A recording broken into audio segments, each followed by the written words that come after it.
Soldiers 3 Part 2. By Rudyard Kipling. Love o' Women. The horror, the confusion, and the separation of the murderer from his comrades were all over before I came. There remained only on the barrack square the blood of man calling from the ground. The hot sun had dried it to a dusky gold-beater skinned film, cracked lozenge-wise by the heat, and as the wind rose each lozenge, rising a little, curled up at the edges as if it were a dumb tongue. Then a heavier gust blew all away downwind in grains of dark-colored dust. It was too hot to stand in the sunshine before breakfast. The men were all in barracks talking the matter over. A knot of soldiers' wives stood by one of the entrances to the married quarters, while inside a woman shrieked and raved with wicked, filthy words. A quiet and well-conducted sergeant had shot down in broad daylight just after early parade one of his own corporals, had then returned to barracks and sat on a cot till the guard came for him. He would, therefore, in due time be handed over to the High Court for trial. Further, but this he could hardly have considered in his scheme of revenge, he would horribly upset my work, for the reporting of the trial would fall on me without a relief. What that trial would be like I knew even to weariness. There would be the rifle carefully uncleaned, with the fouling marks about breech and muzzle, to be sworn to by half a dozen superfluous privates. There would be heat, reeking heat, till the wet pencil slipped sideways between the fingers, and the punkah would swish and the pleaders would jabber in the verandas, and his commanding officer would put in certificates of the prisoner's moral character, while the jury would pant and the summer uniforms of the witnesses would smell of dye and soaps.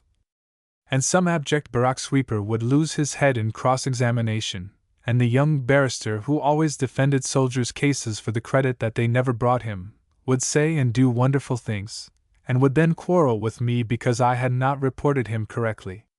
At the last, for he surely would not be hanged, I might meet the prisoner again, ruling blank account forms in the central jail, and cheer him with the hope of a wardership in the Andamans.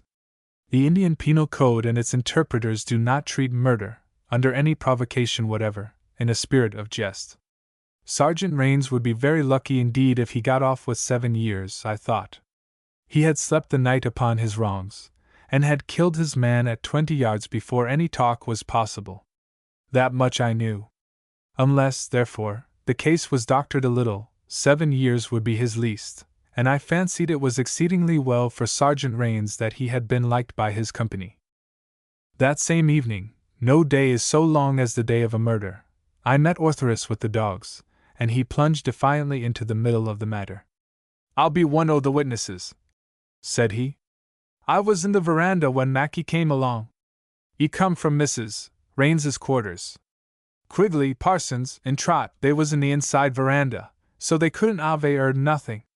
Sergeant Rains was in the veranda talking to me, and Mackie come along across the square and he says, 'Well,' says he, 'ave they pushed your helmet off yet, Sergeant?' he says. And at that Rains he catches his breath and he says, 'My God, I can't stand this,' says he, and he picks up my rifle and shoots Mackie. See? But what were you doing with your rifle in the outer veranda an hour after parade?" "Cleanin' her," said Orthoris, with the sullen brassy stare that always went with his choice lies. He might as well have said that he was dancing naked, for at no time did his rifle need hand or rag on her 20 minutes after parade. Still the High Court would not know his routine. "Are you going to stick to that, on the book?" I asked. "Yes." "Like a bloomin' leech." "All right, I don't want to know any more. Only remember that Quigley, Parsons, and Trot couldn't have been where you say without hearing something, and there's nearly certain to be a barrack sweeper who was knocking about the square at the time. There always is. 'Twasn't the sweeper. It was the beastie. He's all right." Then I knew that there was going to be some spirited doctoring, and I felt sorry for the government advocate who would conduct the prosecution. When the trial came on, I pitied him more, for he was always quick to lose his temper, and made a personal matter of each lost cause. Rains's young barrister had for once put aside his unslaked and welling passion for alibis and insanity, had forsworn gymnastics and fireworks, and worked soberly for his client. Mercifully the hot weather was yet young, and there had been no flagrant cases of barrack shootings up to the time, and the jury was a good one, even for an Indian jury, where 9 men out of every 12 are accustomed to weighing evidence. Orthrus stood firm and was not shaken by any cross-examination. The one weak point in his tale, the presence of his rifle in the outer veranda, went unchallenged by civilian wisdom, though some of the witnesses could not help smiling. The government advocate called for the rope, contending throughout that the murder had been a deliberate one. Time had passed, he argued, for that reflection which comes so naturally to a man whose honor is lost. There was also the law, ever ready and anxious to right the wrongs of the common soldier if, indeed, wrong had been done. But he doubted much whether there had been any sufficient wrong. Causeless suspicion overlong brooded upon had led, by his theory, to deliberate crime. But his attempts to minimize the motive failed. The most disconnected witness had known for weeks, the causes of offense, and the prisoner, who naturally was the last of all to know, groaned in the dock while he listened. The one question that the trial circled round was whether Raines had fired under sudden and blinding provocation given that very morning, and in the summing up it was clear that Orthrus's evidence told. He had contrived, most artistically, to suggest that he personally hated the sergeant, who had come into the veranda to give him a talking to for insubordination. In a weak moment the government advocate asked one question too many. "Begging your pardon, sir," Orthrus replied. "You was callin' me a damn impudent little lawyer." The court shook. The jury brought it in a killing, but with every provocation and extenuation known to God or man, and the judge put his hand to his brow before giving sentence, and the Adam's apple in the prisoner's throat went up and down mercury pumping before a cyclone. In consideration of all considerations, from his commanding officer's certificate of good conduct to the sure loss of pension, service, and honor, the prisoner would get 2 years, to be served in India, and there need be no demonstration in court. The government advocate scowled and picked up his papers. The guard wheeled with a clash, and the prisoner was relaxed to the secular arm, and driven to the jail in a broken-down Tikigari. His guard and some 10 or 12 military witnesses, being less important, were ordered to wait till what was officially called the cool of the evening before marching back to cantonments. They gathered together in one of the deep red brick verandas of a disused lock-up and congratulated Orthrus, who bore his honors modestly. I sent my work into the office and joined them. Orthrus watched the government advocate driving off lunch. "That's a nasty little baldied little butcher, that is," he said. "'E don't please me. 'E's got a collie dog what do though. I'm going up to Murray in a week. That dog'll bring 15 rupees anywheres. You had better spend it in masses," said Terence, unbuckling his belt, for he had been on the prisoner's guard, standing helmeted and bolt upright for 3 long hours. "Not me," said Orthrus cheerfully. "Gob'll put it down to be comp New York's barrack damages one o' these days. You look strapped, Terence. Faith, I'm not so young as I was. That guard mountain wears on the soul av the foot, and this," he sniffed contemptuously at the brick veranda, "is as hard setting as standing. Wait a minute. I'll get the cushions out of my cart," I said. "Struth, Sophies. We're going it gay," said Orthrus, as Terence dropped himself section by section on the leather cushions, saying prettily, "May you niver want a soft place wherever you go, and power to share it wid a frind. Another for yourself? That's good. It lets me sit long ways. Stanley, pass me a poipe. Augur. And that's another man gone all to pieces becase avy a woman. I must ha' been on 40 or 50 prisoners' jards, first and last, and I hate ut new every time. Let's see. You were on Lawson's, Lancey's, Dugard's, and Stebbens's, that I can remember," I said. "Aye, and before that, scores avy thim," he answered with a worn smile. "'Tis better to die than to live for thim, though. When Raines comes out, he'll be changin' his kit at the jail now, he'll think that too. He should ha' shot himself and the woman by rights, and made a clean bill avy all. Now he's left the woman, she tucked tay wid Dinah Sunday gone last, and he's left himself. Mackey's the lucky man. He's probably getting it hot where he is," I ventured, for I knew something of the dead corporal's record. "Be sure avy that," said Terence, spitting over the edge of the veranda. "But fwhat he'll get there's light march in order to fwhat he'd ha' got here if he'd lived. Surely not. He'd have gone on and forgotten like the others. Did ye know Mackie well, sir? Said Terence. He was on the Padiola Guard of Honor last winter, and I went out shooting with him in an eka for the day, and I found him rather an amusing man. Well, he'll ha got shut avy amusements, exceptin' from one side to the other, these few years come. I knew Mackie, and I've seen too many to be mistuck in the muster avy one man. He might ha gone on and forgot, as you say, sir, but was a man wid an education, and he used ut for his schemes, on the same education, and talkin' all that made him able to do what he had a mind to wid a woman, that same would turn back again in the long run and tear him alive. I can't say what that I mane to say becase I don't know how, but Mackie was the spit and livin' image avy a man that I saw march the same march all but, and 'twas worse for him that he did not come by Mackie's indy weight while I remember now. 'Twas when I was in the Black Tyrone, and he was drafted us from Portsmouth, and what was his misbegotten name? Larry Ty-ut was, and one of the drafts said he was a gentleman ranker, and Larry Tuck in 3 parts killed him for saying so. And he was a big man, and a strong man, and a handsome man, and that tells heavy in practice with some women, but talking thin by and large, not wid all. Yet 'twas wid all that Larry dealt, all, for he ud put the comether on any woman that trod the green earth avy god, and he knew ut like Mackie that's roastin' now, he knew ut, and neither did he put the comether on any woman savin' except for the black shame.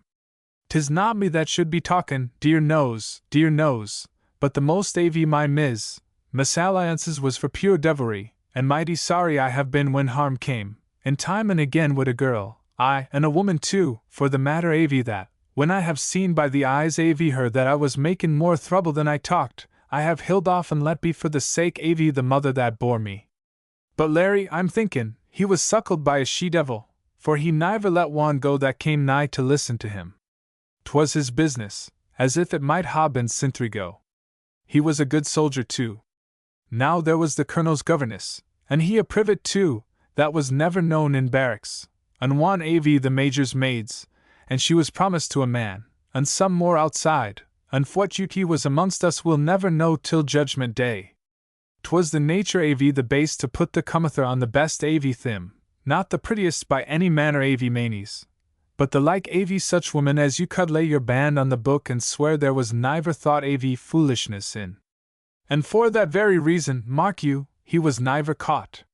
He came close to ut once or twice, but caught he never was, and that cost him more at the ind than the beginning. He talked to me more than most, becase he tood me, barrin' the accident avy my education, I'd ha been the same kind avy divil he was. And is ut like, he would say, hootin' his head high, is ut like that I'd ever be thrapped? For what am I when all's said and done, he says. A damned privet, says he. And is ut like, think you, that them I know would be connect wid a privet like me? Number 10,407, he says, grinnin'. I knew by the turn avy his spache when he was not taking care to talk rough that he was a gentleman ranker. I do not unherston ut at all, I says, but I know, says I, that the divil looks out avy your eyes, and I'll have no share wid you. A little fun by way avy amusement where 't will do no harm, Larry, is right and fair, but I am mistook if 'tis any amusement to you, I says. You are much mistook, he says, and I counsel you not to judge your betters. My betters, I says. God help you, Larry. There's no better in this. 'Tis all bad, as you will find for yourself. You're not like me, he says, tossin' his head. Praise the saints, I am not, I says. What I have done and been crow sorry for. When your time comes, says I, you'll remember what I say. And when that time comes, says he, I'll come to you for ghostly consolation, Father Terence, and at that he went off after some more divil's business, for to get experience, he tood me. He was wicked, rank wicked as all hell. I'm not construct by nature to go in fear avy any man, but begad, I was afraid avy Larry. He'd come into barracks wid his cap on 3 hairs, and lie on his cot and stare at the ceilin', and now and again he'd fetch a little laugh, the like avy a splash in the bottom avy a well, and by that I knew he was shaman knew wickedness, and I'd be afraid. All this was long and long ago, but ut held me straight, for a while. I told you, did I not, sir, that I was caressed and persuaded to lave the Tyrone on account av a throuble? Something to do with a belt and a man's head, wasn't it? Terence had never given me the exact facts. It was. Faith, every time I go on prisoner's yard in court I wonder why I am not where the preen is. But the man I struck took it in fair fight, and he had the goods since not to die. Consider now, what would ha come to the army if he had? I was entreated to exchange, and my command and officer pled with me. I went, not to be disobliging, and Larry told me he was powerful sorry to lose me, though what I'd done to make him sorry I do not know. So to the old regiment I came, lavin' Larry to go to the divil his own way, and never expecting to see him again except as a shooting case in barracks. Who's that lavin' the compound? Terence's quick eye had caught sight of a white uniform skulking behind hedge. The sergeant's gone visiting, said a voice. Then I command here, and I will have no sneaking away to the bazaar, and hunting for you with a patrol at midnight. Nolson, for I know oots you, come back to the veranda.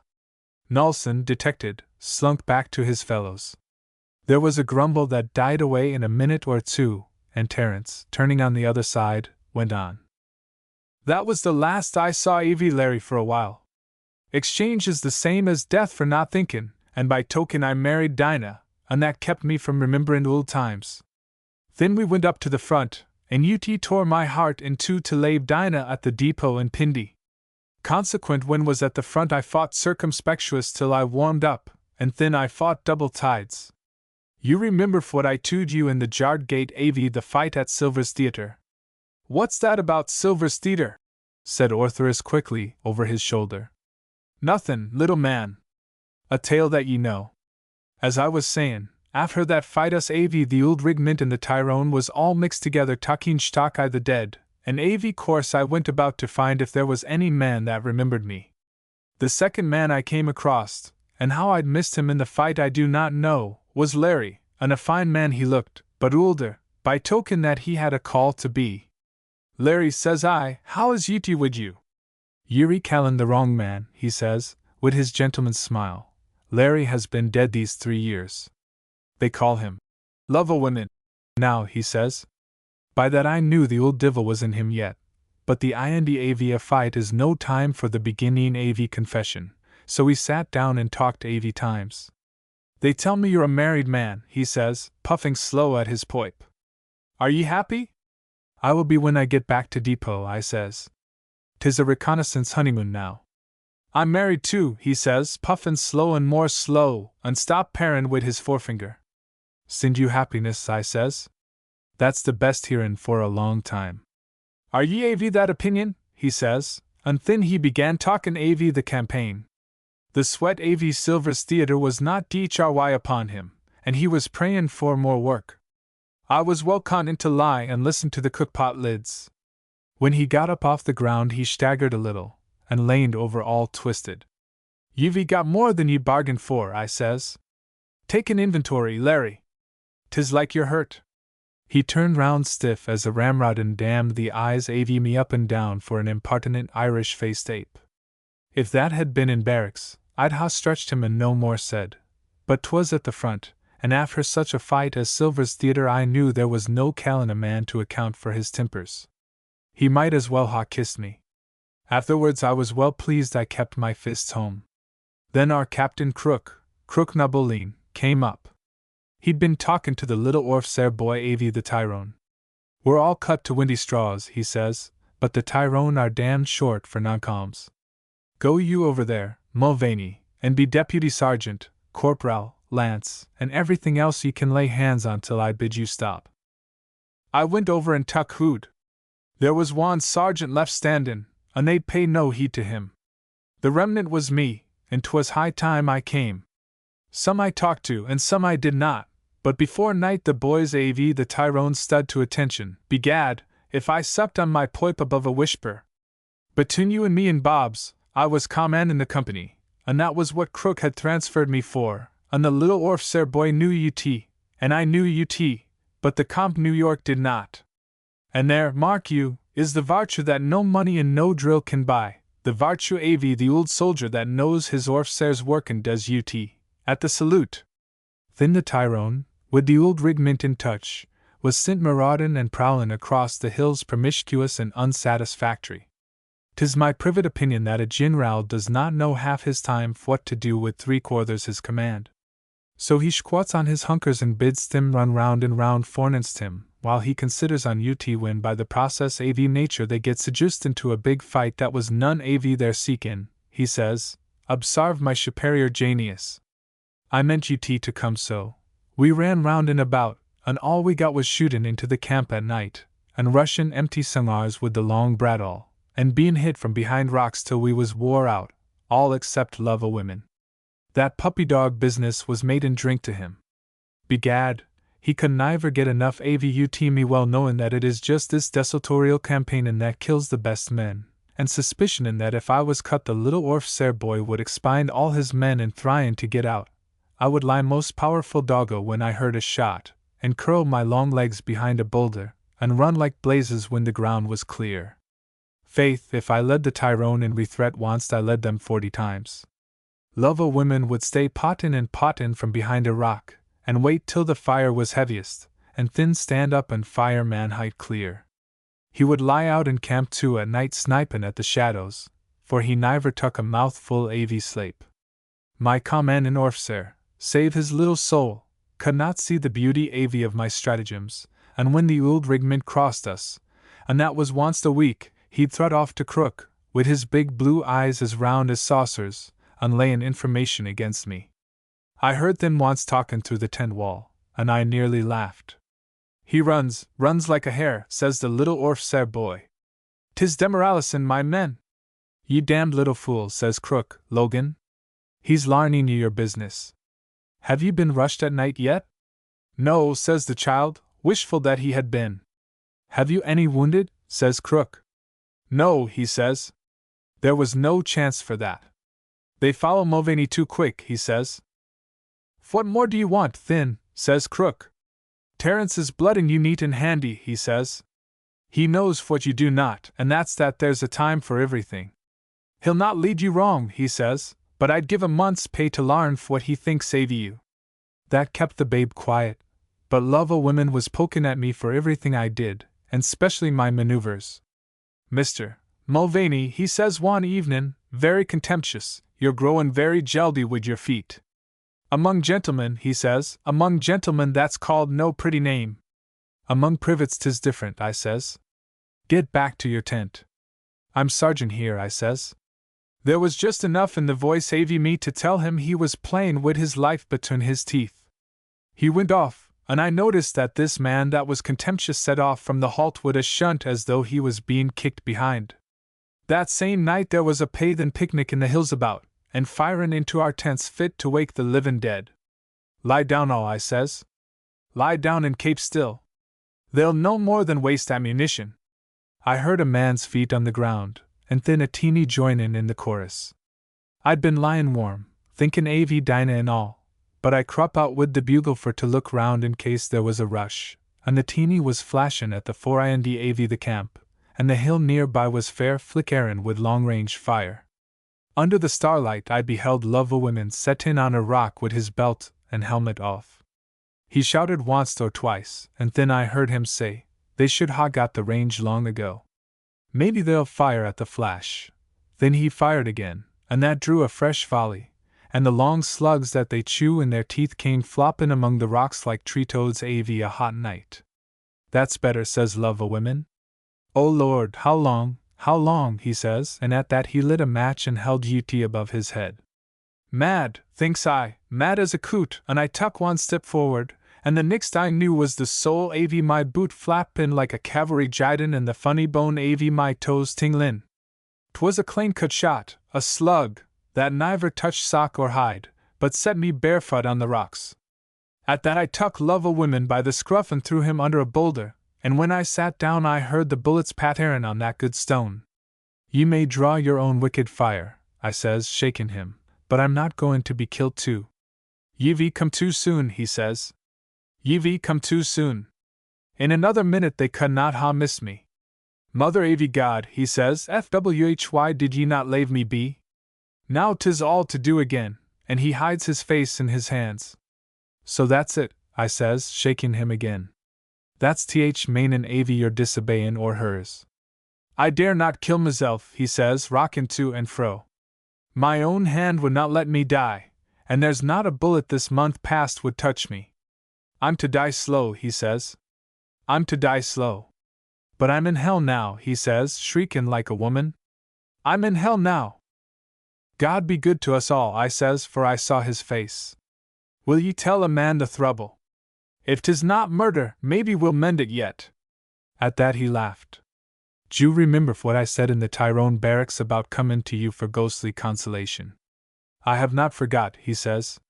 That came back, and the rest Avie my time is on me now, Terence. I've fought UT off for months and months, but the liquor will not bite any more, Terence, he says. I can't get drunk. Then I knew he spoke the truth about being in hell, for when liquor does not take hood, the soul Avie a man is rotten in him. But me being such as I was, what could I say to him? Demons and pearls, he begins again. Demons and pearls I have thrown away with both hands, and what have I left? Oh, what have I left?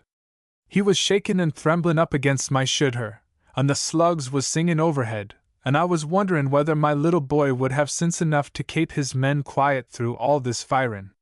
So long as I did not think, says Love o' Women, so long I did not see, I would not see, but I can now, what I've lost. The time and the place, he says, and the very words I said when UT pleased me to go off alone to hell. But thin, even thin, he says, wrigglin' tremenjous, I would not ha' been happy. There was too much behind Avie me. How could I ha' believed her sworn oath, me that have bruck mine again and again for the sport Avie's seein' them cry. And there are the others, he says. Oh, what will I do, what will I do? He rocked back and forward again, and I think he was cryin' like one Avie the women he dealt wid. The full half Avie what he said was brigade or hers to me, but from the rest and the remnant I suspicioned somethin' Avie his throuble. 'Twas the judgment Avie God had grupped the heel Avie him, as I tood him 'twould in the Tyrone barracks. The slugs was singin' over our rock more and more, and I says for to divart him, let bad alone, I says. They'll be thryin' to rush the camp in a minute dot. I had no more than said that when a paythan man crept up on his belly wid his knife between his teeth, not 20 yards from us. Love o' Women jumped up and fetched a yell, and the man saw him and ran at him. He'd left his rifle under the rock, with the knife.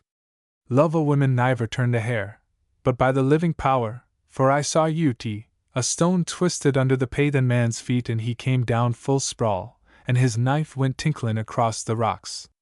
I told you I was Cain, says Love o' Women. What's the use Avie killin' him? He's an honest man, by compare. I was not disputin' about the morals Avie paythans that tide, so I dropped Love o' Women's bird across the man's face, and hurryin' to camp, I says, for this may be the first Avie a rush. There was no rush after all, though we waited under arms to give them a chance. The paythan man must ha' come alone for the mischief, and after a while Love o' Women went back to his tint with that quare lurchin' sind off in his walk that I could niver understand. Begad, I pitied him, and the more becase he made me think for the rest Avie the night Avie the day when I was confirmed corporal, not actin' lieutenant, and my thoughts was not good. Ye can understand that after that night we came to talkin' a dale together, and bit by bit UT came out what I'd suspicioned. The whole Avie his carins on and divilments had come back on him hard as liquor comes back when you've been on the drink for a wake. All he'd said and all he'd done, and only he could tell how much that was, come back, and there was niver a minute's peace in his cell. 'Twas the horrors without any cause to see, and yet, what am I talkin' Avie? He'd ha' taken the horrors with thankfulness. Beyond the repentance Avie the man, and that was beyond the nature Avie man, awful, awful, to behold, there was more that was worse than any repentance. Avie the scores and scores that he called over in his mind, and they were driven him mad, there was, mark you, one woman Avie all, and she was not his wife, that cut him to the quick Avie his marrow. 'Twas there he said that he'd thrown away demons and pearls past count, and then he'd begin again like a blind bile in an oil mill, walkin' round and round, to consider, him that was beyond all touch avy being happy this side hell, how happy he would ha been wid her. The more he considered, the more he'd consate himself that he'd lost mighty happiness, and then he would work ut all backwards, and cry that he niver could ha been happy anyways. Time and again in camp, on parade, aye, and in action, I've seen that man shut his eyes and duck his head as you would duck to the flicker av a bayonet. For 'twas then he told me that the thought av all he'd missed came and stud forninst him like red-hot irons. For what he'd done with the others he was sorry, but he did not care. But this one woman that I've told of, by the hilts av God she made him pay for all the others twice over.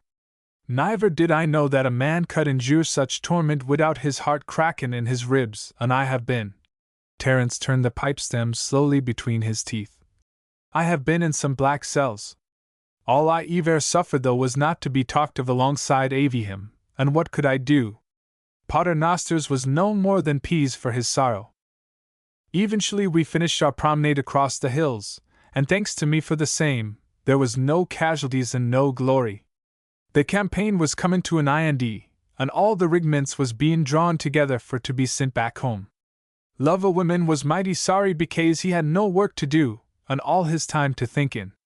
I've heard that man talkin' to his belt plate and his sidearms while he was soldierin' them, all to prevent himself from thinkin', and every time he got up after he had been settin' down or went on from the halt, he'd start with that kickin' traverse that I told you of, his legs sprawlin' all ways to onst.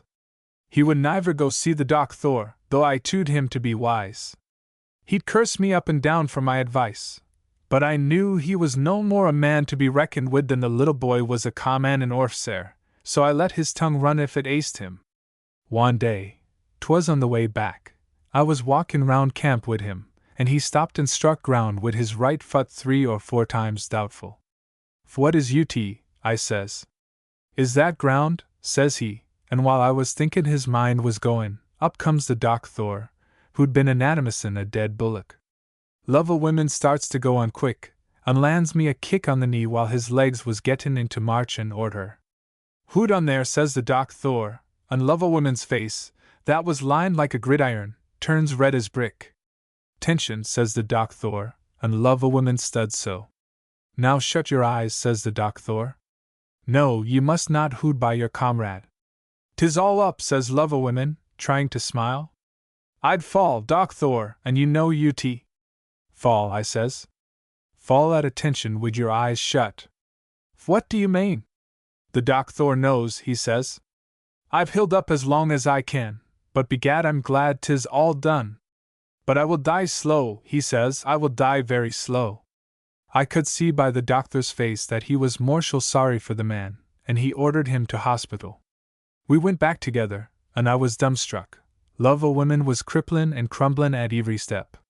He walked with a hand on my shoulder all slewed sideways, and his right leg swingin' like a lame camel. Me not knowin' more than the dead what ailed him, 'twas just as though the doctor's word had done ut all, as if Love o' Women had but been waitin' for the order to let go. In hospital he says somethin' to the doctor that I could not catch. "Holy schmoke," says the doctor, "and who are you to be givin' names to your diseases? 'Tis agin all the regulations." "I'll not be a privet much longer," says Love o' Women in his gentleman's voice, and the doctor jumped. "Thrate me as a study, Doctor Lowndes," he says, and that was the first time I'd ever heard a doctor called his name. "Goodbye, Terence," says Love o' Women. "'Tis a dead man I am without the pleasure av dyin'. You'll come and set with me sometimes for the peace av my soul." Now I had been minded to ask Crook to take me back to the old regiment, for the fightin' was over, and I was wore out with the ways av the boys in the Tyrone, but I shifted my will, and held on, and went to set with Love o' Women in the hospital. As I have said, sore, the man bruck all to little pieces under my hand. How long he had held up and forced himself fit to march I cannot tell, but in hospital but 2 days later he was such as I hardly knew. I shook hands wid him, and his grip was fair strong, but his hands went always to onst, and he could not button his tunic. "I'll take long and long to die yet," he says, "for the ways av and their like interest in the Regimental Savons Bank, sure, but a damned long time being paid." The doctor says to me quiet one day, Has Ty there anythin' on his mind, he says. He's burnin' himself out. How should I know, sor, I says, as innocent as putty. They call him love o' women in the Tyrone, do they not, he says. I was a fool to ask. Be wid him all you can. He's hoodin' on to your strength. But what ails him, Doc Thor, I says. They call UT locomotus attacks us, he says, because, says he, UT attacks us like a locomotive, if ye know what that meanies. And UT comes, says he, lookin' at me, UT comes from bein' called love o' women. You're jokin', Doc Thor, I says. Jokin', says he. If ever you feel that you've got a felt sole in your boot instead av a government bullswool, come to me, he says, and I'll show you whether 'tis a joke. You would not belve a UT, sor, but that in seein' love o' women overtuck without warning put the cowld fear av attacks us on me so strong that for a week and more I was kickin' my toes against stones and stumps for the pleasure av feelin' them hurt. An love o' women lay in the cot, he might have gone down with the wounded before and before, but he asked to stay wid me, and what there was in his mind had full swing at him night and day in every hour av the day and the night, and he withered like beef rations in a hot sun, and his eyes was like owl's eyes, and his hands was mud noose. They was gettin' the rigments away one by one, the campaign bein' ind, but as usual they was behavin' as if niver a rigment had been moved before in the Emery av man. Now, why is that, sor? There's fightin' in and out 9 months av the 12 somewhere in the army. There has been, for years and years and years, and I would ha' thought they'd begin to get the hang av provident for throops. But no! Every time it's like a girls' school meetin' a big Red Bull when they're goin' to church, and Mother av God, says the commissariat and the railways and the barrack masters, what will we do now? The orders came to us av the Tyrone and the ould rigment and half a dozen more to go down, and there the orders stopped We went down, by the special grace av God, down the caber anyways. There was sick wid us, and I'm thinkin' that some av them was jolted to death in the doolies, but they was anxious to be kilt so if they could get to Peshawar alive the sooner. I walked by love o' women, there was no marchin', and love o' women was not in a stew to get on. If I'd only ha' died up there, says he through the doolie curtains, and then he'd twist up his eyes and duck his head for the thoughts that came to him. Dinah was in depot at Pindi, but I went circumspectuous, for well I knew 'tis just at the rump ind av all things that his luck turns on a man. By token I had seen a driver of a battery goin' by at a trot singin' home, swayed home at the top av his shout, and talking no he'd o' his bridle hand. I had seen that man drop under the gun in the middle of a word, and come out by the limber like a frog on a pavestone. No, I would not hurry though, God knows, my heart was all in Pindi. Love a woman saw what was in my mind, and go on, Terence H. says, I know what's waitin' for you. I will not, I says. 'Twill cape a little yet. Ye know the turn of the pass forninst Jumrud and the 9-mile road on the flat to Peshawar? All Peshawar was along that road day and night waitin' for friends, men, women, childer, and bands. Some av the throops was camped round Jumrud, and some went on to Peshawar to get away down to their cantonments. We came through in the early mornin', havin' been awake the night through, and we druv sheer into the middle av the mess. Mother av glory, will I ever forget that comin' back? The light was not fair lifted, and the first we heard was for 'tis my delight av a shiny night, from a band that thought we was the second 4 companies av the Lincolnshire. At that we was forced to send them a yell to say who we was, and thin up went the wearin' av the green. It made me crawl all up my backbone, not havin' taken my breakfast. Thin, right smash into our rear, came what was left av the Jock Elliots, wid 4 pipers and not half a kilt among them, playin' for the dear life, and swingin' their rumps like buck rabbits, and a native rigment shrieking blue murther. Ye niver heard the like. There was men cryin' like women that did, and faith I do not blame them. What bruck me down was the Lancers' band, shirning and spick like angels, with the ould drum horse at the head and the silver kettledrums and all, waitin' for their men that was behind us. They struck up the cavalry canter, and begad, those poor ghosts that had not a sound fut in a throop they answered to UT, the men rockin' in their saddles.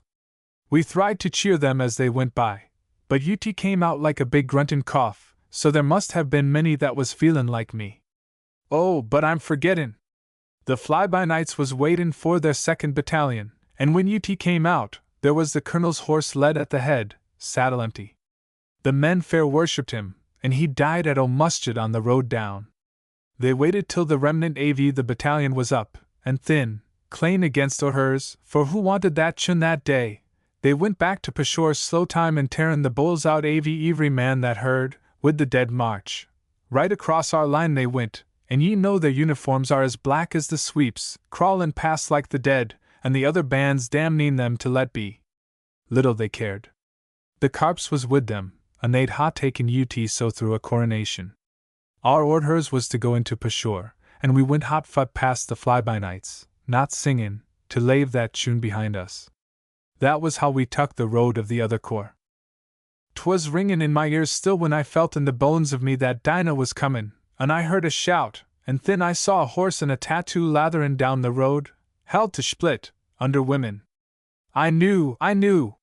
One was the Tyrone colonel's wife, Ould Beaker's lady, her grey hair flyin' and her fat round carcass rollin' in the saddle, and the other was Dinah, that should ha been at Pindi. The colonel's lady she charged at the head av our column like a stone wall, and she all but knocked Beaker off his horse throwin' her arms round his neck and blubberin', me boy, and Dinah wheeled left and came down our flank, and I let a yell that had suffered inside av me for months, and Dinah came. Will I ever forget that while I live? She'd come on past from Pindi, and the colonel's lady had lent her the tattoo. They'd been huggin' and cryin' in each other's arms all the long night. So she walked along with her hand in mine, askin 40 questions to onst, and beggin' me on the Virgin to make oath that there was not a bullet concealed in me, unbeknownst somewhere, and then I remembered love o' women. He was watchin' us, and his face was like the face av a divil that has been cooked too long. I did not wish Dinah to see UT, for when a woman's runnin' over with happiness she's like to be touched, for harm afterwards, by the last little thing in life. So I drew the curtain, and love o' women lay back and groaned. When we marched into Peshawar, Dinah went to barracks to wait for me, and me feelin' so rich that tide, I went on to take love o' women to hospital. It was the last I could do, and to save him the dust and the smother I turned the dooley men down a road well clear av the rest av the throops, and we went along, me talkin' through the curtains. Av a sudden I heard him say, "Let me look. For the mercy av Hyven, let me look." I had been so tuck up with gettin' him out av the dust and thinkin' of Dinah that I had not kept my eyes about me. There was a woman ridin' a little behind av us, and talkin' UT over with Dinah afterwards. That same woman must ha rid not far on the Jumrud road. Dinah said that she had been hoverin' like a kite on the left flank av the column. I halted the dooley to set the curtains, and she rode by walkin' pace, and love o' women's eyes went after her as if he would fair haul her down from the saddle. "Follow there," was all he says, but I never heard a man spake in that voice before or since, and I knew by those 2 one words and the look in his face that she was Dee Monsenpearls that he'd talked av in his distresses. We followed till she turned into the gate av a little house that stood near the Edwards's gate. There was 2 girls in the veranda, and they ran in when they saw us. Faith, at long I arranged UT did not take me a wink to see what kind av house UT was. The throops bein' there and all, there was 3 or 4 such, but afterwards the polis bade them go. At the veranda love o' women says, catchin' his breath, "Stop here," and thin, with a grunt that must ha tore the heart up from his stomach, he swung himself out av the dooley, and my troth he stood up on his feet, with the sweat pourin' down his face. If Mackie was to walk in here now I'd be less tuck back than I was thin. Where he'd drawn his power from, God knows or the divil. But he was a dead man walkin' in the sun with the face av a dead man and the breath av a dead man held up by the power, and the legs and the arms of the Carps a-bayin' o'er hers. The woman stood in the veranda. She'd been a beauty too, though her eyes was sunk in her head, and she looked love o' women up and down terrible. And she says, kicking back the tail av her habit, and she says, "What are you doing here, married man?" Love o' women said nothin', but a little froth came to his lips, and he wiped Cutie off wid his hand and looked at her and the paint on her, and looked. And yet, she says, with a laugh, "Did you hear Mrs. Rain's laugh when Mackie died? You did not? Well for you. And yet, she says, who but you have bet the right, says she. You taught me the road. You showed me the way, she says. I look, she says, for 'tis your work, you that tood me, d'you remember it? That a woman who was false to one man could be false to two. I have been that, she says, that and more, for you always said I was a quick learner, Ellis. Look well, she says, for it is me that you called your wife and the sight avy God long since, and she laughed. Love o' women stood still in the sun without answerin'. Then he groaned and coughed to once, and I thought 'twas the death rattle, but he niver tuck his eyes off her face not for a wink. Ye could ha' put her eyelashes through the flies avy and tent they were so long. What do you do here, she says, word by word, that have taken away my joy and my man this 5 years gone, that have broken my rest and killed my body and damned my soul for the sake avy seem how 'twas done? Did your experience afterwards bring you across any woman that gave more than I did? Would I not ha' died for you and would you, Ellis? Ye know that, man. If ever your lion soul saw truth in its life ye know that. And love a woman lifted up his head and said I knew, and that was all. While she was spakin' the power held him up parade set in the sun, and the sweat dropped under his helmet. 'Twas more and more trouble for him to talk, and his mouth was runnin' twist ways. What do you do here, she says, and her voice went up. 'Twas like bells tollin' before. Time was when you were quick enough with your words, you that talked me down to hell. Are ye dumb now? And Love O.W. Ullman got his tongue, and says simple, like a little child, may I come in, he says. The house is open day and night, she says, with a laugh, and Love O.Woman ducked his head and held up his hand as though he was Jardin. The power was on him still, it held him up still, for, by my soul, as I'll never save you tea, he walked up the veranda steps that had been a living corpse in hospital for a month. And now, she says, looking at him, and the red paint stud lone on the white avy her face like a bull's-eye on a target. He lifted up his eyes, slow and very slow, and he looked at her long and very long, and he tuck his spotche between his teeth with a wrench that shook him. I'm dyin', Egypt, dyin', he says. Aye, those were his words, for I remember the name he called her. He was in the death color, but his eyes niver rolled. They were set on her. Without word or warning she opened her arms full stretch, and here, she says. Oh, what a golden miracle avy a voice you was. Die here, she says, and Love O.Woman dropped forward, and she held him up, for she was a fine big woman. I had no time to turn, because that minute I heard the soul quit him, tore out in the death rattle, and she laid him back in a long chair, and she says to me, Mr. Soldier, she says, will ye not go in and talk to one avy the girls? This sun's too much for him. Well, I knew there was no sun he'd ever see, but I could not spake, so I went away with the empty dooley to find the doctor. He'd been breakfastin' and lunchin' ever since we'd come in, and he was as full as a tick. Faith Yevie got drunk mighty soon, he says, when I'd tood him, to see that man walk bearin' a puff or two avy life, he was a corpse before we left Jumrid. I've a great mind, he says, to confine you. There's a dale avy liquor runnin' about, Doc Thor, I says, solemn as a hard-boiled egg. Maybe 'tis so, but will ye not come and see the corpse at the house? 'Tis disgraceful, he says, that I would be expected to go to a place like that. Was she a pretty woman? He says, and at that he set off double quick. I could see that the two was in the veranda where I'd left them, and I knew by the hang avy her head and the noise avy the crows what had happened. 'Twas the first and the last time that I'd ever known woman to use the pistol. They dread the shot as a rule, but demons and pearls she did not. The doctor touched the long black hair avy her head, 'twas all loose upon Love O.Woman's chest, and that cleared the liquor out avy him. He stood considerin' a long time, his hands in his pockets, and at last he says to me, here's a double death from natural causes, most natural causes, and in the present state avy affairs the rigment will be thankful for one grave the less to dig. Isawasti, he says, Isawasti, Privet Mulvaney, these two will be buried together in the civil cemetery at my expense, and may the good God, he says, make it so much for me when my time comes. Go to your wife, he says, go and be happy. I'll see to this all. I left him still considerin'. They was buried in the civil cemetery together, with a Church of England service. There was too many buryins then to ask questions, and the doctor, He ran away with Major Van Dyce's lady that year. He saw to ut all. What the right and the wrong av love o' women and demons and pearls was I niver knew, and I will niver know, but I've tood ut as I came across ut, here and there in little pieces. So, being fwhat I am, and knowin' fwhat I know, that's fwhy I say in this shooting case here, Mackie that's dead and in hell is the lucky man. There are times, sor, when 'tis better for the man to die than to live, and by consequence 40 million times better for the woman.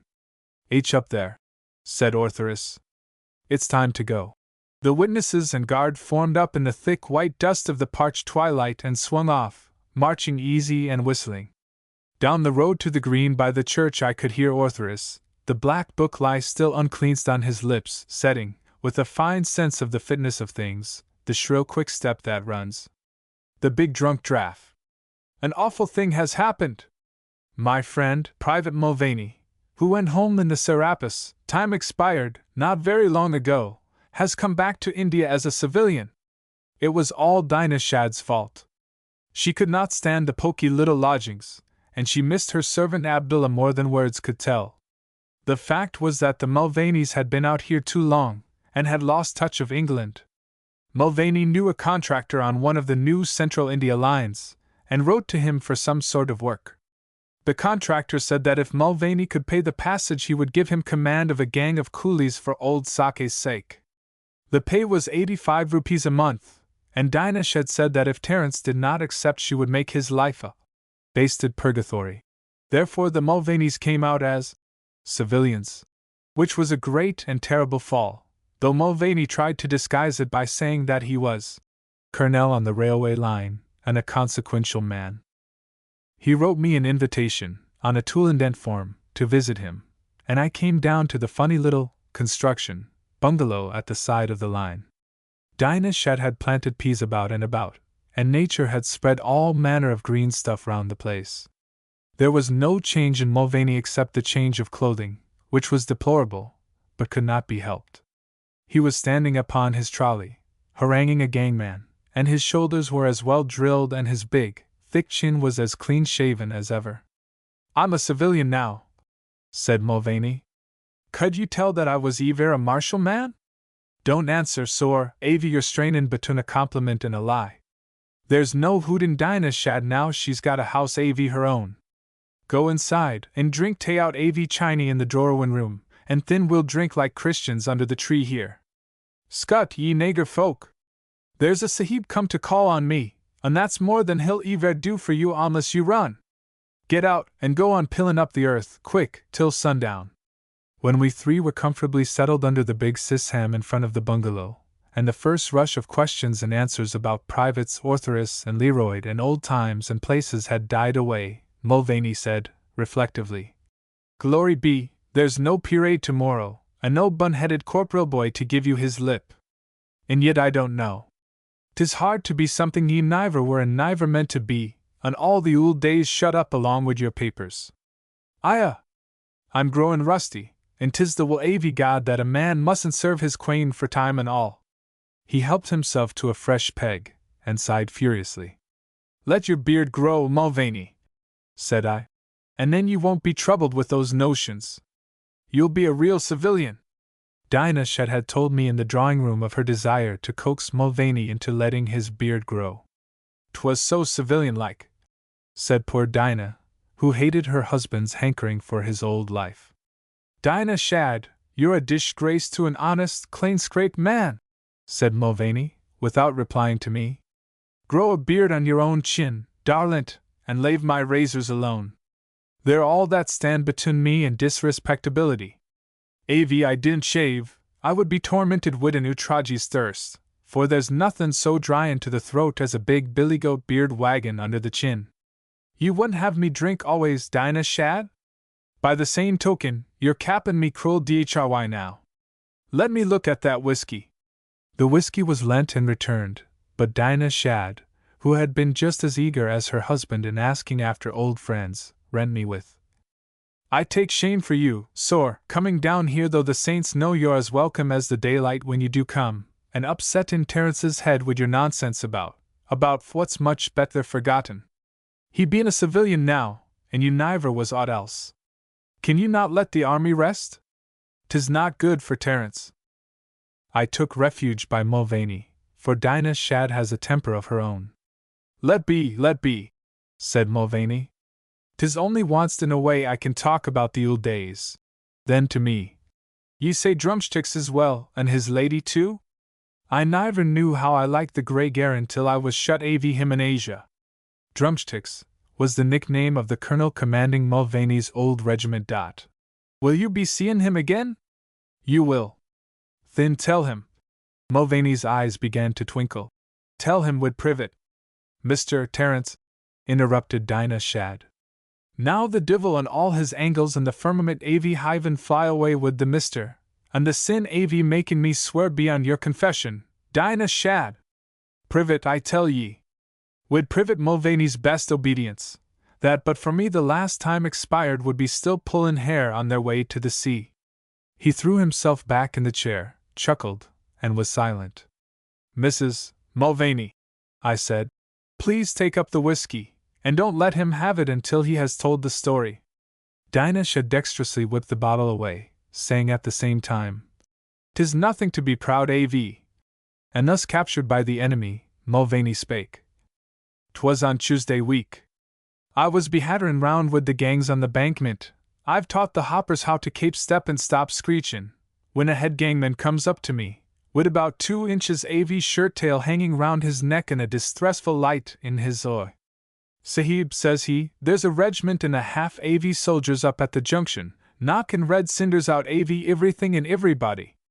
They thried to hang me in my cloth, he says, and there will be murder and ruin and rape in the place before nightfall.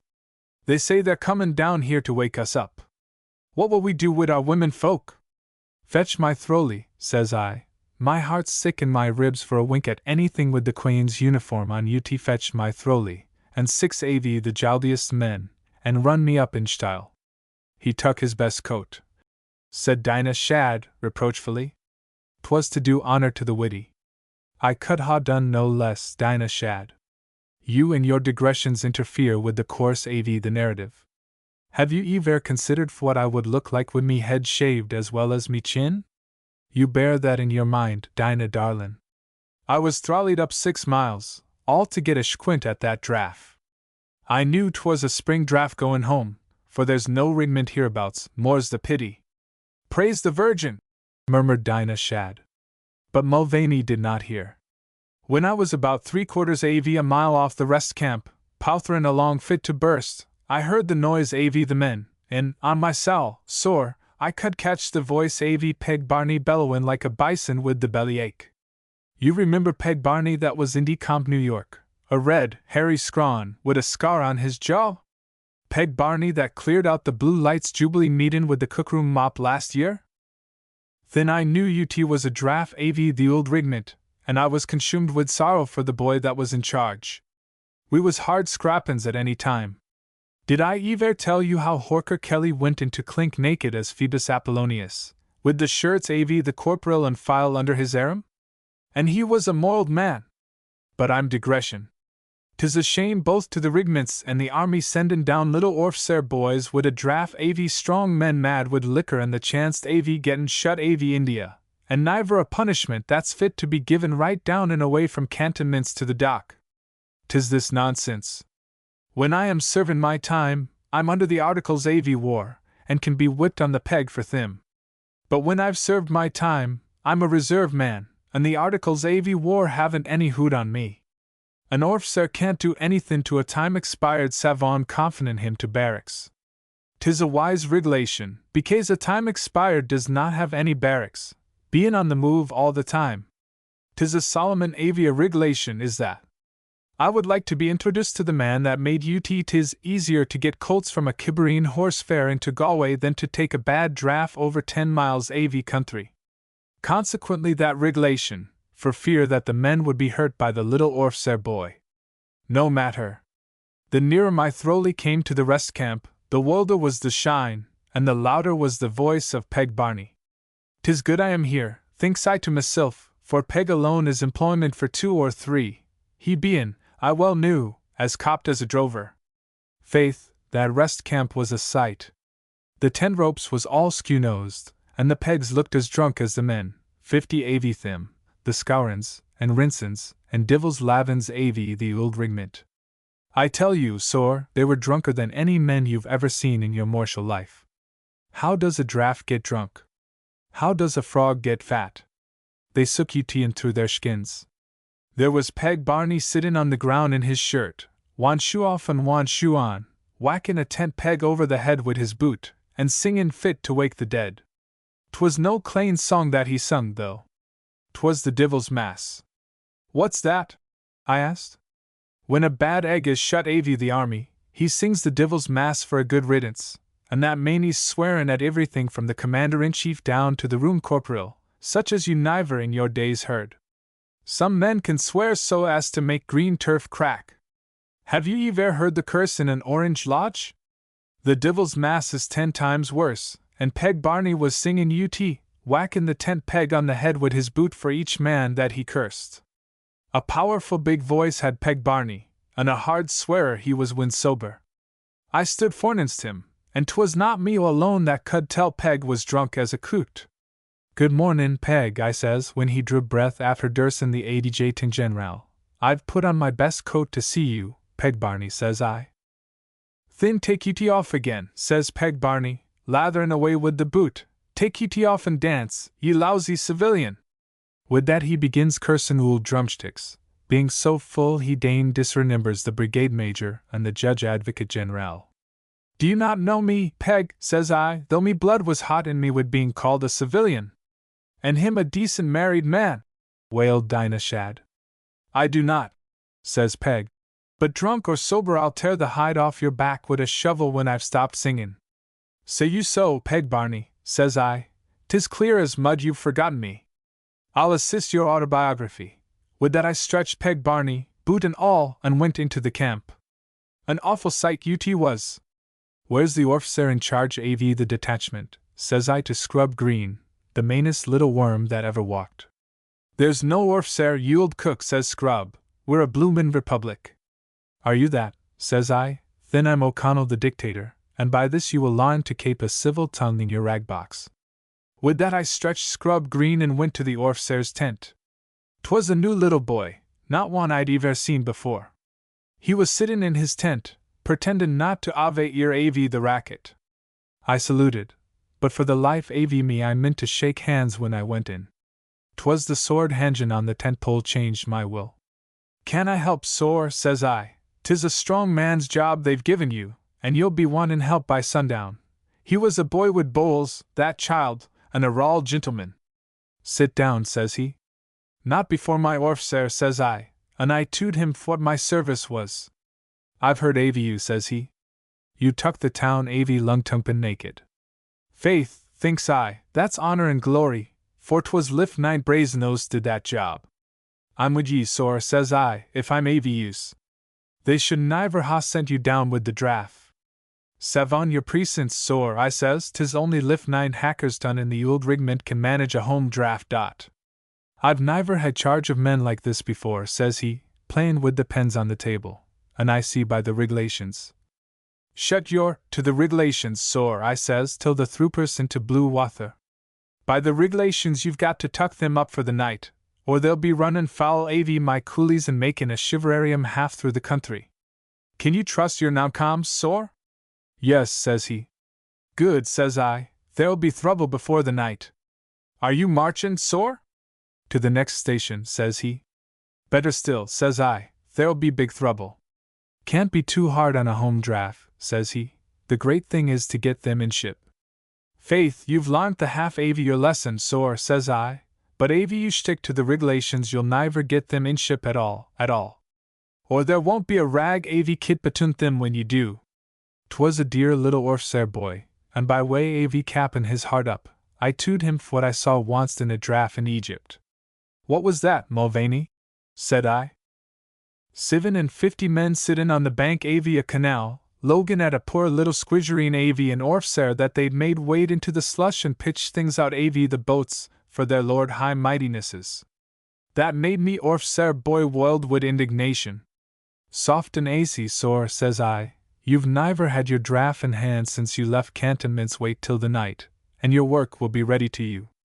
With your permission, sir, I will investigate the camp, and talk to me old friends. 'Tis no manner av use tryin' to stop the divilment now. With that I went out into the camp and introduced myself to every man sober enough to remember me. I was someone in the old days, and the boys was glad to see me, all except Peg Barney. Would I like a tom at 5 days in the bazaar, and a nose to match. They come round me and shook me, and I told them I was in private employ with an income av me own, and a drawing room fit to bait the quains, and with me lies and me stories and nonsense generally. I kept them quiet in one way and another, knock and ruin the camp. 'Twas bad even then when I was the Angle av piece. I talked to me old noncoms, they was sober, and between me and them we wore the draft over into their tents at the proper time. The little orfser boy he conies round, dacent and civil-spoken as might be. Rough quarters, men, says he, but you can't look to be as comfortable as in barracks. We must make the best av things. I've shut my eyes to a dale av dog's tricks today, and now there must be no more avut. No more we will. Come and have a drink, me son, says Peg Barney, staggerin' where he stood. Me little orfser boy kept his temper. You're a sulky swine, you are, says Peg Barney, and at that the men in the tent began to laugh. I told you me orfser boy had bowls. He cut Peg Barney as near as might be on the eye that I'd scooshed when we first met. Peg went spinning across the tent. Peg him out, sor, says I, in a whisper. Peg him out, says me orfser boy, up loud, just as if 'twas battalion parade and he pickin' his words from the sergeant. The noncoms tuck Peg Barney, a howlin' handful he was, and in 3 minutes he was pegged out, chin down, tight drawn, on his stomach, a tent peg to each arm and leg, swearin' fit to turn a nager white. I tuck a peg and jammed ut into his ugly jaw. Bite on that, Peg Barney, I says. The night is set and frosty, and you'll be wantin' diversion before the mornin'. But for the regulations you'd be bidden on a bullet now at the Thryangles, Peg Barney, says I. All the draft was out av their tents watchin' Barney bein' pegged. 'Tis agin the regulations. He strook him, screeches out Scrub Green, who was always a lawyer, and some of the men tuck up the shoutin'. Peg out that man, says me orfser boy, niver losin' his temper, and the noncoms went in and pegged out Scrub Green by the side av Peg Barney. I could see that the draft was comin' roon. The men stood not knowin' what to do. Get to your tents, says me orfser boy. Sergeant, put a sentry over these 2 men. The men went back into the tents like jackals, and the rest av the night there was no noise at all except the stip av the sentry over the 2, and Scrub Green blubberin' like a child. 'Twas a chilly night, and faith, ut sobered Peg Barney. Just before reveille, me orfser boy comes out and says, "Loose those men and send them to their tents." Scrub Green went away without a word, but Peg Barney, stiff with the cold, stood like a sheep, thryin' to make his orfser understand he was sorry for playin' the goat.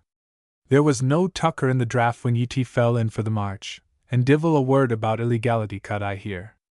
I went to the old color sergeant and I says, "Let me die in glory," says I. "I've seen a man this day." "A man he is," says old Hawther. "The draft's as sick as a heron. They'll all go down to the sea like lambs. That boy has the bulls av a cantonment av generals. I mean, says I, and good luck go with him, wherever he be, by land or by sea. Let me know how the draft gets clear." And do you know how they did? That boy, so I was told by letter from Bombay, bully damned 'em down to the dock, till they can't call theirselves their own. From the time they left me, till they was 'tween decks, not one av them was more than dacently drunk. And by the holy articles av war, when they went aboard they cheered him till they couldn't spake, and that, mark you, has not come about with a draft in the MLMry av livin' man. You look to that little orfser boy. He has bowls. 'Tis not every child that would chuck the regulations to Flanders and stretch Peg Barney on a wink from a broken and dilapidated old carcass like myself. I'd be proud to serve. "Terence, you're a civilian," said Dinah Shad warningly. "So I am, so I am. Is ut likely I would forget ut?" But he was a grand boy all the same, and I'm only a mud tipper with a hod on me shoulders. "The whiskey's in the heel av your hand, sor." With your good lave we'll drink to the old rigment, 3 fingers, standin' up. And we drank. The mutiny of the Mavericks. Sector 7-1. Causing or conspiring with other persons to cause a mutiny or sedition in forces belonging to Her Majesty's regular forces, reserve forces, auxiliary forces, or navy. When 3 obscure gentlemen in San Francisco argued on insufficient premises, they condemned a fellow creature to a most unpleasant death in a far country which had nothing whatever to do with the United States. They foregathered at the top of a tenement house in Tehama Street, an unsavory quarter of the city, and there calling for certain drinks, they conspired because they were conspirators by trade, officially known as the Third Three of the I.A. An institution for the propagation of pure light, not to be confounded with any others, though it is affiliated to many. The second 3 live in Montreal, and work among the poor there. The first 3 have their home in New York, not far from Castle Garden, and write regularly once a week to a small house near one of the big hotels at Boulogne. What happens after that, a particular section of Scotland Yard knows too well and laughs at. A conspirator detests ridicule. More men have been stabbed with Lucrezia Borgia daggers and dropped into the Thames for laughing at head centers and triangles than for betraying secrets. For this is human nature. The third 3 conspired over whiskey cocktails and a clean sheet of notepaper against the British Empire, and all that lay therein. This work is very like what men without discernment call politics before a general election. You pick out and discuss, in the company of congenial friends, all the weak points in your opponent's organization, and unconsciously dwell upon and exaggerate all their mishaps, till it seems to you a miracle that the hated party holds together for an hour. Our principle is not so much active demonstration, that we leave to others, as passive embarrassment, to weaken and unnerve, said the first man. Wherever an organization is crippled, wherever confusion is thrown into any branch of any department, we gain a step for those who take on the work. We are but the forerunners. He was a German enthusiast, an editor of a newspaper, from whose leading articles he quoted frequently. That cursed empire makes so many blunders of her own that unless we doubled the year's average, I guess it wouldn't strike her anything special had occurred, said the second man. Are you prepared to say that all our resources are equal to blowing off the muzzle of a 100-ton gun or spiking a 10,000-ton ship on a plain rock in clear daylight? They can beat us at our own game. Better join hands with the practical branches. We're in funds now. Try a direct scare in a crowded street. They value their greasy hides. He was the drag upon the wheel, and an Americanized Irishman of the second generation, despising his own race and hating the other. He had learned caution. The third man drank his cocktail and spoke no word. He was the strategist, but unfortunately his knowledge of life was limited. He picked a letter from his breast pocket and threw it across the table. That epistle to the heathen contained some very concise directions from the first 3 in New York. It said, "The boom in black iron has already affected the eastern markets, where our agents have been forcing down the English-held stock among the smaller buyers who watch the turn of shares. Any immediate operations, such as Western bears, would increase their willingness to unload. This, however, cannot be expected till they see clearly that foreign iron masters are willing to cooperate. Mulcahy should be dispatched to feel the pulse of the market, and act accordingly. Mavericks are at present the best for our purpose. P.D.Q." As a message referring to an iron crisis in Pennsylvania, it was interesting, if not lucid. As a new departure and organized attack on an outlying English dependency, it was more than interesting. The second man read it through and murmured, "Already? Surely they are in too great a hurry. All that Dulip Singh could do in India he has done, down to the distribution of his photographs among the peasantry. Ho! Ho! The Paris firm arranged that, and he has no substantial money backing from the other power. Even our agents in India know he hasn't. What is the use of our organization wasting men on work that is already done? Of course, the Irish regiments in India are half mutinous as they stand. This shows how near a lie may come to the truth. An Irish regiment, for just so long as it stands still, is generally a hard handful to control, being reckless and rough. When, however, it is moved in the direction of musketry firing, it becomes strangely and unpatriotically content with its lot. It has even been heard to cheer the Queen with enthusiasm on these occasions. But the notion of tampering with the army was, from the point of view of Tahama Street, an altogether sound one. There is no shadow of stability in the policy of an English government, and the most sacred oaths of England would, even if engrossed on vellum, find very few buyers among colonies and dependencies that have suffered from vain beliefs. But there remains to England always her army. That cannot change except in the matter of uniform and equipment.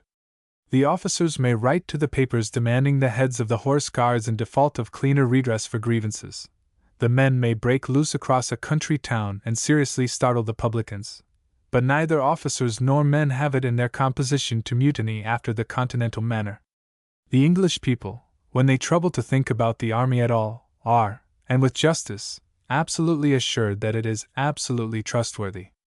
Imagine for a moment their emotions on realizing that such and such a regiment was in open revolt from causes directly due to England's management of Ireland. They would probably send the regiment to the polls forthwith and examine their own consciences as to their duty to Erin, but they would never be easy any more. And it was this vague, unhappy mistrust that the I.A. were laboring to produce. Sheer waste of breath, said the second man after a pause in the council. I don't see the use of tampering with their fool army, but it has been tried before and we must try it again. It looks well in the reports.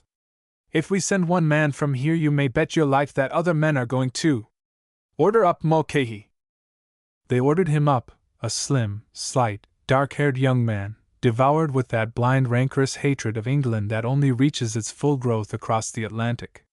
He had sucked it from his mother's breast in the little cabin at the back of the northern avenues of New York. He had been taught his rights and his wrongs, in German and Irish, on the canal fronts of Chicago, and San Francisco held men who told him strange and awful things of the great blind power over the seas. Once, when business took him across the Atlantic, he had served in an English regiment, and being insubordinate had suffered extremely. He drew all his ideas of England that were not bred by the cheaper patriotic prince from one iron-fisted colonel and an unbending adjutant. He would go to the mines if need be to teach his gospel. And he went, as his instructions advised, P.D.Q. which means, with speed, to introduce embarrassment into an Irish regiment, already half mutinous, quartered among Sikh peasantry, all wearing miniatures of His Highness Dilip Singh, Maharaja of the Punjab, next their hearts, and all eagerly expecting his arrival. Other information equally valuable was given him by his masters. He was to be cautious, but never to grudge expense in winning the hearts of the men in the regiment. His mother in New York would supply funds, and he was to write to her once a month. Life is pleasant for a man who has a mother in New York to send him £200 a year over and above his regimental pay. In process of time, thanks to his intimate knowledge of drill and musketry exercise, the excellent Mulcahy, wearing the corporal's stripe, went out in a troopship and joined Her Majesty's Royal Loyal Musketeers, commonly known as the Mavericks, because they were masterless and unbranded cattle, sons of small farmers in County Clare, shoeless vagabonds of Kerry, herders of Ballyvegan, much wanted moonlighters, from the bare rainy headlands of the south coast, officered by O'Moores, Brady's, Hills, Kilreas, and the like. Never to outward seeming was there more promising material to work on. The first three had chosen their regiment well. It feared nothing that moved or talked save the colonel and the regimental Roman Catholic chaplain, the fat Father Dennis, who held the keys of heaven and hell, and blared like an angry bull when he desired to be convincing. Him also it loved because on occasions of stress he was used to tuck up his cassock and charge with the rest into the merriest of the fray, where he always found, good man, that the saints sent him a revolver when there was a fallen private to be protected, or, but this came as an afterthought, his own grey head to be guarded. Cautiously as he had been instructed, tenderly and with much beer, Mulcahy opened his projects to such as he deemed fittest to listen. And these were, one and all, of that quaint, crooked, sweet, profoundly irresponsible and profoundly lovable race that fight like fiends, argue like children, reason like women, obey like men, and jest like their own goblins of the wrath through rebellion, loyalty, want, woe, or war. The underground work of a conspiracy is always dull and very much the same the world over. At the end of 6 months, the seed always falling on good ground, Mulcahy spoke almost explicitly, hinting darkly in the approved fashion at dread powers behind him, and advising nothing more nor less than mutiny. Were they not dogs, evilly treated? Had they not all their own and their national revenges to satisfy? Who in these days would do aught to 900 men in rebellion? Who, again, could stay them if they broke for the sea, licking up on their way other regiments only too anxious to join? And afterwards, here followed windy promises of gold and preferment, office and honor, ever dear to a certain type of Irishman. As he finished his speech, in the dusk of a twilight, to his chosen associates, there was a sound of a rapidly unslung belt behind him. The arm of one Dan Grady flew out in the gloom and arrested something. Then said Dan, "Mulcahy, you're a great man, and you do credit to whoever sent you. Walk about a bit while we think of it." Mulcahy departed elate. He knew his words would sink deep. "Why the triple-dashed asterisks did ye not let me belt him?" grunted a voice. "Because I'm not a fat-headed fool. Boys, 'tis what he's been driving at these 6 months, our superior corporal with his education and his copies of the Irish papers and his everlasting beer. He's been sent for the purpose, and that's where the money comes from. Can ye not see? That man's a gold mine, which Horace Egan here would have destroyed with a belt buckle.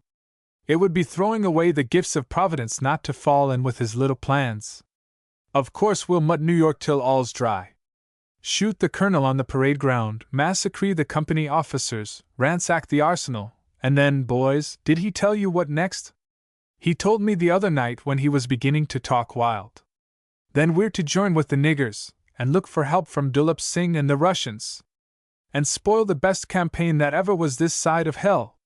Danny, I'd have lost the beer to ha given him the belting he requires. Oh, let him go this a while, man. He's got no constructiveness, but that's the egg meat of his plan, and you must understand that I'm in with it, and so are you. We'll want oceans of beer to convince us, firmaments full. We'll give him talk for his money, and one by one all the boys'll come in, and he'll have a nest of 900 mutineers to squat in and give drink to. What makes me killing mad is his wanting us to do what the niggers did 30 years gone. That and his pig's cheek in saying that other regiments would come along," said a Kerry man. "That's not so bad as hintin' we should loose off on the colonel. Colonel be sugared. I'd as soon as not put a shot through his helmet to see him jump and clutch his old horse's head.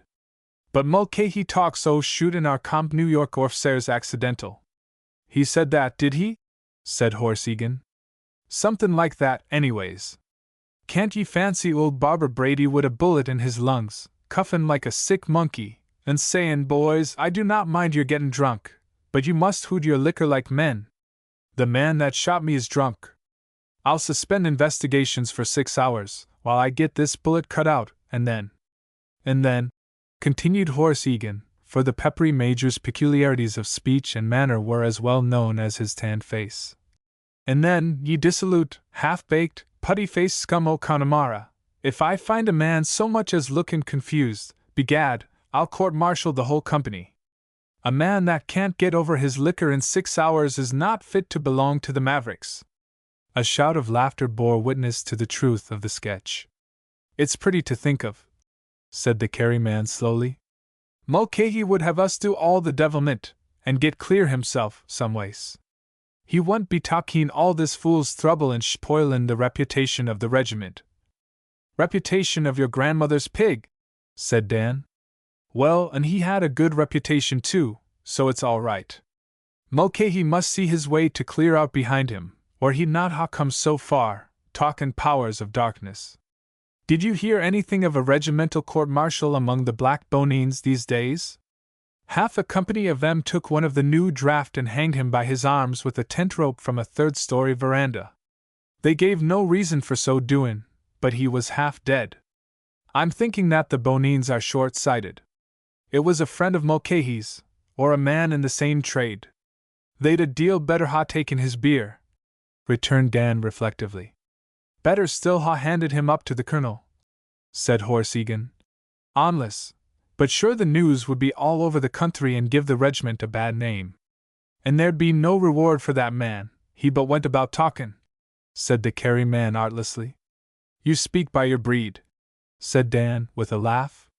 There was never a Kerry man yet that wouldn't sell his brother for a pipe o' tobacco and a pat on the back from a policeman.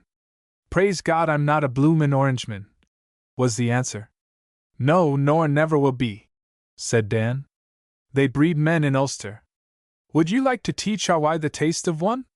The Kerry man looked and longed, but forbore. The odds of battle were too great. Then you'll not even give Mulcahy a strike for his money, said the voice of Horace Egan, who regarded what he called trouble of any kind as the pinnacle of felicity. Dan answered not at all, but crept on tiptoe, with long strides, to the mess room, the men following. The room was empty. In a corner, cased like the king of Dahoma's state umbrella, stood the regimental colors. Dan lifted them tenderly and unrolled in the light of the candles the record of the Mavericks, tattered, worn, and hacked. The white satin was darkened everywhere with big brown stains, the gold threads on the crowned harp were frayed and discolored, and the red bull, the totem of the Mavericks, was coffee-hued. The stiff, embroidered folds, whose price is human life, rustled down slowly. The Mavericks keep their colors long and guard them very sacredly. Vittoria, Salamanca, Toulouse, Waterloo, Moudkey, Ferrascha, and Sobraon, that was fought close next door here, against the very beggars he wants us to join. Inkerman, the Alma, Sebastopol. What are those little businesses compared to the campaigns of General Mulcahy? The Mutt New York, think o' that. The Mutt New York and some dirty little matters in Afghanistan, and for that and these and those. Dan pointed to the names of glorious battles. That Yankee man with the tartan in his hair comes and says as easy as have a drink, Holy Moses, there's the captain! But it was the mess sergeant who came in just as the men clattered out, and found the colors unkissed. From that day dated the mutiny of the Mavericks, to the joy of Mulcahy and the pride of his mother in New York, the good lady who sent the money for the beer. Never, so far as words went, was such a mutiny. The conspirators, led by Dan Grady and Horace Egan, poured in daily. They were sound men, men to be trusted, and they all wanted blood, but first they must have beer. They cursed the Queen, they mourned over Ireland, they suggested hideous plunder of the Indian countryside, and then, alas, some of the younger men would go forth and wallow on the ground in spasms of wicked laughter. The genius of the Irish for conspiracies is remarkable. None the less they would swear no oaths but those of their own making, which were rare and curious, and they were always at pains to impress Mulcahy with the risks they ran. Naturally the flood of beer wrought demoralization. But Mulcahy confused the causes of things, and when a very muzzy maverick smote a sergeant on the nose or called his commanding officer a bald-headed old lard bladder, and even worse names, he fancied that rebellion and not liquor was at the bottom of the outbreak. Other gentlemen who have concerned themselves in larger conspiracies have made the same error. The hot season, in which they protested no man could rebel, came to an end, and Mulcahy suggested a visible return for his teachings. As to the actual upshot of the mutiny, he cared nothing. It would be enough if the English, infatuatedly trusting to the integrity of their army, should be startled with news of an Irish regiment revolting from political considerations. His persistent demands would have ended, at Dan's instigation, in a regimental belting which in all probability would have killed him and cut off the supply of beer, had not he been sent on special duty some 50 miles away from the cantonment to cool his heels in a mud fort and dismount obsolete artillery. Then the colonel of the Mavericks, reading his newspaper diligently, and scenting frontier trouble from afar, posted to the army headquarters and pled with the commander-in-chief for certain privileges, to be granted under certain contingencies, which contingencies came about only a week later, when the annual little war on the border developed itself and the colonel returned to carry the good news to the Mavericks. He held the promise of the chief for active service, and the men must get ready. On the evening of the same day, Mulcahy, an unconsidered corporal, yet great in conspiracy, returned to cantonments, and heard sounds of strife and howlings from afar off. The mutiny had broken out, and the barracks of the Mavericks were one whitewashed pandemonium. A private tearing through the barrack square gasped in his ear, "Service! Active service! It's a burnin' shame. Oh joy, the Mavericks had risen on the eve of battle. They would not, noble and loyal sons of Ireland, serve the Queen longer. The news would flash through the countryside and over to England, and he, Mulcahy, the trusted of the third three, had brought about the crash. The private stood in the middle of the square and cursed colonel, regiment, officers, and doctor, particularly the doctor, by his gods. An orderly of the native cavalry regiment clattered through the mob of soldiers. He was half lifted, half dragged from his horse, beaten on the back with mighty hand claps till his eyes watered, and called all manner of endearing names. Yes, the Mavericks had fraternized with the native troops. Who then was the agent among the latter that had blindly wrought with Mulcahy so well? An officer slunk, almost ran, from the mess to a barrack. He was mobbed by the infuriated soldiery, who closed round but did not kill him, for he fought his way to shelter, flying for the life. Mulcahy could have wept with pure joy and thankfulness. The very prisoners in the guardroom were shaking the bars of their cells and howling like wild beasts, and from every barrack poured the booming as of a big war drum. Mulcahy hastened to his own barrack. He could hardly hear himself speak. 80 men were pounding with fist and heel the tables and trestles. 80 men, flushed with mutiny, stripped to their shirt sleeves, their knapsacks half packed for the march to the sea, made the 2-inch boards thunder again as they chanted, to a tune that Mulcahy knew well, the sacred war song of the Mavericks. Then, as the table broke under the furious accompaniment, "Mother of all the saints in bliss and all the devils in cinders, where's my fine new sock without the heel?" howled hoarse Egan, ransacking everybody's valise but his own. He was engaged in making up deficiencies of kit preparatory to a campaign, and in that work he steals best who steals last. "Ah, Mulcahy, you're in good time," he shouted. "We've got the route, and we're off on Thursday for a picnic with the Lancers next door." An ambulance orderly appeared with a huge basket full of lint rolls, provided by the forethought of the Queen for such as might need them later on.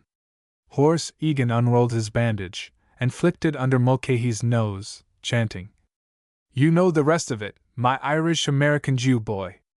By gad, ye have to fight for the Queen in the inside avy a fortnight, my darlin'." A roar of laughter interrupted. Mulcahy looked vacantly down the room. Bid a boy defy his father when the pantomime cab is at the door, or a girl develop a will of her own when her mother is putting the last touches to the first ball dress, but do not ask an Irish regiment to embark upon mutiny on the eve of a campaign, when it has fraternized with the native regiment that accompanies it, and driven its officers into retirement with 10,000 clamorous questions. And the prisoners dance for joy, and the sick men stand in the open calling down all known diseases on the head of the doctor, who has certified that they are medically unfit for active service. At even the Mavericks might have been mistaken for mutineers by one so unversed in their natures as Mulcahy. At dawn a girls' school might have learned deportment from them. They knew that their colonel's hand had closed, and that he who broke that iron discipline would not go to the front. Nothing in the world will persuade one of our soldiers, when he is ordered to the north on the smallest of affairs, that he is not immediately going gloriously to slay Cossacks and cook his kettles in the palace of the Tsar. A few of the younger men mourned for Mulcahy's beer, because the campaign was to be conducted on strict temperance principles, but as Dan and Horace Egan said sternly, "We've got the beer man with us. He shall drink now on his own hook." Mulcahy had not taken into account the possibility of being sent on active service. He had made up his mind that he would not go under any circumstances, but fortune was against him. "Sick you?" said the doctor, who had served an unholy apprenticeship to his trade in Tralee poorhouses. "You're only homesick, and what you call varicose veins come from overeating. A little gentle exercise will cure that." And later, "Mulcahy, my man, everybody is allowed to apply for a sick certificate once. If he tries it twice we call him by an ugly name. Go back to your duty, and let's hear no more of your diseases." I am ashamed to say that Horace Egan enjoyed the study of Mulcahy's soul in those days, and Dan took an equal interest. Together they would communicate to their corporal all the dark lore of death which is the portion of those who have seen men die. Egan had the larger experience, but Dan the finer imagination.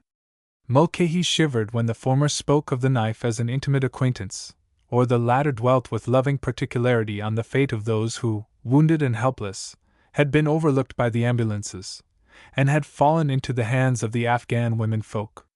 Mulcahy knew that the mutiny, for the present at least, was dead, knew, too, that a change had come over Dan's usually respectful attitude towards him, and Horace Egan's laughter and frequent allusions to abortive conspiracies emphasized all that the conspirator had guessed. The horrible fascination of the death stories, however, made him seek the men's society.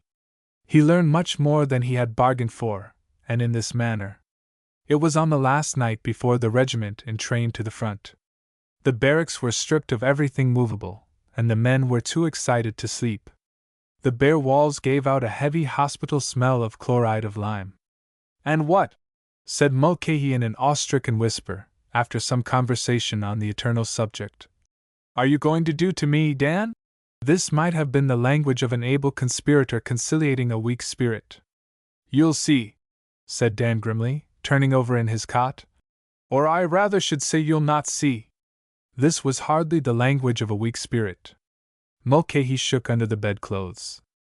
"Be easy with him," put in Egan from the next cot. "He has got his chance though going clean. Listen, Mulcahy, all we want is for the good sake of the regiment that you take your death standing up, as a man should. There's be heaps and heaps of enemy, plenteous heaps. Go there and do all you can and die decent. You'll die with a good name there.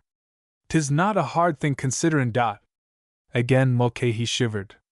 "And how could a man wish to die better than fightin'?" added Dan consolingly. "And if I won't?" said the corporal in a dry whisper. "There'll be a dale of smoke," returned Dan, sitting up and ticking off the situation on his fingers. "Sure to be, and the noise of the firin'll be tremendous, and we'll be running about up and down, the regiment will. But we, Horace and I, will stay by you, Mulcahy, and never let you go. Maybe there'll be an accident. It's playing it low on me. Let me go. For pity's sake, let me go. I never did you harm, and I stood you as much beer as I could. Oh, don't be hard on me, Dan. You were in it too. You won't kill me up there, will you? I'm not thinking of the treason, though you should be glad any honest boys drank with you. It's for the regiment. We can't have the shame o' you bringing shame on us.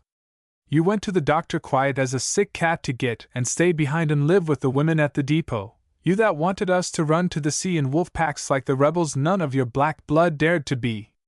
But we knew about your going to the doctor, for he told in mess, and it's all over the regiment. Being, as we are, your best friends, we didn't allow any one to molest you yet. We will see to you ourselves. Fight which you will, us or the enemy, you'll never lie in that cot again, and there's more glory and maybe less kicks from fighting the enemy. That's fair speaking, Dot. And he told us by word of mouth to go and join with the niggers. You've forgotten that, Dan," said Horace Egan, to justify sentence. "What's the use of plaguing the man? One shot pays for all. Sleep ye sound, Mulcahy. But you understand, do ye not?" Mulcahy for some weeks understood very little of anything at all save that ever at his elbow, in camp or at parade, stood two big men with soft voices adjuring him to commit harikari lest a worse thing should happen, to die for the honor of the regiment in decency among the nearest knives. But Mulcahy dreaded death. He remembered certain things that priests had said in his infancy, and his mother, not the one at New York, starting from her sleep with shrieks to pray for a husband's soul in torment. It is well to be of a cultured intelligence, but in time of trouble the weak human mind returns to the creed it sucked in at the breast, and if that creed be not a pretty one, trouble follows. Also, the death he would have to face would be physically painful. Most conspirators have large imaginations. Mulcahy could see himself, as he lay on the earth in the night, dying by various causes. They were all horrible.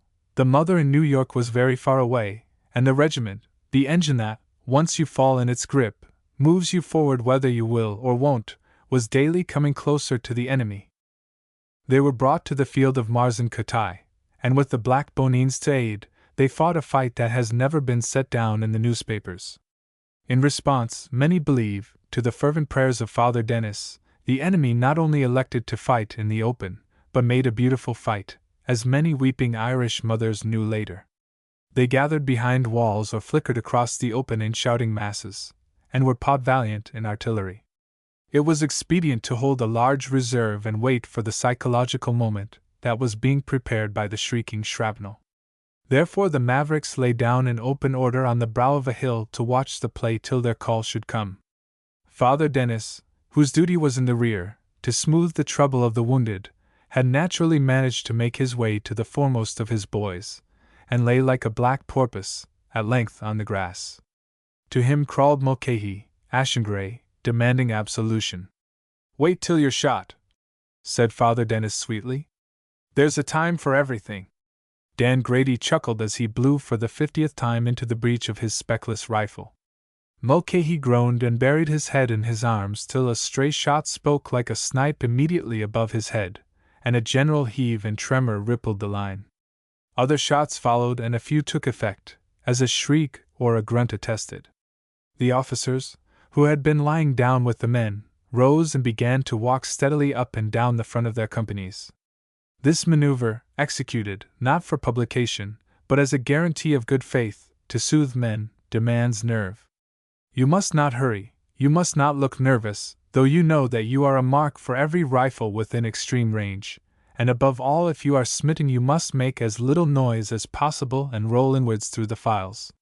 It is at this hour, when the breeze brings the first salt whiff of the powder to noses rather cold at the tip, and the eye can quietly take in the appearance of each red casualty, that the strain on the nerves is strongest. Scotch regiments can endure for half a day and abate no whit of their zeal at the end. English regiments sometimes sulk under punishment, while the Irish, like the French, are apt to run forward by ones and twos, which is just as bad as running back. The truly wise commandant of highly strung troops allows them, in seasons of waiting, to hear the sound of their own voices uplifted in song. There is a legend of an English regiment that lay by its arms under fire chanting Sam Hall, to the horror of its newly appointed and pious colonel. The Black Bonines, who were suffering more than the Mavericks, on a hill half a mile away, began presently to explain to all who cared to listen. "Sing, boys," said Father Dennis softly. "It looks as if we cared for their Afghan peace." Dan Grady raised himself to his knees and opened his mouth in a song imparted to him, as to most of his comrades, in the strictest confidence by Mulcahy. That Mulcahy then lying limp and fainting on the grass, the chill fear of death upon him. Company after company caught up the words which, the say, are to herald the general rising of Erin, and to breathe which, except to those duly appointed to hear, is death. Wherefore they are printed in this place. They were heart-filling lines and they ran with a swirl. The are better served by their pens than their petards. Dan clapped Mulcahy merrily on the back, asking him to sing up. The officers lay down again. There was no need to walk any more. Their men were soothing themselves thunderously thus. "I'll speak to you after all's over," said Father Dennis authoritatively in Dan's ear. "What's the use of confessing to me when you do this foolishness? Dan, you've been playing with fire. I'll lay you more penance in a week then. Come along to purgatory with us, Father dear. The Bonines are on the move, they'll let us go now." The regiment rose to the blast of the bugle as one man, but one man there was who rose more swiftly than all the others, for half an inch of bayonet was in the fleshy part of his leg. "You've got to do it," said Dan grimly. "Do it decent anyhow." And the roar of the rush drowned his words, for the rear companies thrust forward the first, still singing as they swung down the slope. They should have sung it in the face of England, not of the Afghans, whom it impressed as much as did the wild Irish yell. "They came down singing," said the unofficial report of the enemy, borne from village to village the next day. "They continued to sing, and it was written that our men could not abide when they came. It is believed that there was magic in the aforesaid song." Dan and Horse Egan kept themselves in the neighborhood of Mulcahy. Twice the man would have bolted back in the confusion. Twice he was heaved, kicked, and shouldered back again into the unpaintable inferno of a hotly contested charge. At the end, The panic excess of his fear drove him into madness beyond all human courage. His eyes staring at nothing, his mouth open and frothing, and breathing as one in a cold bath, he went forward demented, while Dan toiled after him. The charge checked at a high mud wall. It was Mulcahy who scrambled up tooth and nail and hurled down among the bayonets the amazed Afghan who barred his way. It was Mulcahy, keeping to the straight line of the rabid dog, who led a collection of ardent souls at a newly unmasked battery and flung himself on the muzzle of a gun as his companions danced among the gunners. It was Mulcahy who ran wildly on from that battery into the open plain, where the enemy were retiring in sullen groups. His hands were empty, he had lost helmet and belt, and he was bleeding from a wound in the neck. Dan and Horse Egan, panting and distressed, had thrown themselves down on the ground by the captured guns, when they noticed Mulcahy's charge. "Mad?" said Horse Egan critically. "Mad with fear! He's going straight to his death, and shouting's no use. Let him go. Watch now! If we fire, we'll hit him, matey." The last of a hurrying crowd of Afghans turned at the noise of shod feet behind him, and shifted his knife ready to hand. This, he saw, was no time to take prisoners. Mulcahy tore on, sobbing. The straight-held blade went home through the defenseless breast, and the body pitched forward almost before a shot from Dan's rifle brought down the slayer, and still further hurried the Afghan retreat. The two Irishmen went out to bring in their dead. "He was given the point, and that was an easy death," said Horse Egan, viewing the corpse. "But would you ha' shot him, Danny, if he had lived? He didn't live, so there's no sayin'. But I doubt I would have because of the fun he gave us, let alone the beer. Hike up his legs, Horse, and we'll bring him in. Perhaps 'tis better this way." They bore the poor limp body to the mass of the regiment, lolling open-mouthed on their rifles, and there was a general snigger when one of the younger subalterns said, "That was a good man." "Phew," said Horse Egan, when a burial party had taken over the burden. "I'm powerful dhry, and this reminds me there'll be no more beer at all." "Why not?" said Dan, with a twinkle in his eye as he stretched himself for rest. "Are we not conspirin' all we can, and while we conspire are we not entitled to free drinks? Sure his old mother in New York would not let her son's comrades perish of drouth, if she can be reached at the end of a letter." "You're a genius," said Horse Egan. 0-foot course she will not. I wish this cruel war was over, and we'd get back to Canteen. Faith, the commander-in-chief ought to be hanged in his own little sword belt for making us work on Watha." The Mavericks were generally of Horse Egan's opinion. So they made haste to get their work done as soon as possible, and their industry was rewarded by unexpected peace. "We can fight the sons of Adam," said the tribesman, "but we cannot fight the sons of Eblis, and this regiment never stays still in one place. Let us therefore come in." They came in, and this regiment withdrew to conspire under the leadership of Dan Grady. Excellent as a subordinate, Dan failed altogether as a chief in command, possibly because he was too much swayed by the advice of the only man in the regiment who could manufacture more than one kind of handwriting.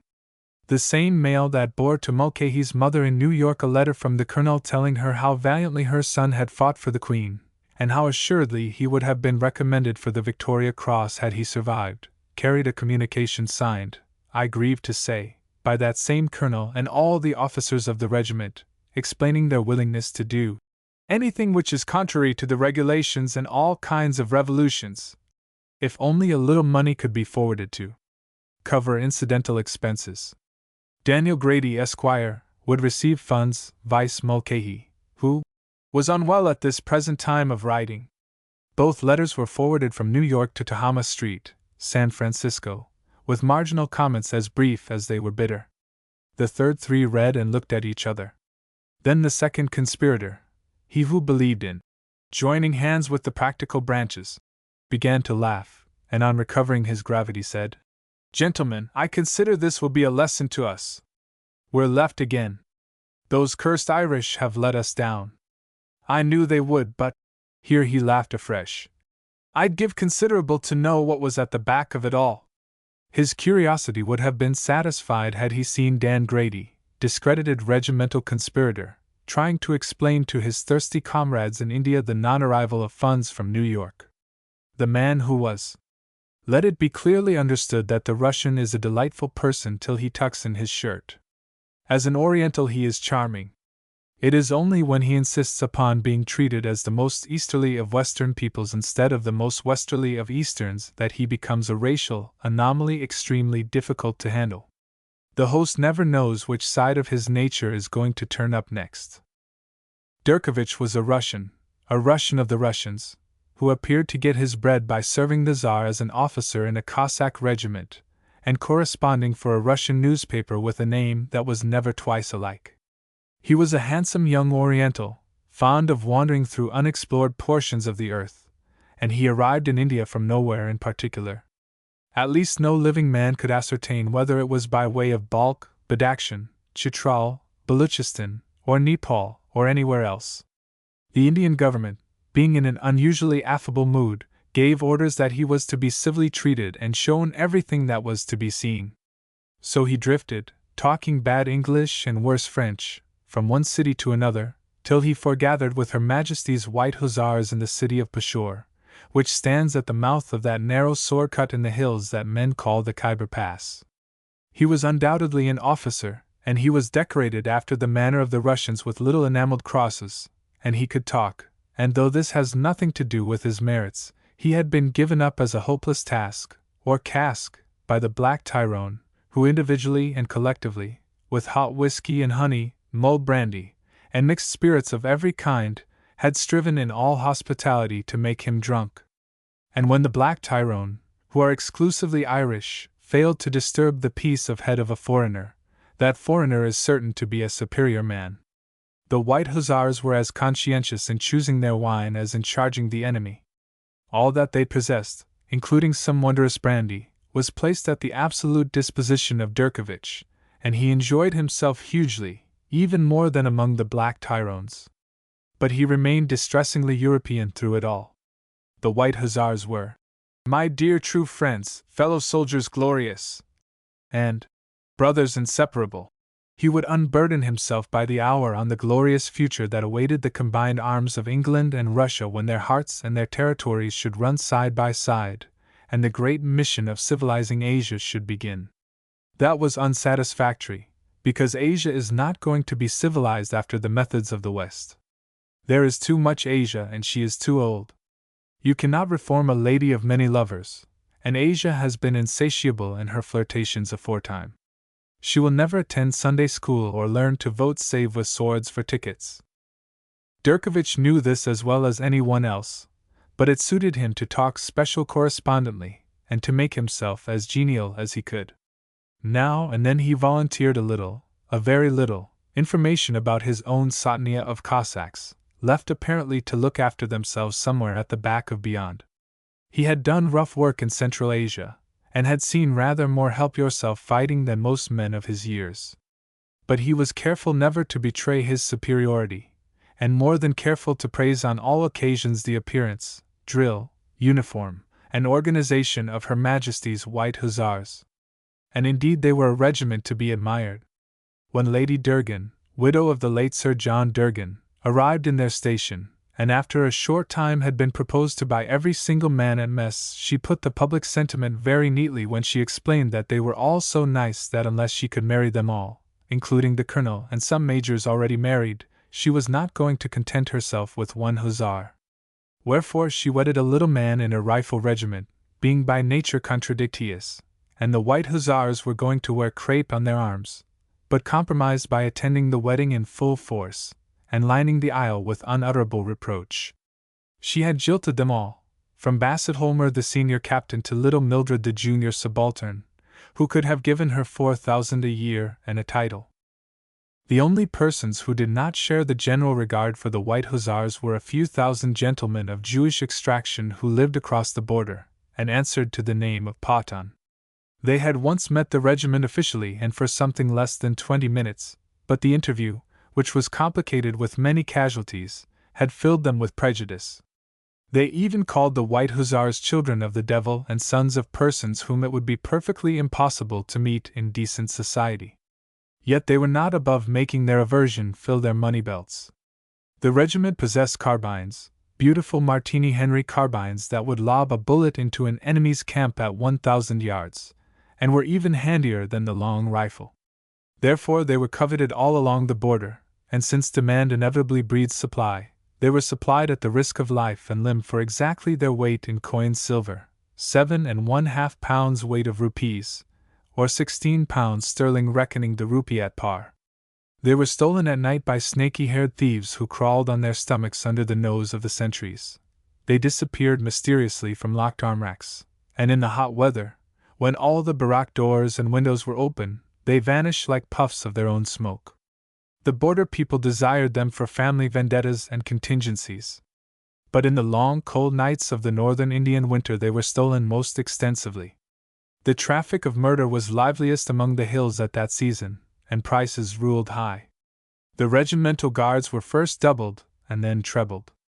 A trooper does not much care if he loses a weapon, government must make it good, but he deeply resents the loss of his sleep. The regiment grew very angry, and one rifle thief bears the visible marks of their anger upon him to this hour. That incident stopped the burglaries for a time, and the guards were reduced accordingly, and the regiment devoted itself to polo with unexpected results, for it beat by 2-1 that very terrible polo corps, the Lushkar Light Horse, though the latter had 4 ponies apiece for a short hour's fight, as well as a native officer who played like a lambent flame across the ground. They gave a dinner to celebrate the event. The Lushkar team came, and Durkovich came, in the full uniform of a Cossack officer, which is as full as a dressing gown, and was introduced to the Lushkars, and opened his eyes as he regarded. They were lighter men than the Hussars, and they carried themselves with the swing that is the peculiar right of the Punjab frontier force and all irregular horse. Like everything else in the service, it has to be learnt, but unlike many things, it is never forgotten, and remains on the body till death. The great beam-roofed mess room of the White Hussars was a sight to be remembered. All the mess plate was out on the long table, the same table that had served up the bodies of 5 officers after a forgotten fight long and long ago. The dingy, battered standards faced the door of entrance, clumps of winter roses lay between the silver candlesticks, and the portraits of eminent officers deceased looked down on their successors from between the heads of Samber, Nilgai, Marker, and pride of all the mess. 2 grinning snow leopards that had cost Bassett Holmer 4 months' leave that he might have spent in England, instead of on the road to Thibet and the daily risk of his life by ledge, snowslide, and grassy slope. The servants in spotless white muslin and the crest of their regiments on the brow of their turbans waited behind their masters, who were clad in the scarlet and gold of the White Hussars, and the cream and silver of the Lushkar Light Horse. Durkovich's dull green uniform was the only dark spot at the board, but his big onyx eyes made up for it. He was fraternizing effusively with the captain of the Lushkar team, who was wondering how many of Durkovich's Cossacks his own dark, wiry down countrymen could account for in a fair charge. But one does not speak of these things openly. The talk rose higher and higher, and the regimental band played between the courses, as is the immemorial custom, till all tongues ceased for a moment with the removal of the dinner slips and the first toast of obligation, when an officer rising said, "Mr. Vyse, the Queen," and little Mildred from the bottom of the table answered, "The Queen, God bless her!" And the big spurs clanked as the big men heaved themselves up and drank the Queen upon whose pay they were falsely supposed to settle their mess bills. That sacrament of the mess never grows old, and never ceases to bring a lump into the throat of the listener wherever he be by sea or by land. Durkovich rose with his "Brothers glorious!" but he could not understand. No one but an officer can tell what the toast means, and the bulk have more sentiment than comprehension. Immediately after the little silence that follows on the ceremony there entered the native officer who had played for the Lushkar team. He could not, of course, eat with the mess, but he came in at dessert, all 6 feet of him, with the blue and silver turban atop, and the big black boots below. The mess rose joyously as he thrust forward the hilt of his saber in token of fealty for the colonel of the White Hussars to touch, and dropped into a vacant chair amid shouts of "Rung ho, hear us sing!" which being translated means, "Go in and win. Did I whack you over the knee, old man? Rasadar Sahib, What the devil made you play that kicking pig of a pony in the last 10 minutes? Shabash, Rasadar Sahib! Then the voice of the colonel. The health of Rasadar Hira Singh! After the shouting had died away, Hira Singh rose to reply, for he was the cadet of a royal house, the son of a king's son, and knew what was due on these occasions. Thus he spoke in the vernacular. Colonel Sahib and officers of this regiment, much honor have you done me. This will I remember. We came down from afar to play you, but we were beaten. No fault of yours, Rasadar Sahib. Played on our own ground, why no? Your ponies were cramped from the railway. Don't apologize. Therefore perhaps we will come again if it be so ordained. Here. Here. Here, indeed. Bravo. HSH. Then we will play you afresh, happy to meet you. Till there are left no feet upon our ponies. Thus far for sport. He dropped one hand on his sword hilt, and his eye wandered to Durkovich lolling back in his chair. But if by the will of God there arises any other game which is not the polo game, then be assured, Colonel Sahib and officers, that we will play it out side by side, though they. Again his eye sought Durkovich. Though they, I say, have 50 ponies to our one horse. And with a deep-mouthed rung-ho. That sounded like a musket, but on flagstones he sat down amid leaping glasses. Durkovich, who had devoted himself steadily to the brandy, the terrible brandy aforementioned, did not understand, nor did the expurgated translations offered to him at all convey the point. Decidedly Hira Singh's was the speech of the evening, and the clamor might have continued to the dawn had it not been broken by the noise of a shot without that sent every man feeling at his defenseless left side. Then there was a scuffle and a yell of pain. Carbine stealing again, said the adjutant, calmly sinking back in his chair. This comes of reducing the guards. I hope the sentries have killed him. The feet of armed men pounded on the veranda flags, and it was as though something was being dragged. Why don't they put him in the cells till the morning? Said the colonel testily. See if they've damaged him, sergeant. The mess sergeant fled out into the darkness and returned with 2 troopers and a corporal, all very much perplexed. Caught a man stealin' carbines, sir, said the corporal. Leastways he was crawlin' towards the barracks, sir, past the main road sentries, and the sentry says, sir. The limp heap of rags upheld by the 3 men groaned. Never was seen so destitute and demoralized an Afghan. He was turbanless, shoeless, caked with dirt, and all but dead with rough handling.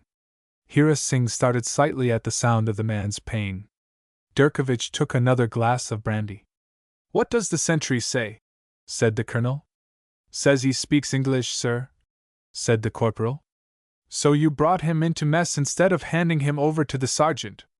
If he spoke all the tongues of the Pentecost, you've no business. Again the bundle groaned and muttered. Little Mildred had risen from his place to inspect. He jumped back as though he had been shot.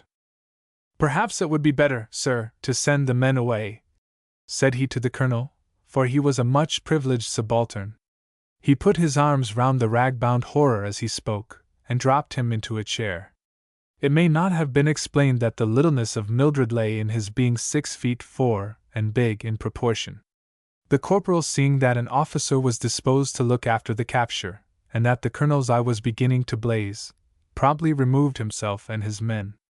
The mess was left alone with the carbine thief, who laid his head on the table and wept bitterly, hopelessly, and inconsolably as little children weep. Hira Singh leapt to his feet. Colonel Sahib, said he, that man is no Afghan, for they weep AI. AI. Nor is he of Hindustan, for they weep O. Ho. He weeps after the fashion of the white men, who say ow. Ow. Now where the dickens did you get that knowledge, Hira Singh? Said the captain of the Lashkar team.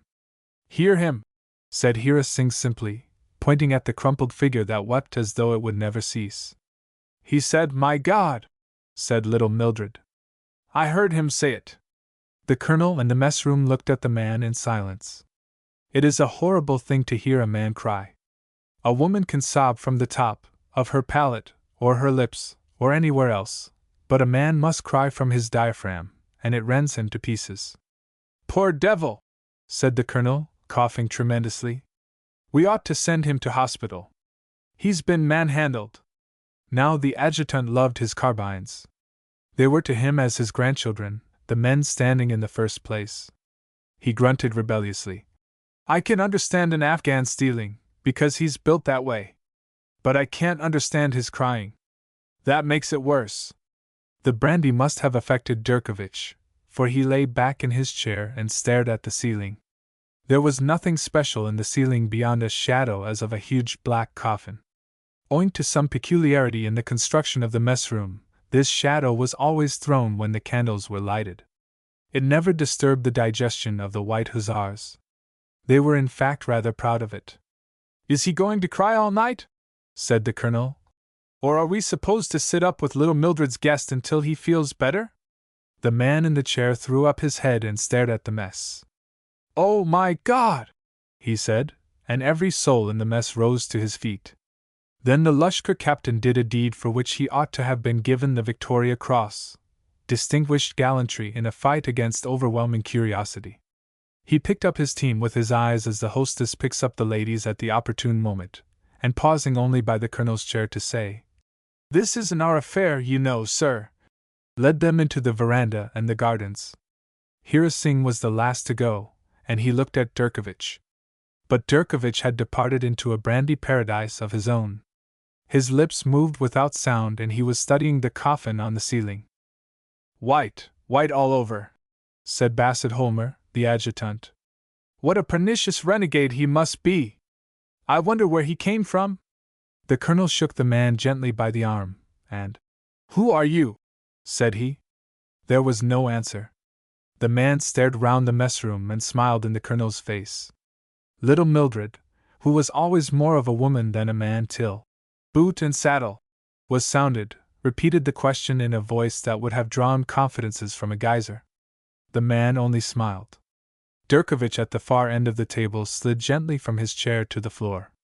No son of Adam in this present imperfect world can mix the hussar's champagne with the hussar's brandy by 5 and 8 glasses of each without remembering the pit whence he was digged and descending thither. The band began to play the tune with which the White Hussars from the date of their formation have concluded all their functions. They would sooner be disbanded than abandon that tune. It is a part of their system. The man straightened himself in his chair and drummed on the table with his fingers. "I don't see why we should entertain lunatics," said the colonel. "Call a guard and send him off to the cells. We'll look into the business in the morning. Give him a glass of wine first, though." Little Mildred filled a sherry glass with the brandy and thrust it over to the man. He drank, and the tune rose louder, and he straightened himself yet more. Then he put out his long-to-loned hands to a piece of plate opposite, and fingered it lovingly. There was a mystery connected with that piece of plate, in the shape of a spring which converted what was a 7-branched candlestick, 3 springs on each side and 1 in the middle, into a sort of wheel-spoke candelabrum. He found the spring, pressed it, and laughed weakly. He rose from his chair and inspected a picture on the wall, then moved on to another picture, the mess watching him without a word.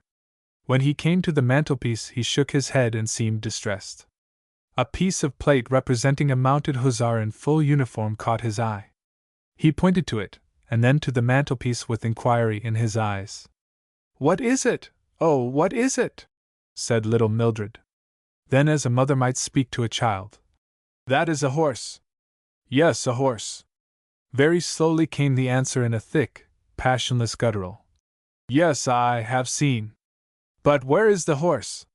You could have heard the hearts of the mess beating as the men drew back to give the stranger full room in his wanderings. There was no question of calling the guard. Again he spoke, very slowly. "Where is our horse?" "There is but one horse in the White Hussars, and his portrait hangs outside the door of the mess room. He is the piebald drum horse, the king of the regimental band, that served the regiment for 37 years, and in the end was shot for old age." Half the mess tore the thing down from its place and thrust it into the man's hands. He placed it above the mantelpiece, it clattered on the ledge as his poor hands dropped it, and he staggered towards the bottom of the table, falling into Mildred's chair. Then all the men spoke to one another something after this fashion.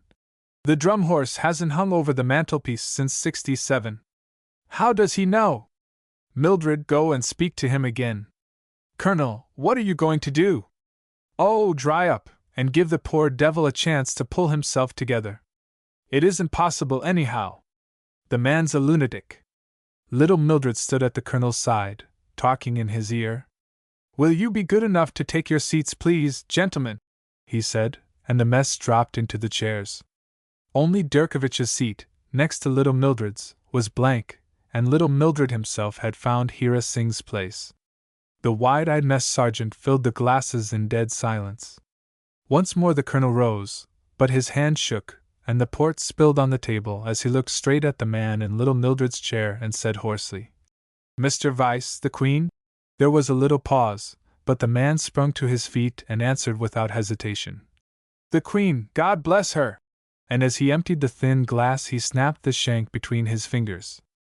Long and long ago, when the Empress of India was a young woman, and there were no unclean ideals in the land, it was the custom of a few messes to drink the Queen's toast in broken glass, to the vast delight of the mess contractors. The custom is now dead, because there is nothing to break anything for, except now and again the word of a government, and that has been broken already. That settles it, said the colonel, with a gasp. He's not a sergeant. What in the world is he? The entire mess echoed the word, and the volley of questions would have scared any man. It was no wonder that the ragged, filthy invader could only smile and shake his head.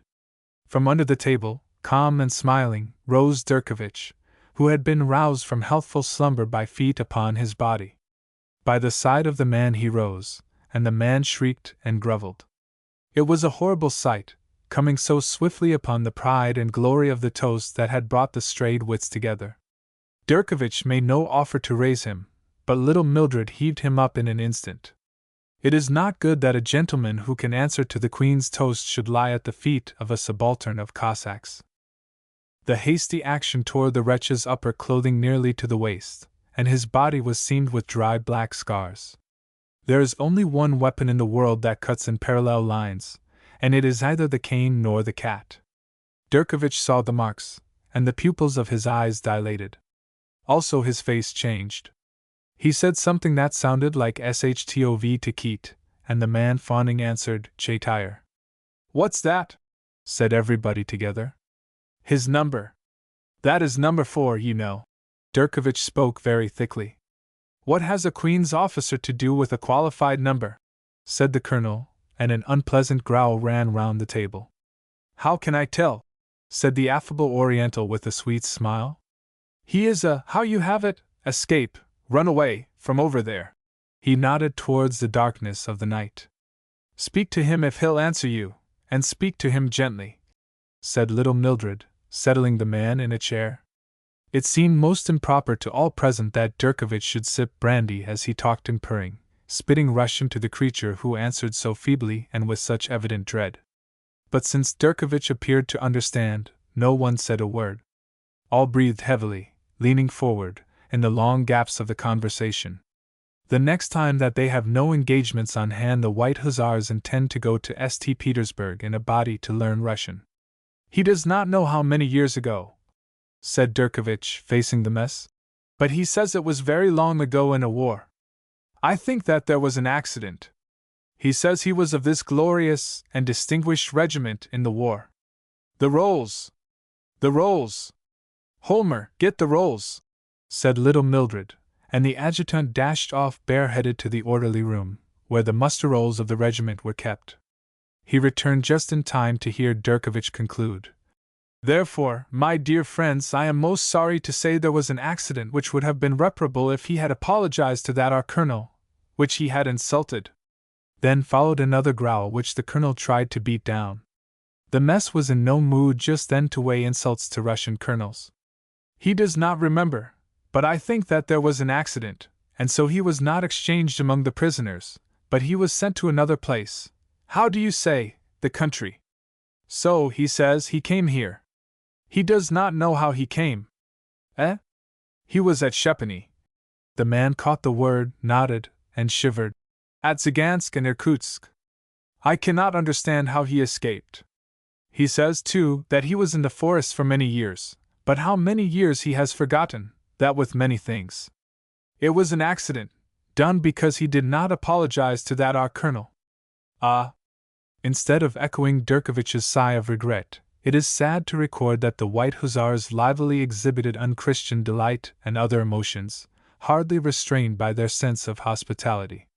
Holmer flung the frayed and yellow regimental rolls on the table, and the men flung themselves at these. "Steady! 56, 55, 54, said Holmer. "Here we are. Lieutenant Austin Lim Mason. Missing, that was before Sebastopol. What an infernal shame! Insulted one of their colonels, and was quietly shipped off. 30 years of his life wiped out. But he never apologized. Said he'd see him damned first," chorused the mess. "Poor chap! I suppose he never had the chance afterwards." "How did he come here?" said the colonel. The dingy heap in the chair could give no answer. "Do you know who you are?" It laughed weakly. "Do you know that you are Lim Mason, Lieutenant Lim Mason of the White Hussars?"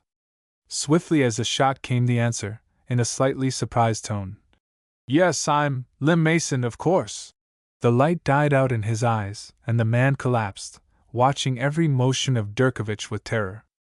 A flight from Siberia may fix a few elementary facts in the mind, but it does not seem to lead to continuity of thought. The man could not explain how, like a homing pigeon, he had found his way to his own old mess again. Of what he had suffered or seen he knew nothing. He cringed before Durkovich as instinctively as he had pressed the spring of the candlestick, sought the picture of the drum horse, and answered to the toast of the Queen.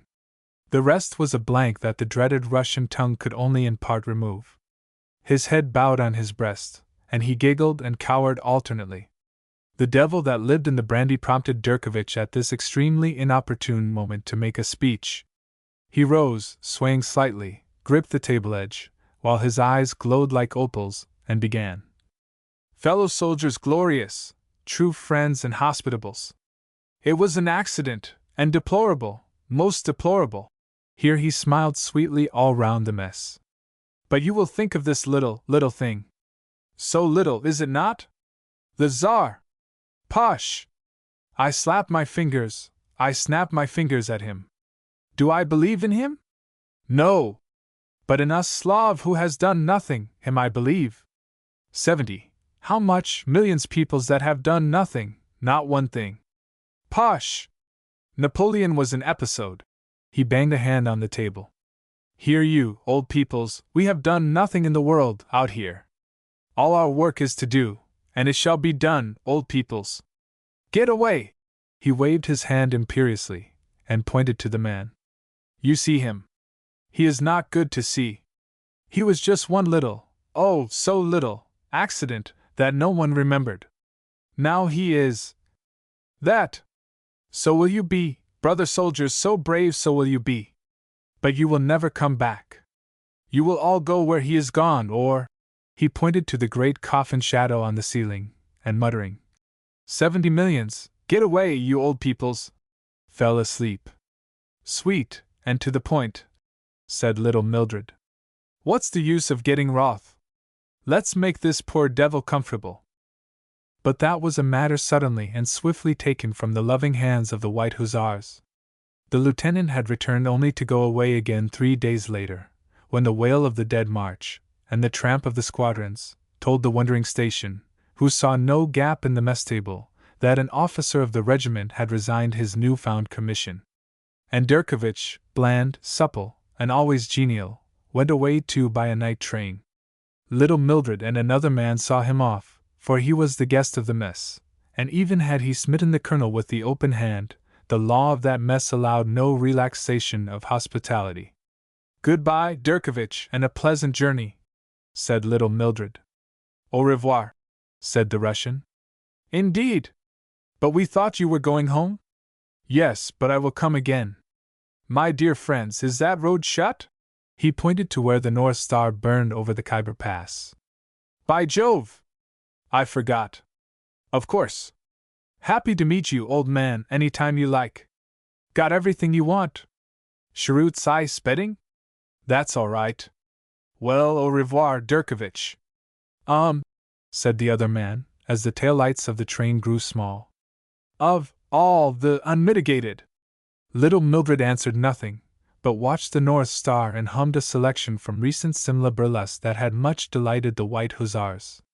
It ran: Only a subaltern. They made Bobby Wick pass an examination at Sandhurst. He was a gentleman before he was gazetted, so, when the Empress announced that Gentleman Cadet Robert Hannah Wick was posted as second lieutenant to the Tyneside Tail Twisters at Crab Bakhar, he became an officer and a gentleman, which is an enviable thing, and there was joy in the house of Wick, where Mamma Wick and all the little Wicks fell upon their knees and offered incense to Bobby by virtue of his achievements. Papa Wick had been a commissioner in his day, holding authority over 3 millions of men in the Chota-Buldana division, building great works for the good of the land, and doing his best to make 2 blades of grass grow where there was but one before.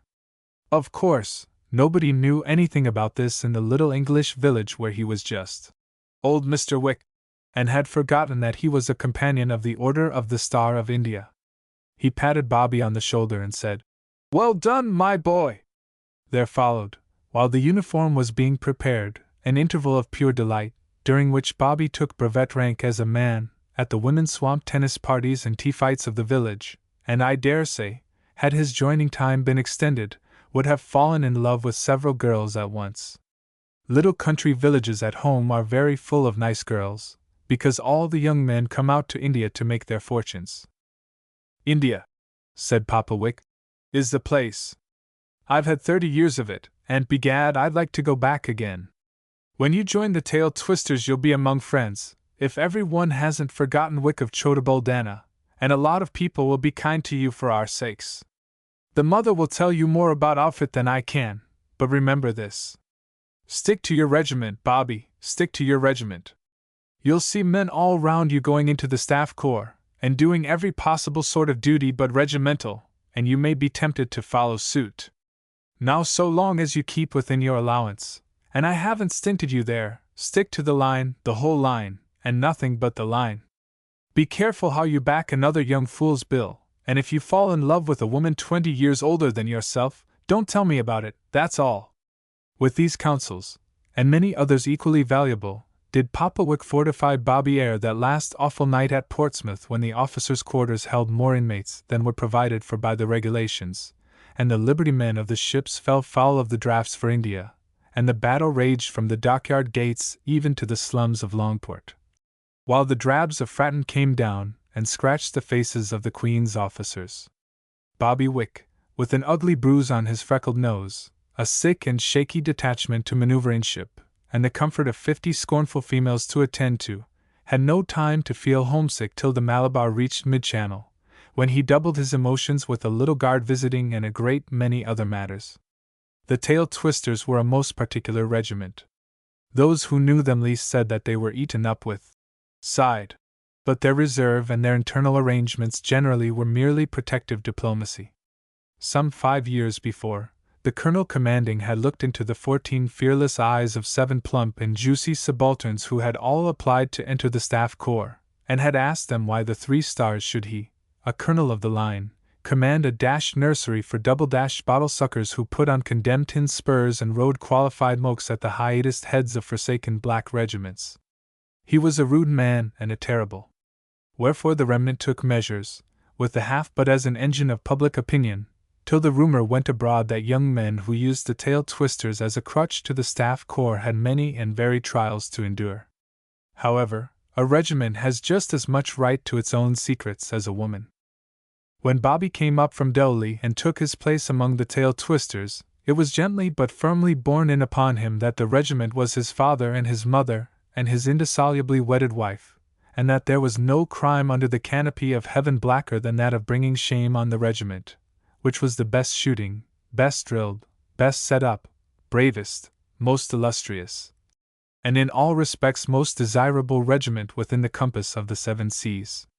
He was taught the legends of the mess plate, from the great grinning golden gods that had come out of the summer palace in Pekin to the silver-mounted marker-horn snuff-mull presented by the last C.O., he who spake to the 7 subalterns.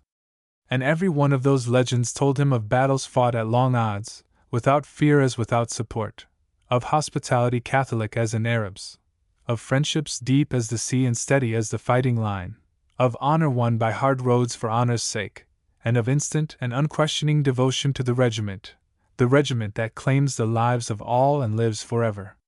More than once, too, he came officially into contact with the regimental colors, which looked like the lining of a bricklayer's hat on the end of a chewed stick. Bobby did not kneel and worship them, because British subalterns are not constructed in that manner. Indeed, he condemned them for their weight at the very moment that they were filling him with awe and other more noble sentiments. But best of all was the occasion when he moved with the tail twisters in review order at the breaking of a November day. Allowing for duty men and sick, the regiment was 1,080 strong, and Bobby belonged to them, for was he not a subaltern of the line, the whole line and nothing but the line, as the tramp of 2,160 sturdy ammunition boots attested? He would not have changed places with Dayton of the Horse Battery, whirling by in a pillar of cloud to a chorus of "Strong right! Strong left!" or Hogan Yale of the White Hussars, leading his squadron for all it was worth, with the price of horseshoes thrown in, or Tick Boileau, trying to live up to his fierce blue and gold turban while the wasps of the Bengal cavalry stretched to a gallop in the wake of the long, lolloping wailers of the White Hussars. They fought through the clear, cool day, and Bobby felt a little thrill run down his spine when he heard the tinkle, tinkle, tinkle of the empty cartridge cases hopping from the breech blocks after the roar of the volleys, for he knew that he should live to hear that sound in action. The review ended in a glorious chase across the plain, batteries thundering after cavalry to the huge disgust of the White Hussars, and the Tyneside tail twisters hunting a Sikh regiment till the lean, lathy Singhs panted with exhaustion. Bobby was dusty and dripping long before noon, but his enthusiasm was merely focused, not diminished. He returned to sit at the feet of Revere, his skipper, that is to say, the captain of his company, and to be instructed in the dark art and mystery of managing men, which is a very large part of the profession of arms. "If you haven't a taste that way," said Revere between his puffs of his cheroot, "you'll never be able to get the hang of it. But remember, Bobby, 'tisn't the best drill, though drill is nearly everything, that hauls a regiment through hell and out on the other side. It's the man who knows how to handle men, goatmen, swinemen, dogmen, and so on. Dormer, for instance," said Bobby. "I think he comes under the head of foolmen. He mopes like a sick owl. That's where you make your mistake, my son. Dormer isn't a fool yet, but he's a dashed dirty soldier, and his room corporal makes fun of his socks before kit inspection. Dormer, being 2/3 pure brute, goes into a corner and growls." "How do you know?" said Bobby admiringly. "Because a company commander has to know these things, because if he does not know, he may have crime, aye, murder, brewing under his very nose and yet not see that it's there. Dormer is being badgered out of his mind, big as he is, and he hasn't intellect enough to resent it. He's taken to quiet boozing, and Bobby, when the butt of a room goes on the drink, or takes to moping by himself, measures are necessary to pull him out of himself." "What measures?" "Man can't run round coddling his men forever. No, the men would precious soon show him that he was not wanted. You've got to." Here the color sergeant entered with some papers. Bobby reflected for a while as Revere looked through the company forms. "Does Dormer do anything, Sergeant?" Bobby asked with the air of one continuing an interrupted conversation. "No, sir. Does his duty like a hortomato," said the sergeant, who delighted in long words. "A dirty soldier, and he's under full stoppages for new kit. It's covered with scales, sir." "Scales? What scales?" "Fish scales, sir. He's always pokin' in the mud by the river and cleanin' them muchly fish with his thumbs." Revere was still absorbed in the company papers, and the sergeant, who was sternly fond of Bobby, continued, "He generally goes down there when he's got his skinful, beggin' your pardon, sir, and they do say that the more lush, inebriated he is, the more fish he catches. They call him the loony fishmonger in the Comp New York, sir." Revere signed the last paper, and the sergeant retreated. "It's a filthy amusement," sighed Bobby to himself. Then aloud to Revere, "Are you really worried about Dormer?" "A little." You see, he's never mad enough to send to hospital, or drunk enough to run in, but at any minute he may flare up, brooding and sulking as he does. He resents any interest being shown in him, and the only time I took him out shooting he all but shot me by accident. I fish, said Bobby, with a wry face. I hire a country boat and go down river from Thursday to Sunday, and the amiable Dormer goes with me, if you can spare us both. You blazing young fool, said Revere, but his heart was full of much more pleasant words. Bobby, the captain of a donie, with Private Dormer for mate, dropped down the river on Thursday morning, the private at the bow, the subaltern at the helm. The private glared uneasily at the subaltern, who respected the reserve of the private.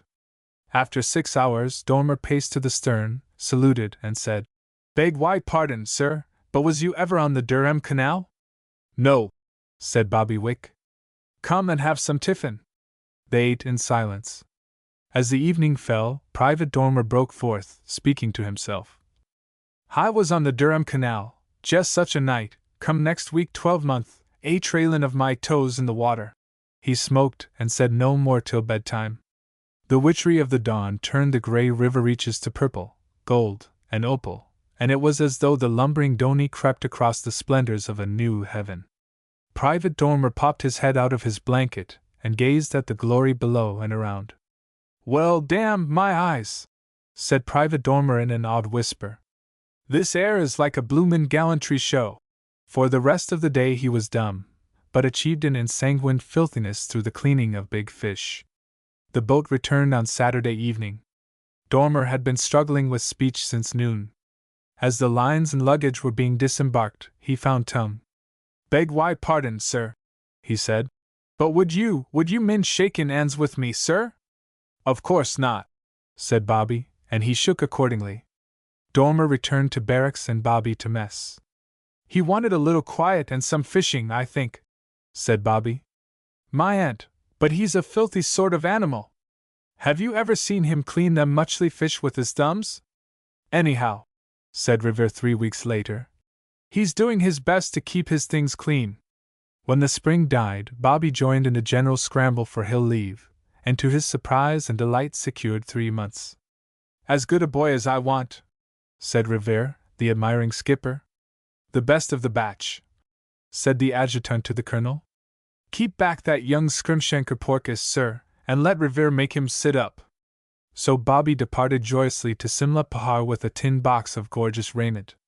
"Son of Wick, old Wick of Chotabaldana. Ask him to dinner, dear," said the aged men. "What a nice boy," said the matrons and the maids. "First-class place, Simla." "Oh, re-ipping," said Bobby Wick, and ordered new white cord breeches on the strength of it. "We're in a bad way," wrote Revere to Bobby at the end of 2 months. "Since you left, the regiment has taken to fever and is fairly rotten with it.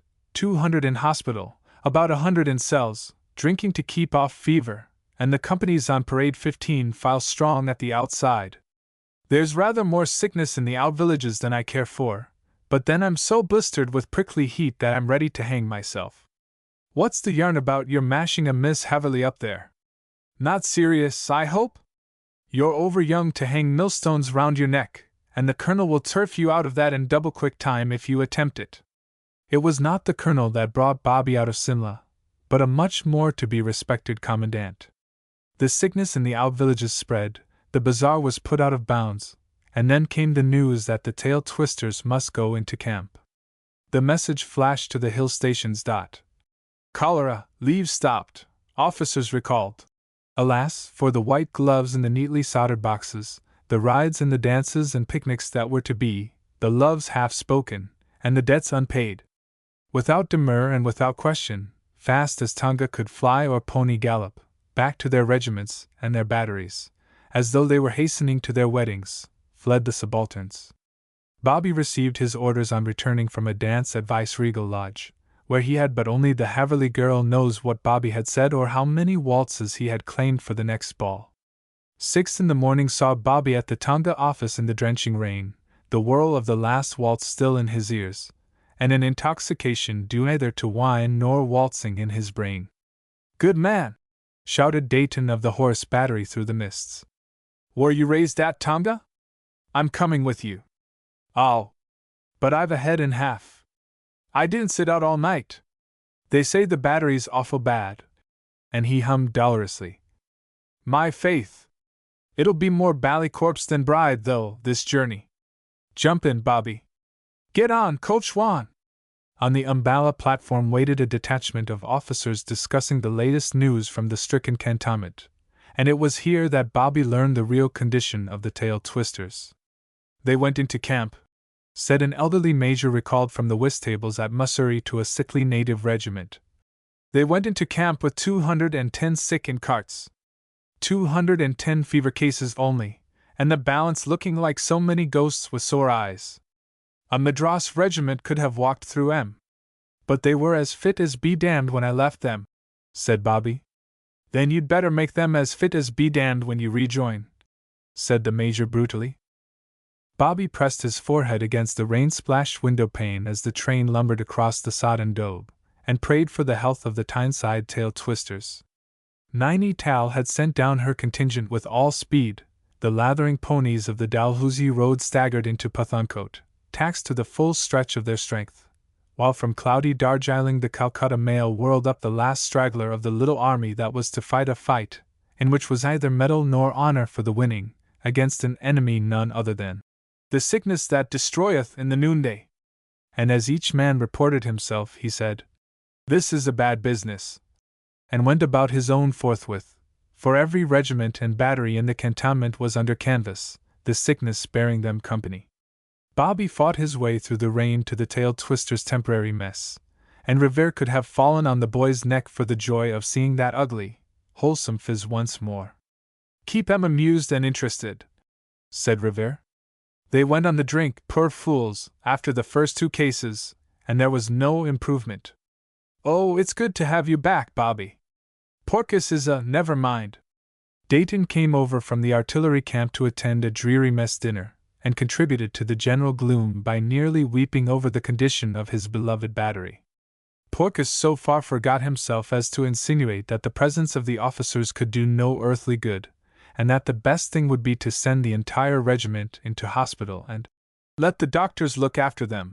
Porkis was demoralized with fear, nor was his peace of mind restored when Revere said coldly, Oh, the sooner you go out the better, if that's your way of thinking.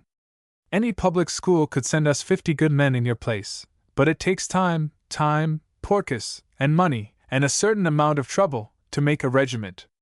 I suppose you're the person we go into camp for, eh?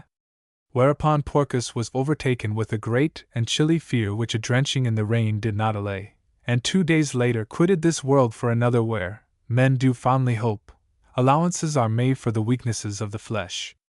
The regimental sergeant-major looked wearily across the sergeant's mess tent when the news was announced.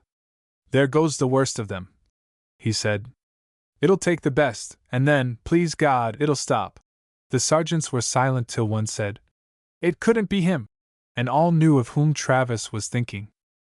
Bobby Wick stormed through the tents of his company, rallying, rebuking, mildly, as is consistent with the regulations, chaffing the faint-hearted, hailing the sound into the watery sunlight when there was a break in the weather, and bidding them be of good cheer, for their trouble was nearly at an end, scuttling on his dun pony round the outskirts of the camp and heading back men who, with the innate perversity of British soldiers, were always wandering into infected villages, or drinking deeply from rain-flooded marshes, comforting the panic-stricken with rude speech, and more than once tending the dying who had no friends, the men without, townies, organizing, with banjos and burnt cork, sing-songs which should allow the talent of the regiment full play, and generally, as he explained, playing the giddy garden goat all round.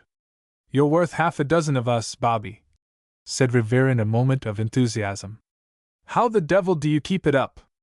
Bobby made no answer, but had Revere looked into the breast pocket of his coat he might have seen there a sheaf of badly written letters which perhaps accounted for the power that possessed the boy. A letter came to Bobby every other day. The spelling was not above reproach, but the sentiments must have been most satisfactory, for on receipt Bobby's eyes softened marvelously, and he was wont to fall into a tender abstraction for a while ere, shaking his cropped head, he charged into his work. By what power he drew after him the hearts of the roughest, and the tail twisters counted in their ranks some rough diamonds indeed, was a mystery to both skipper and C.O., who learned from the regimental chaplain that Bobby was considerably more in request in the hospital tents than the Reverend John Emery. "The men seem fond of you. Are you in the hospitals much?" said the colonel, who did his daily round and ordered the men to get well with a hardness that did not cover his bitter grief. "A little, sir," said Bobby. "Shouldn't go there too often if I were you. They say it's not contagious, but there's no use in running unnecessary risks. We can't afford to have you down, why no?" 6 days later, it was with the utmost difficulty that the post-runner plashed his way out to the camp with the mail bags, for the rain was falling in torrents. Bobby received a letter, bore it off to his tent, and the program for the next week's sing-song being satisfactorily disposed of, sat down to answer it. For an hour the unhandy pen toiled over the paper, and where sentiment rose to more than normal tide level, Bobby Wick stuck out his tongue and breathed heavily. He was not used to letter writing. "Beg wide pardon, sir," said a voice at the tent door. "But Dormer's 'orrid bad, sir, and they've taken him orf, sir." "Damn Private Dormer and you too," said Bobby Wick, running the blotter over the half-finished letter. "Tell him I'll come in the morning." "He's awful bad, sir," said the voice hesitatingly. There was an undecided squelching of heavy boots. "Well?"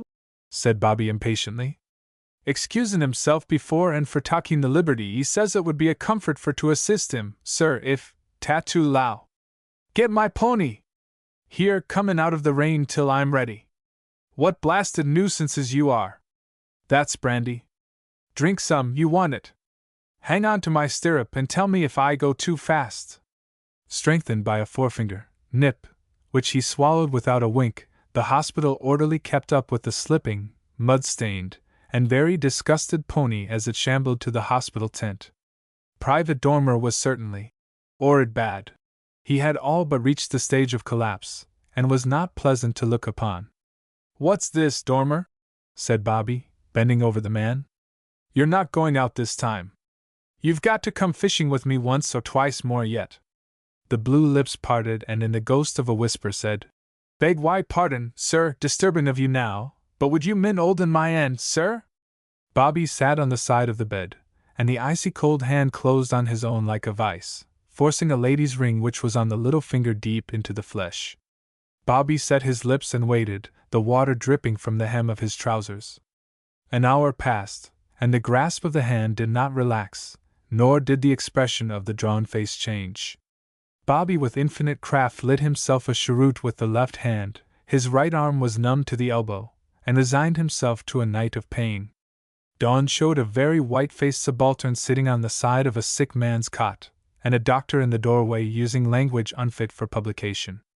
"Have you been here all night, you young ass?" said the doctor. "There or thereabouts," said Bobby ruefully. "He's frozen on to me." Dormer's mouth shut with a click. He turned his head and sighed.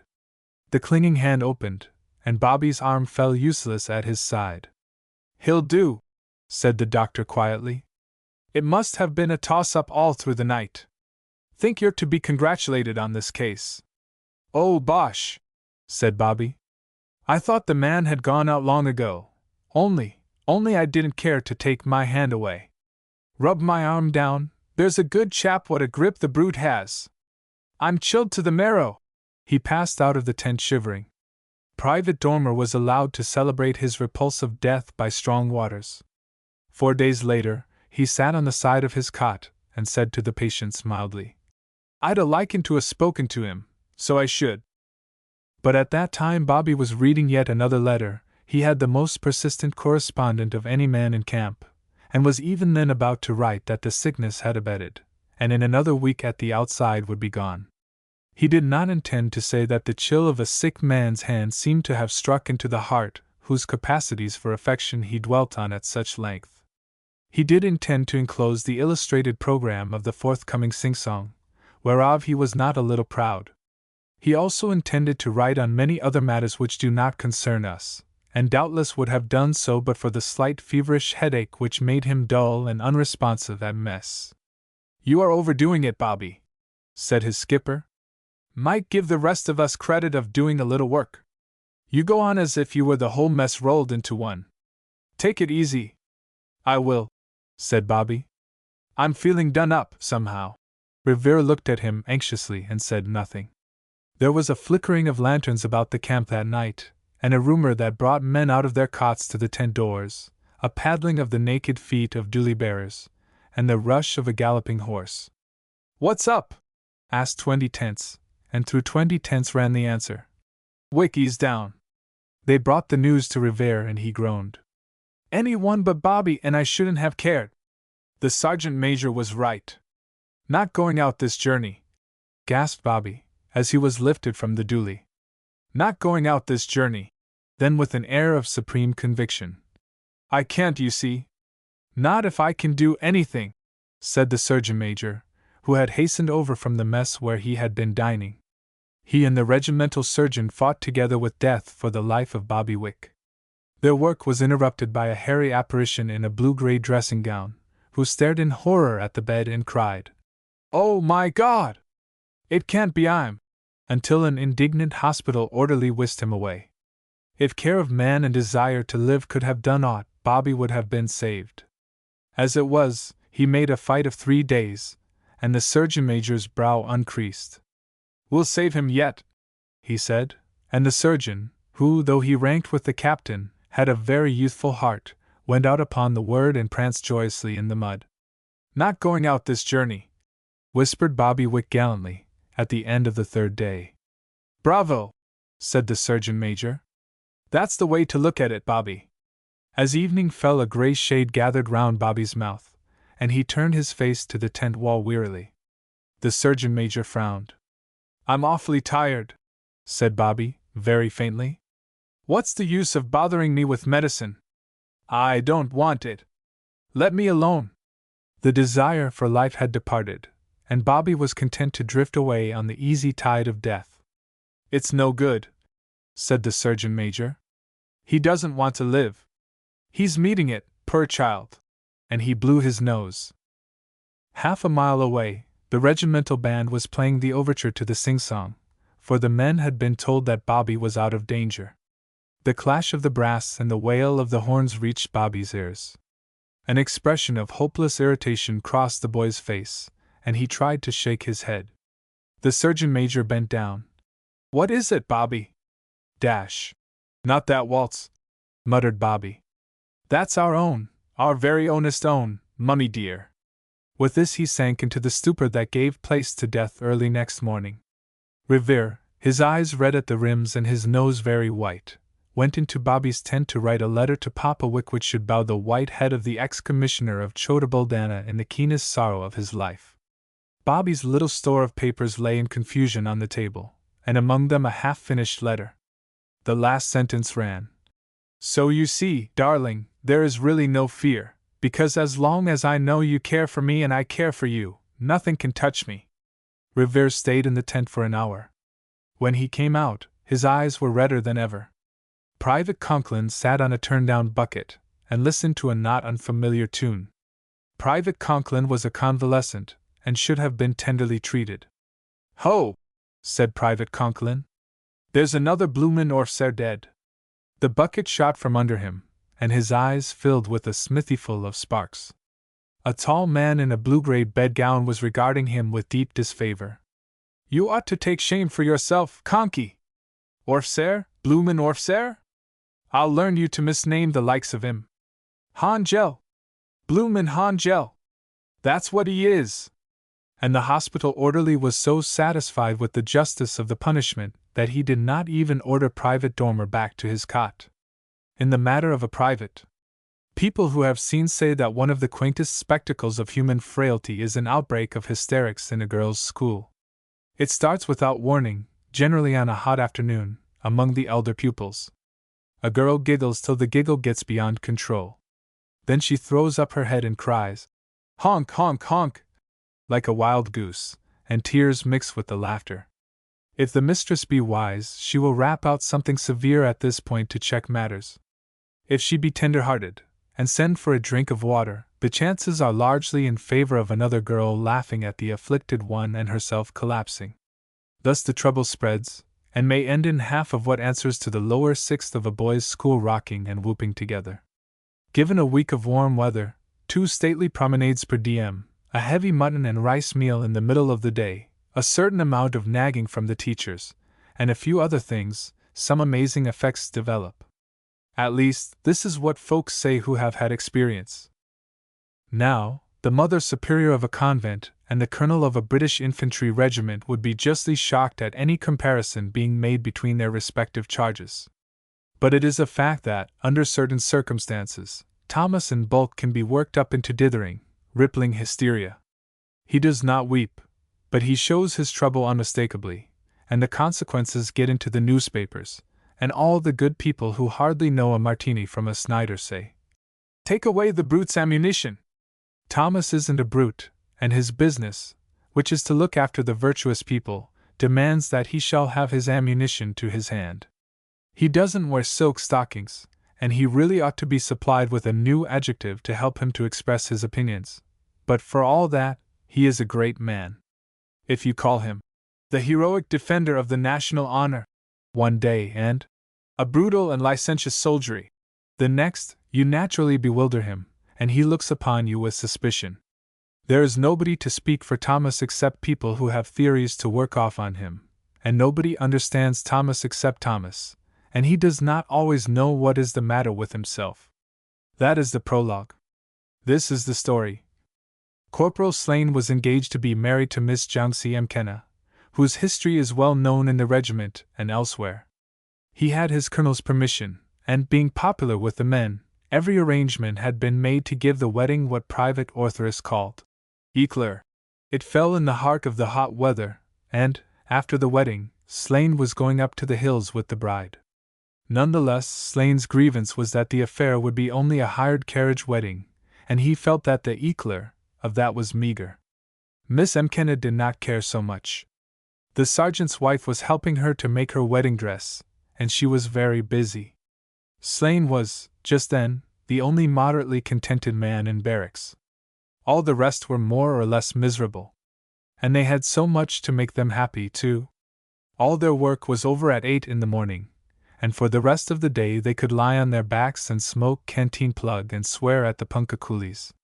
They enjoyed a fine, full-flesh meal in the middle of the day, and then threw themselves down on their cots and sweated and slept till it was cool enough to go out with their townie, whose vocabulary contained less than 600 words, and the adjective, and whose views on every conceivable question they had heard many times before.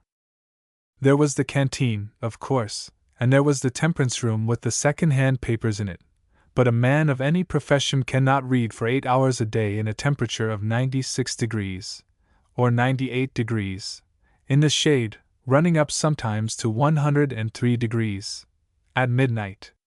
Very few men, even though they get a pannikin of flat, stale, muddy beer and hide it under their cots, can continue drinking for 6 hours a day. One man tried, but he died, and nearly the whole regiment went to his funeral because it gave them something to do. It was too early for the excitement of fever or cholera. The men could only wait and wait and wait, and watch the shadow of the barrack creeping across the blinding white dust. That was a gay life. They lounged about cantonments.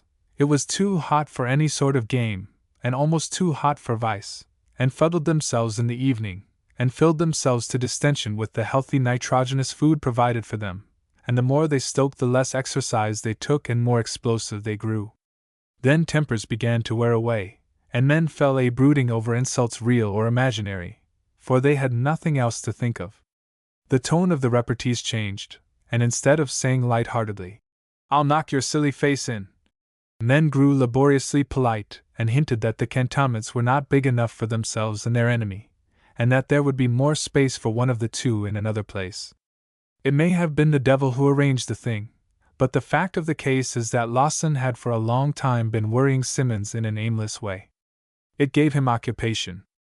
The two had their cots side by side, and would sometimes spend a long afternoon swearing at each other, but Simmons was afraid of Lawson and dared not challenge him to a fight. He thought over the words in the hot still nights, and half the hate he felt towards Lawson he vented on the wretched punkah coolie. Lawson bought a parrot in the bazaar, and put it into a little cage, and lowered the cage into the cool darkness of a well, and sat on the well curb, shouting bad language down to the parrot. He taught it to say, "Simmons ye sower," which means swine, and several other things entirely unfit for publication. He was a big gross man, and he shook like a jelly when the parrot had the sentence correctly. Simmons, however, shook with rage, for all the room were laughing at him. The parrot was such a disreputable puff of green feathers, and it looked so human when it chattered. Lawson used to sit, swinging his fat legs, on the side of the cot, and ask the parrot what it thought of Simmons. The parrot would answer, "Simmons ye sower." "Good boy," Lawson used to say, scratching the parrot's head. "Ye're that, Sim?" And Simmons used to turn over on his stomach and make answer, "I ear. Take heed you don't ear something one of these days." In the restless nights, after he had been asleep all day, fits of blind rage came upon Simmons and held him till he trembled all over, while he thought in how many different ways he would slay Lawson. Sometimes he would picture himself trampling the life out of the man with heavy ammunition boots, and at others smashing in his face with the butt, and at others jumping on his shoulders and dragging the head back till the neckbone cracked. Then his mouth would feel hot and fevered, and he would reach out for another sup of the beer and the pannikin. But the fancy that came to him most frequently, and stayed with him longest, was one connected with the great roll of fat under Lawson's right ear. He noticed it first on a moonlight night, and thereafter it was always before his eyes. It was a fascinating roll of fat. A man could get his hand upon it, and tear away one side of the neck, or he could place the muzzle of a rifle on it, and blow away all the head in a flash. Lawson had no right to be sleek and contented and well-to-do, when he, Simmons, was the butt of the room. Some day, perhaps, he would show those who laughed at the "Simmons ye sower" joke that he was as good as the rest, and held a man's life in the crook of his forefinger. When Lawson snored, Simmons hated him more bitterly than ever. Why should Lawson be able to sleep when Simmons had to stay awake hour after hour, tossing and turning on the tapes, with the dull liver pain gnawing into his right side and his head throbbing and aching after canteen? He thought over this for many, many nights, and the world became unprofitable to him. He even blunted his naturally fine appetite with beer and tobacco, and all the while the parrot talked at and made a mock of him. The heat continued and the tempers wore away more quickly than before. A sergeant's wife died of heat apoplexy in the night, and the rumor ran abroad that it was cholera. Men rejoiced openly, hoping that it would spread and send them into camp. But that was a false alarm.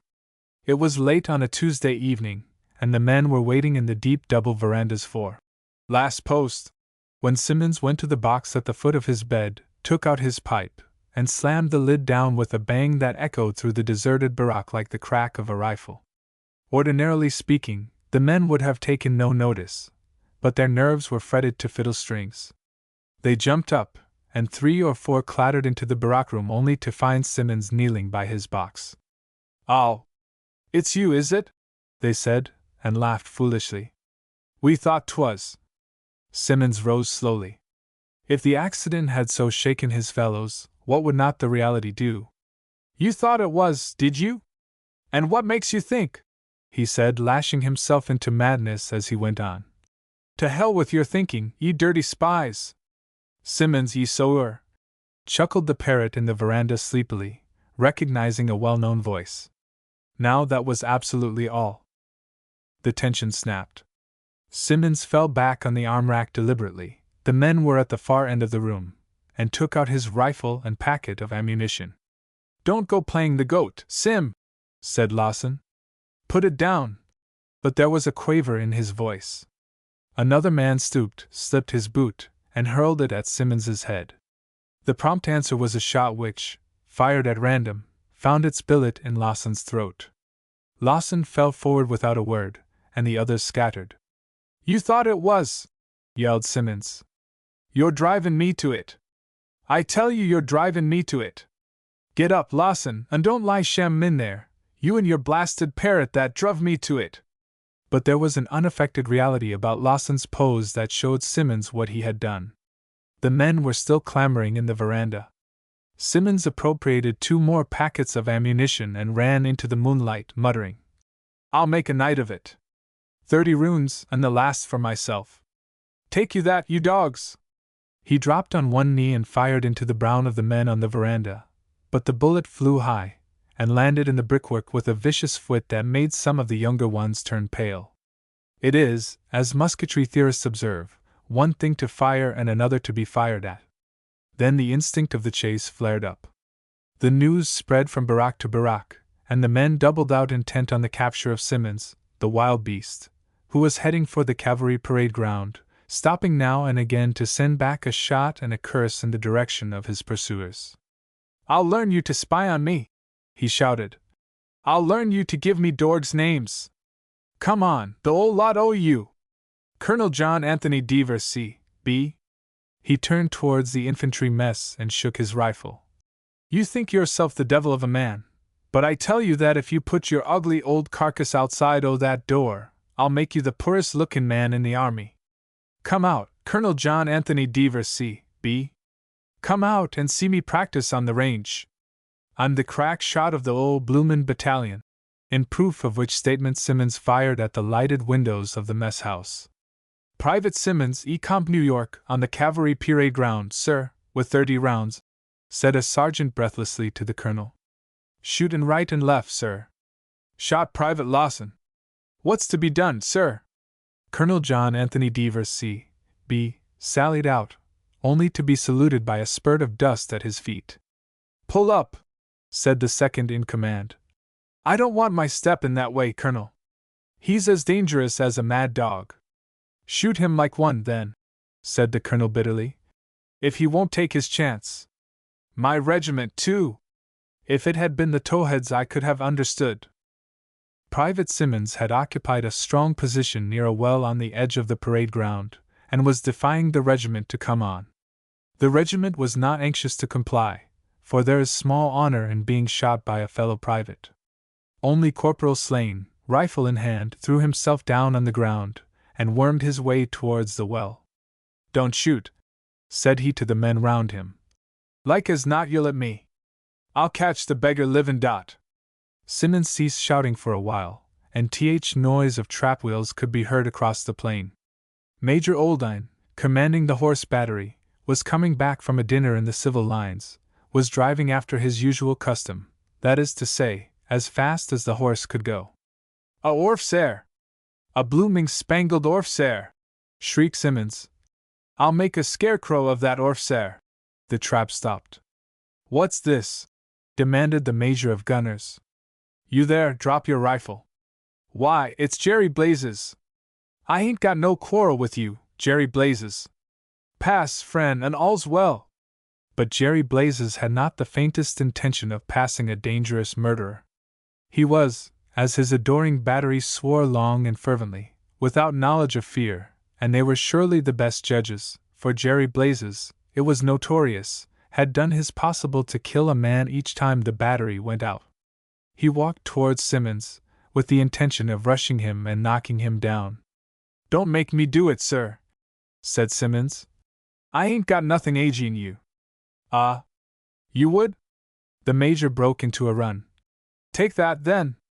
The major dropped with a bullet through his shoulder, and Simmons stood over him. He had lost the satisfaction of killing Lawson in the desired way, but here was a helpless body to his hand. Should he slip in another cartridge, and blow off the head, or with the butt smash in the white face? He stopped to consider, and a cry went up from the far side of the parade ground. "He's killed Jerry Blazes!" But in the shelter of the well pillars Simmons was safe, except when he stepped out to fire. "I'll blow your 'andsome EAD off, Jerry Blazes," said Simmons reflectively.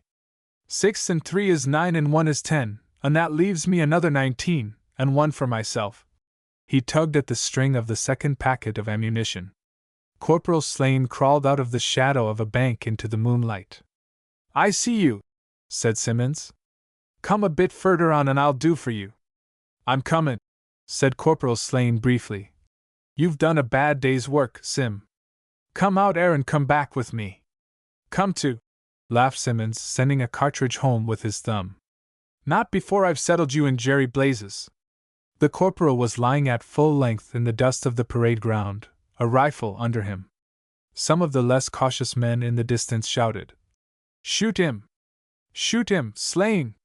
You move and or foot slain," said Simmons, "and I'll kick Jerry Blazes' EAD in, and shoot you after." "I ain't movin'," said the corporal, raising his head. "You daren't hit a man on his legs. Let go o' Jerry Blazes and come out o' that with your fists. Comin' at me. You daren't, you bloomin' dog shooter. I dare. You lie, you man sticker.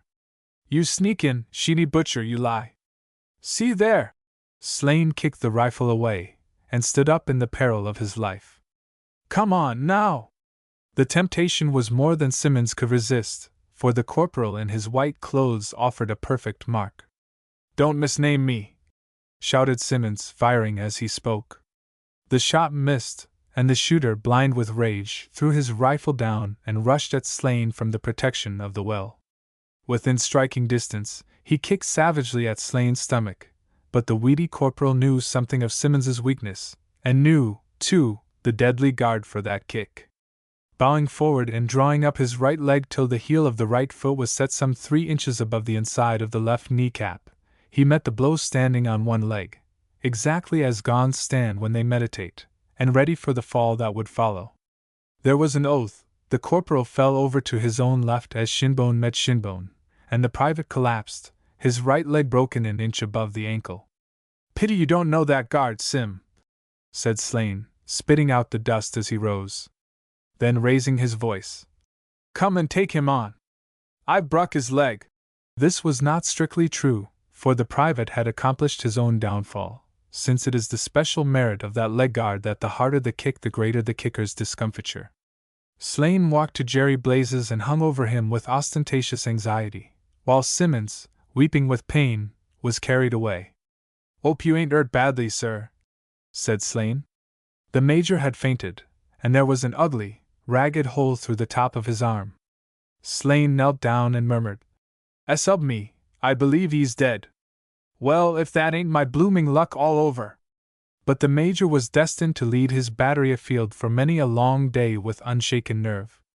He was removed, and nursed and petted into convalescence, while the battery discussed the wisdom of capturing Simmons and blowing him from a gun. They idolized their major, and his reappearance on parade brought about a scene nowhere provided for in the Army regulations. Great, too, was the glory that fell to Slane's share. The gunners would have made him drunk thrice a day for at least a fortnight. Even the colonel of his own regiment complimented him upon his coolness, and the local paper called him a hero. These things did not puff him up. When the major offered him money in thanks, the virtuous corporal took the one and put aside the other. But he had a request to make, and prefaced it with many a "Beg why pardon, sir." Could the major see his way to letting the Slane M'Kenna wedding be adorned by the presence of 4 battery horses to pull a hired barouche? The major could, and so could the battery. Excessively so. It was a gorgeous wedding. "What did I do it for?" said Corporal Slane. "For the 'orzes, o' course. Johnsy ain't a beauty to look at, but I wasn't going to ave a hired turnout. Jerry Blazes? If I didn't a wanted something, Sim might ha' blowed Jerry Blazes' blooming EAD into Irish stew for aught I'd a cared." And they hanged Private Simmons, hanged him as high as Haman in Hollow Square of the regiment, and the colonel said it was drink, and the chaplain was sure it was the devil, and Simmons fancied it was both, but he didn't know, and only hoped his fate would be a warning to his companions, and half a dozen intelligent publicists wrote 6 beautiful leading articles on the prevalence of crime in the army. But not a soul thought of comparing the bloody-minded Simmons to the squawking, gaping schoolgirl with which this story opens. The Lost Legion. When the Indian Mutiny broke out, and a little time before the siege of Delhi, a regiment of native irregular horse was stationed at Peshawar on the frontier of India. That regiment caught what John Lawrence called at the time the prevalent mania, and would have thrown in its lot with the mutineers, had it been allowed to do so. The chance never came, for, as the regiment swept off down south, it was headed off by a remnant of an English corps into the hills of Afghanistan, and there the newly conquered tribesmen turned against it as wolves turn against buck. It was hunted for the sake of its arms and accoutrements from hill to hill, from ravine to ravine, up and down the dried beds of rivers and round the shoulders of bluffs, till it disappeared as water sinks in the sand, this officerless rebel regiment. The only trace left of its existence today is a nominal roll drawn up in neat round hand and countersigned by an officer who called himself Adjutant, Late Irregular Cavalry. The paper is yellow with years and dirt, but on the back of it you can still read a pencil note by John Lawrence, to this effect: "See that the 2 native officers who remained loyal are not deprived of their estates. J. L. Of 650 sabres only 2 stood strain, and John Lawrence, in the midst of all the agony of the first months of the mutiny, found time to think about their merits." That was more than 30 years ago, and the tribesmen across the Afghan border who helped to annihilate the regiment are now old men. Sometimes a graybeard speaks of his share in the massacre. "They came," he will say, "across the border, very proud, calling upon us to rise and kill the English, and go down to the sack of Delhi. But we who had just been conquered by the same English knew that they were overbold, and that the government could account easily for those down-country dogs. This Hindustani regiment, therefore, we treated with fair words, and kept standing in one place till the redcoats came after them very hot and angry. Then this regiment ran forward a little more into our hills to avoid the wrath of the English, and we lay upon their flanks watching from the sides of the hills till we were well assured that their path was lost behind them. Then we came down, for we desired their clothes, and their bridles, and their rifles, and their boots, more especially their boots. That was a great killing, done slowly." Here the old man will rub his nose, and shake his long snaky locks, and lick his bearded lips, and grin till the yellow tooth stumps show. "Yeah, we killed them because we needed their gear, and we knew that their lives had been forfeited to God on account of their sin, the sin of treachery to the salt which they had eaten. They rode up and down the valleys, stumbling and rocking in their saddles, and howling for mercy. We drove them slowly like cattle till they were all assembled in one place, the flat wide valley of Shirkit. Many had died from want of water, but there still were many left, and they could not make any stand. We went among them, pulling them down with our hands 2 at a time, and our boys killed them who were new to the sword. My share of the plunder was such and such, so many guns, and so many saddles. The guns were good in those days. Now we steal the government rifles, and despise smooth barrels. Yes, beyond doubt we wiped that regiment from off the face of the earth, and even the memory of the deed is now dying. But men say—" At this point the tale would stop abruptly, and it was impossible to find out what men said across the border. The Afghans were always a secretive race, and vastly preferred doing something wicked to saying anything at all. They would be quiet and well-behaved for months, till one night, without word or warning, they would rush a police post, cut the throats of a constable or 2, dash through a village, carry away 3 or 4 women, and withdraw, in the red glare of burning thatch, driving the cattle and goats before them to their own desolate hills. The Indian government would become almost tearful on these occasions. First it would say, "Please be good and we'll forgive you." The tribe concerned in the latest depredation would collectively put its thumb to its nose and answer rudely. Then the government would say, "Hadn't you better pay up a little money for those few corpses you left behind you the other night?" Here the tribe would temporize, and lie and bully, and some of the younger men, merely to show contempt of authority, would raid another police post and fire into some frontier mud fort, and if lucky, kill a real English officer. Then the government would say, "Observe, if you really persist in this line of conduct, you will be hurt." If the tribe knew exactly what was going on in India, it would apologize or be rude, according as it learned whether the government was busy with other things or able to devote its full attention to their performances. Some of the tribes knew to one corpse how far to go. Others became excited, lost their heads, and told the government to come on. With sorrow and tears, and one eye on the British taxpayer at home, who insisted on regarding these exercises as brutal wars of annexation, the government would prepare an expensive little field brigade and some guns, and send all up into the hills to chase the wicked tribe out of the valleys, where the corn grew, into the hilltops, where there was nothing to eat.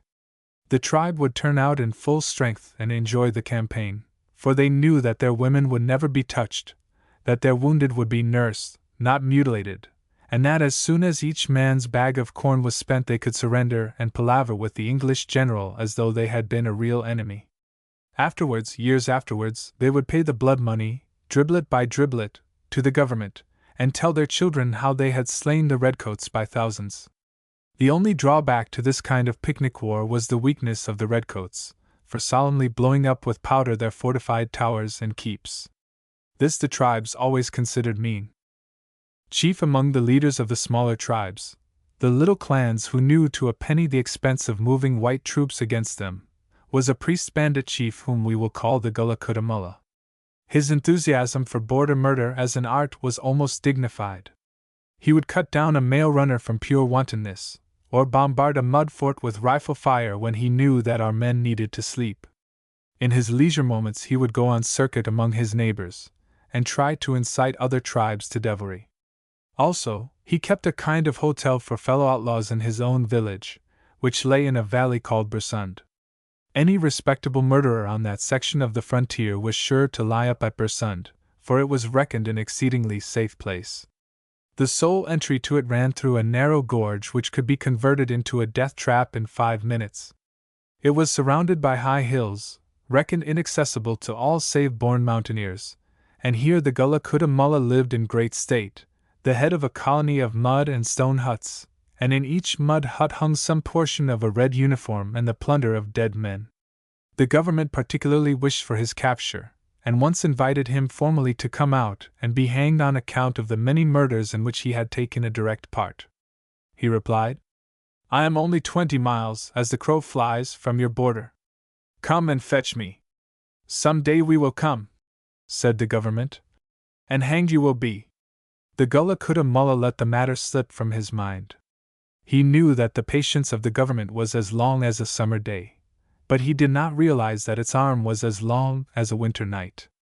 Months afterwards, when there was peace on the border, and all India was quiet, the Indian government turned in its sleep and remembered the Gulla at Bersund, with his 13 outlaws. The movement against him of one single regiment, which the telegrams would have translated as war, would have been highly impolitic. This was a time for silence and speed, and above all, absence of bloodshed.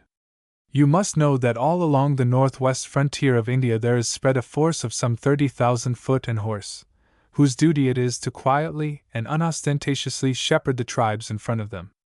They move up and down and up, from one desolate little post to another. They are ready to take the field at 10 minutes' notice. They are always half in and half out of a difficulty somewhere along the monotonous line. Their lives are as hard as their own muscles, and the papers never say anything about them. It was from this force that the government picked its men. One night, at a station where the mountain night patrol fire as they challenge, and the wheat rolls in great blue-green waves under our cold northern moon, the officers were playing billiards in the mud-walled clubhouse, when orders came to them that they were to go on parade at once for a night drill. They grumbled, and went to turn out their men, 100 English troops, let us say, 200 Gurkhas, and about 100 cavalry of the finest native cavalry in the world. When they were on the parade ground, it was explained to them in whispers that they must set off at once across the hills to Bersund. The English troops were to post themselves round the hills at the side of the valley, the Gurkhas would command the gorge and the death trap, and the cavalry would fetch a long march round and get to the back of the circle of hills, whence, if there were any difficulty, they could charge down on the mullah's men. But orders were very strict that there should be no fighting and no noise. They were to return in the morning with every round of ammunition intact, and the mullah and the 13 outlaws bound in their midst. If they were successful, no one would know or care anything about their work, but failure meant probably a small border war, in which the Gulla mullah would pose as a popular leader against a big bullying power, instead of a common border murderer. Then there was silence, broken only by the clicking of the compass needles and snapping of watch cases, as the heads of columns compared bearings and made appointments for the rendezvous. 5 minutes later the parade ground was empty. The green coats of the Gurkhas and the overcoats of the English troops had faded into the darkness, and the cavalry were cantering away in the face of a blinding drizzle.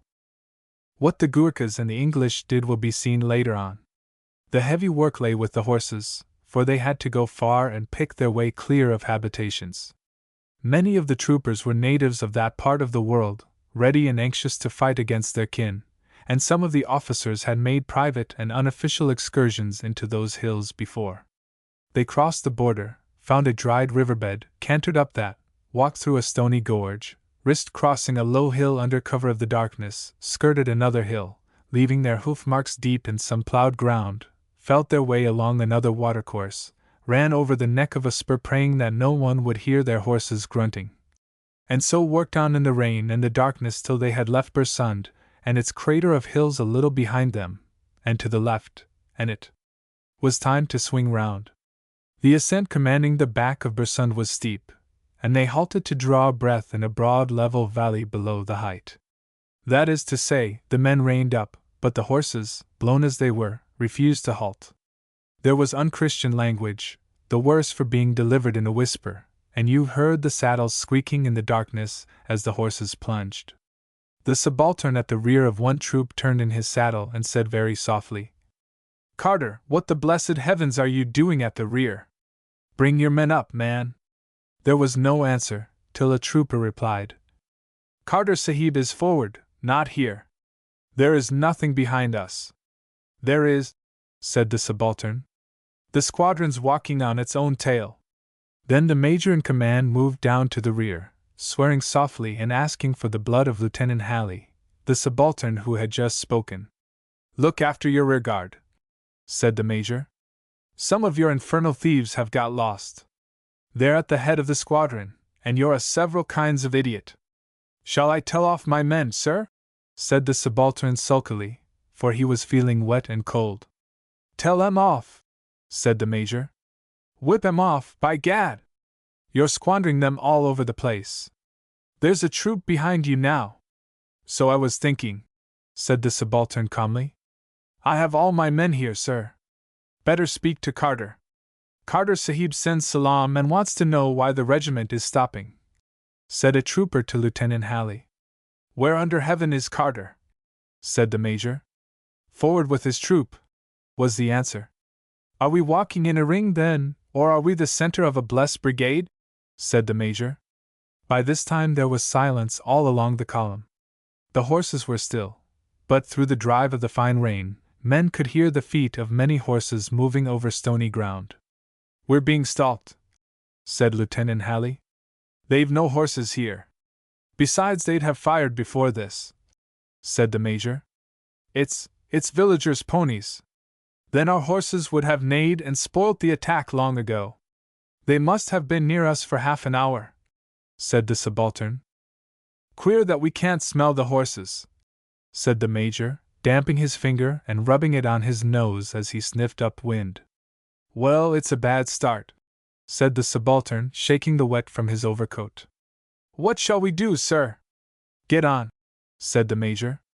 "We shall catch it tonight." The column moved forward very gingerly for a few paces.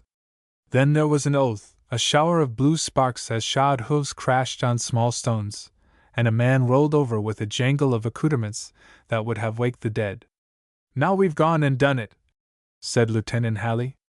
"All the hillside awake and all the hillside to climb in the face of musketry fire. This comes of trying to do night hawk work."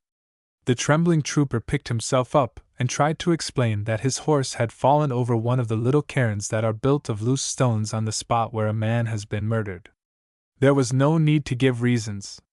The major's big Australian charger blundered next, and the column came to a halt in what seemed to be a very graveyard of little cairns, all about 2 feet high. The maneuvers of the squadron are not reported. Men said that it felt like mounted quadrilles without training and without the music. But at last the horses, breaking rank and choosing their own way, walked clear of the cairns, till every man of the squadron reformed and drew rein a few yards up the slope of the hill. Then, according to Lieutenant Halley, there was another scene very like the one which has been described. The major and Carter insisted that all the men had not joined rank, and that there were more of them in the rear, clicking and blundering among the dead men's cairns. Lieutenant Halley told off his own troopers again, and resigned himself to wait. Later on he said to me, "I didn't much know and I didn't much care what was going on. The row of that trooper falling ought to have scared half the country, and I would take my oath that we were being stalked by a full regiment in the rear, and they were making row enough to rouse all Afghanistan. I sat tight, but nothing happened.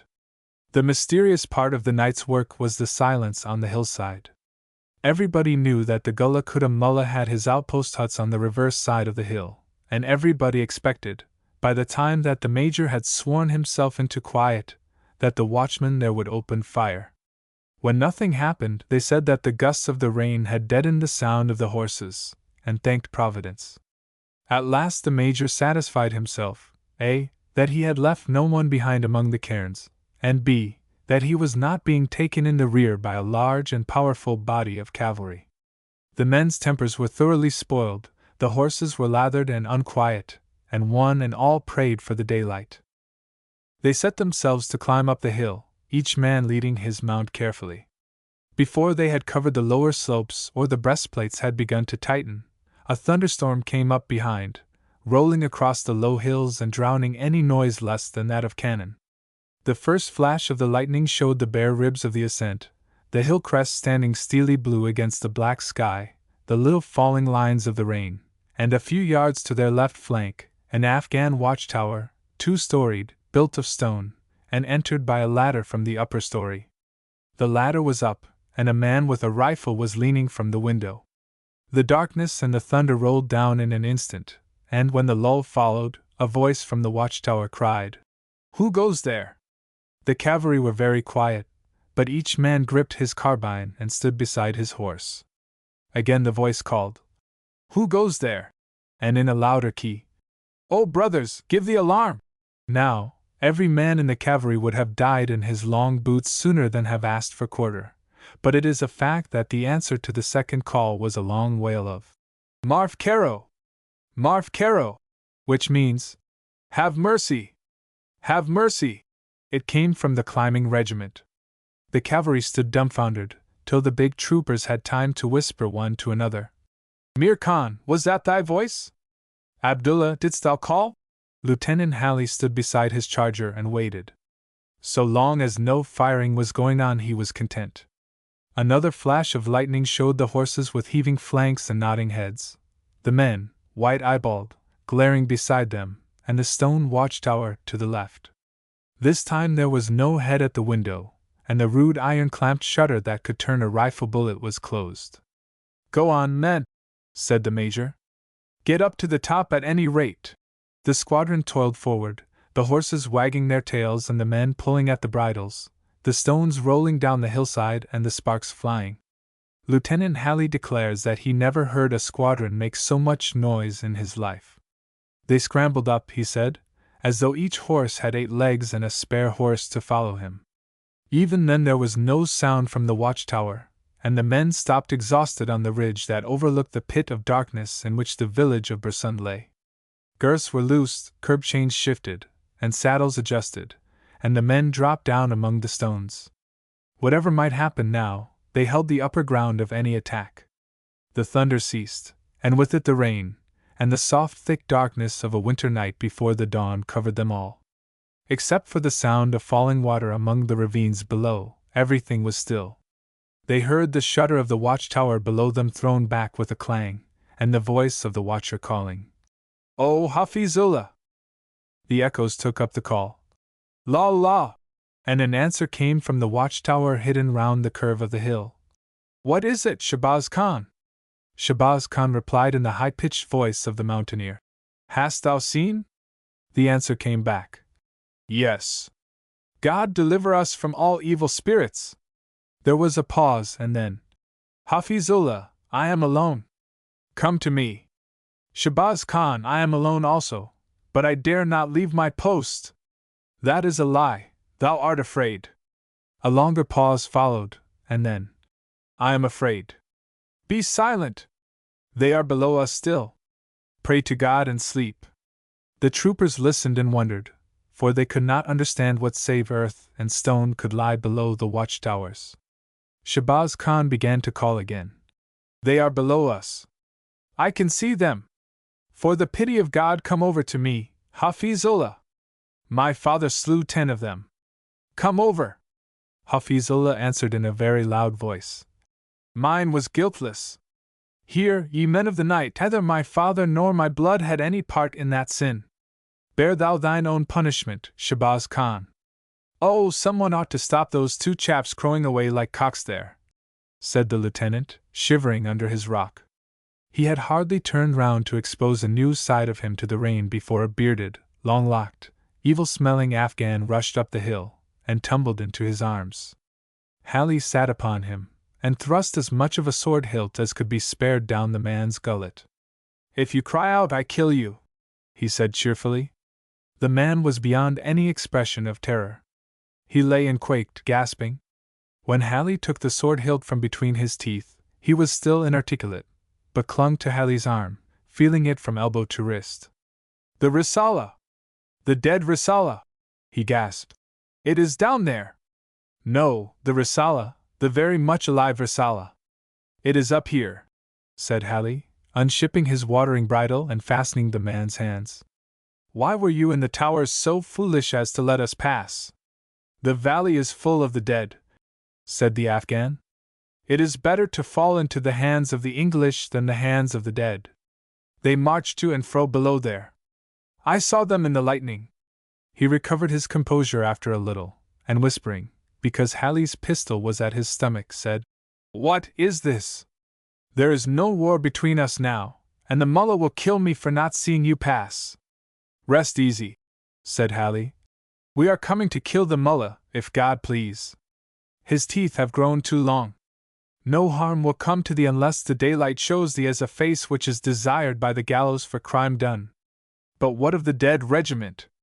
I only kill within my own border, said the man, immensely relieved. The dead regiment is below. The men must have passed through it on their journey, 400 dead on horses, stumbling among their own graves, among the little heaps, dead men all, whom we slew. Phew, said Halley. That accounts for my cursing Carter and the Major cursing me. 400 sabres, eh? No wonder we thought there were a few extra men in the troop. Kurik Shah, he whispered to a grizzled native officer that lay within a few feet of him. Hast thou heard anything of a dead Risala in these hills? Assuredly, said Kurik Shah with a grim chuckle. Otherwise, why did I, who have served the Queen for 27 years, and killed many hill dogs, shout aloud for quarter when the lightning revealed us to the watchtowers? When I was a young man I saw the killing in the valley of Shirkit there at our feet, and I know the tale that grew up therefrom.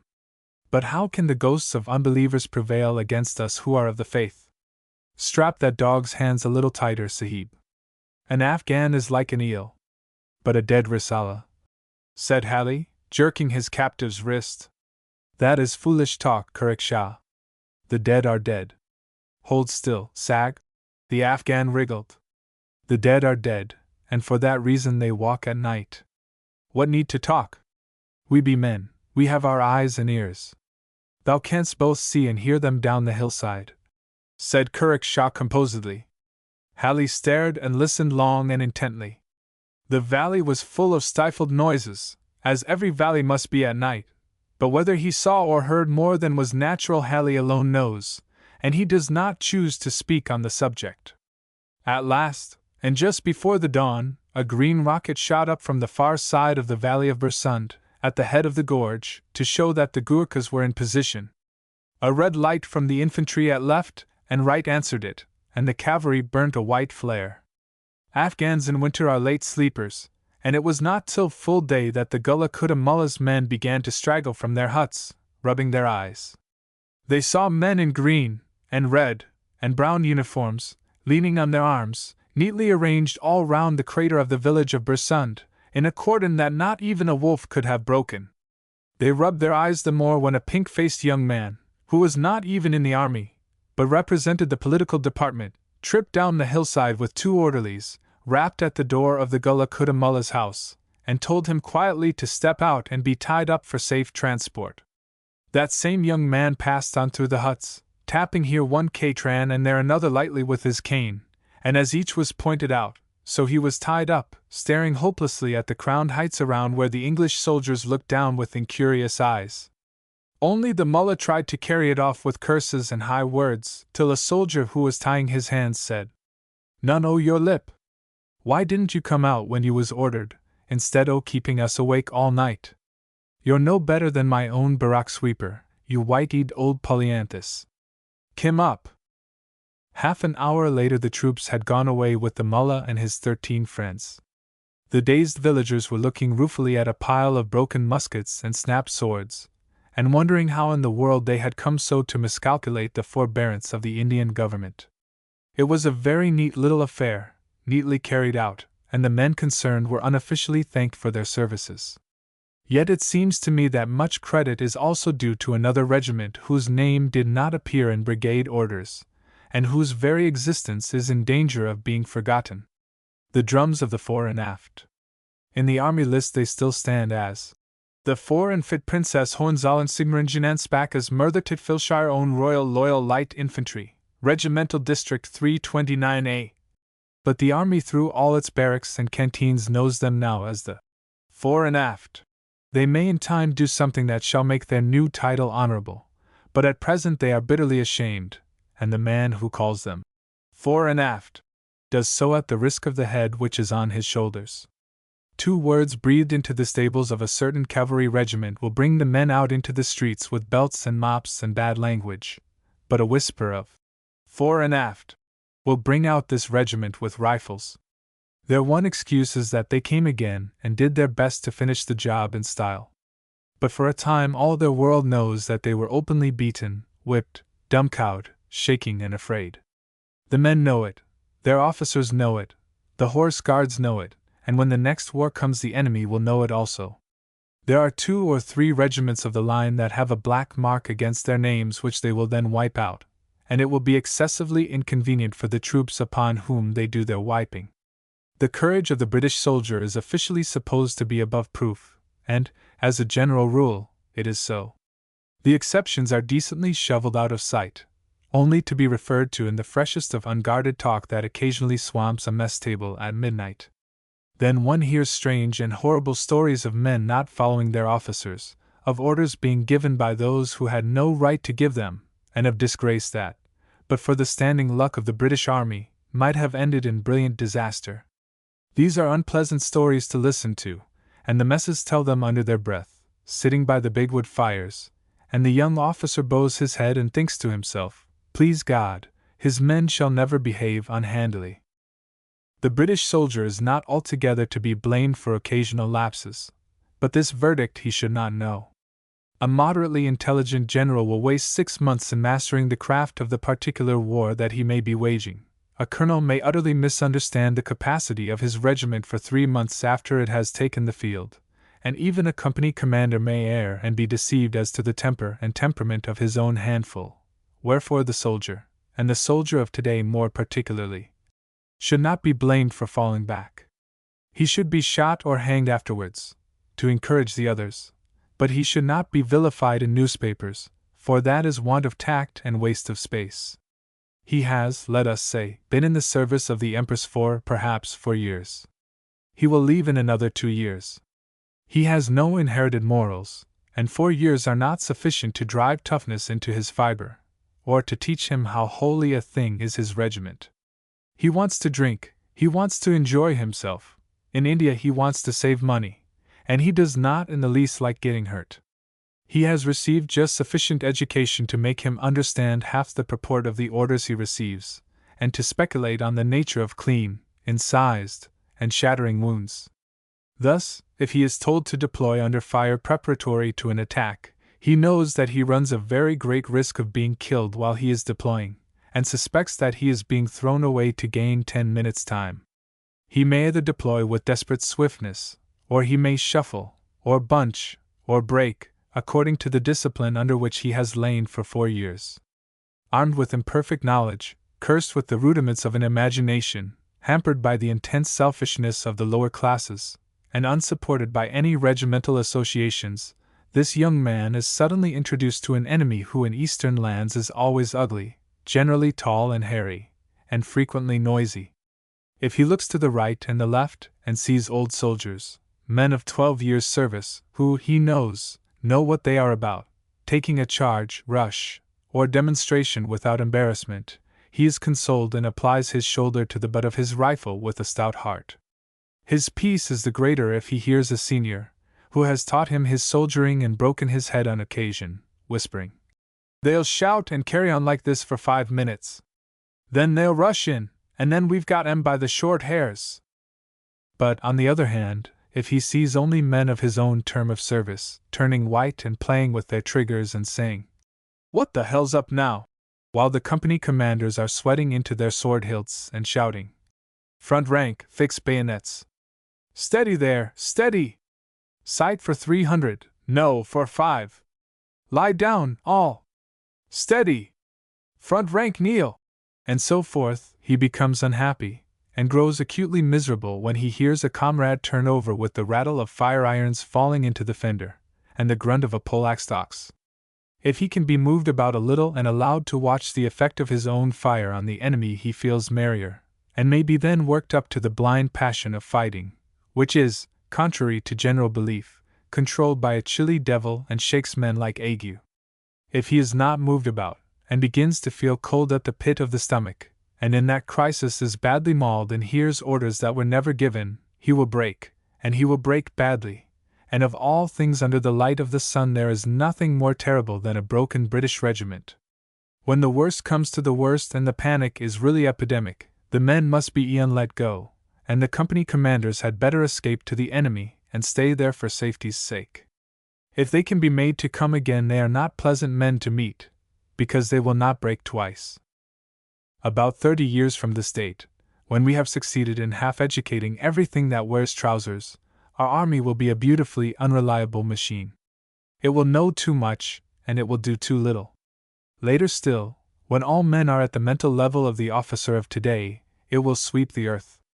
Speaking roughly, you must employ either blackguards or gentlemen, or, best of all, blackguards commanded by gentlemen, to do butcher's work with efficiency and dispatch. The ideal soldier should, of course, think for himself. The pocketbook says so. Unfortunately, to attain this virtue, he has to pass through the phase of thinking of himself, and that is misdirected genius. A blackguard may be slow to think for himself, but he is genuinely anxious to kill, and a little punishment teaches him how to guard his own skin and perforate another's. A powerfully prayerful Highland regiment, officered by rank Presbyterians, is, perhaps, 1 degree more terrible in action than a hard-bitten thousand of irresponsible Irish ruffians led by most improper young unbelievers. But these things prove the rule, which is that the Midway men are not to be trusted alone. They have ideas about the value of life and an upbringing that has not taught them to go on and take the chances. They are carefully unprovided with a backing of comrades who have been shot over, and until that backing is reintroduced, as a great many regimental commanders intend it shall be, they are more liable to disgrace themselves than the size of the empire or the dignity of the army allows. Their officers are as good can be, because their training begins early, and God has arranged that a clean-run youth of the British middle classes shall, in the matter of backbone, brains, and bowels, surpass all other youths. For this reason a child of 18 will stand up, doing nothing, with a tin sword in his hand and joy in his heart until he is dropped. If he dies like a gentleman.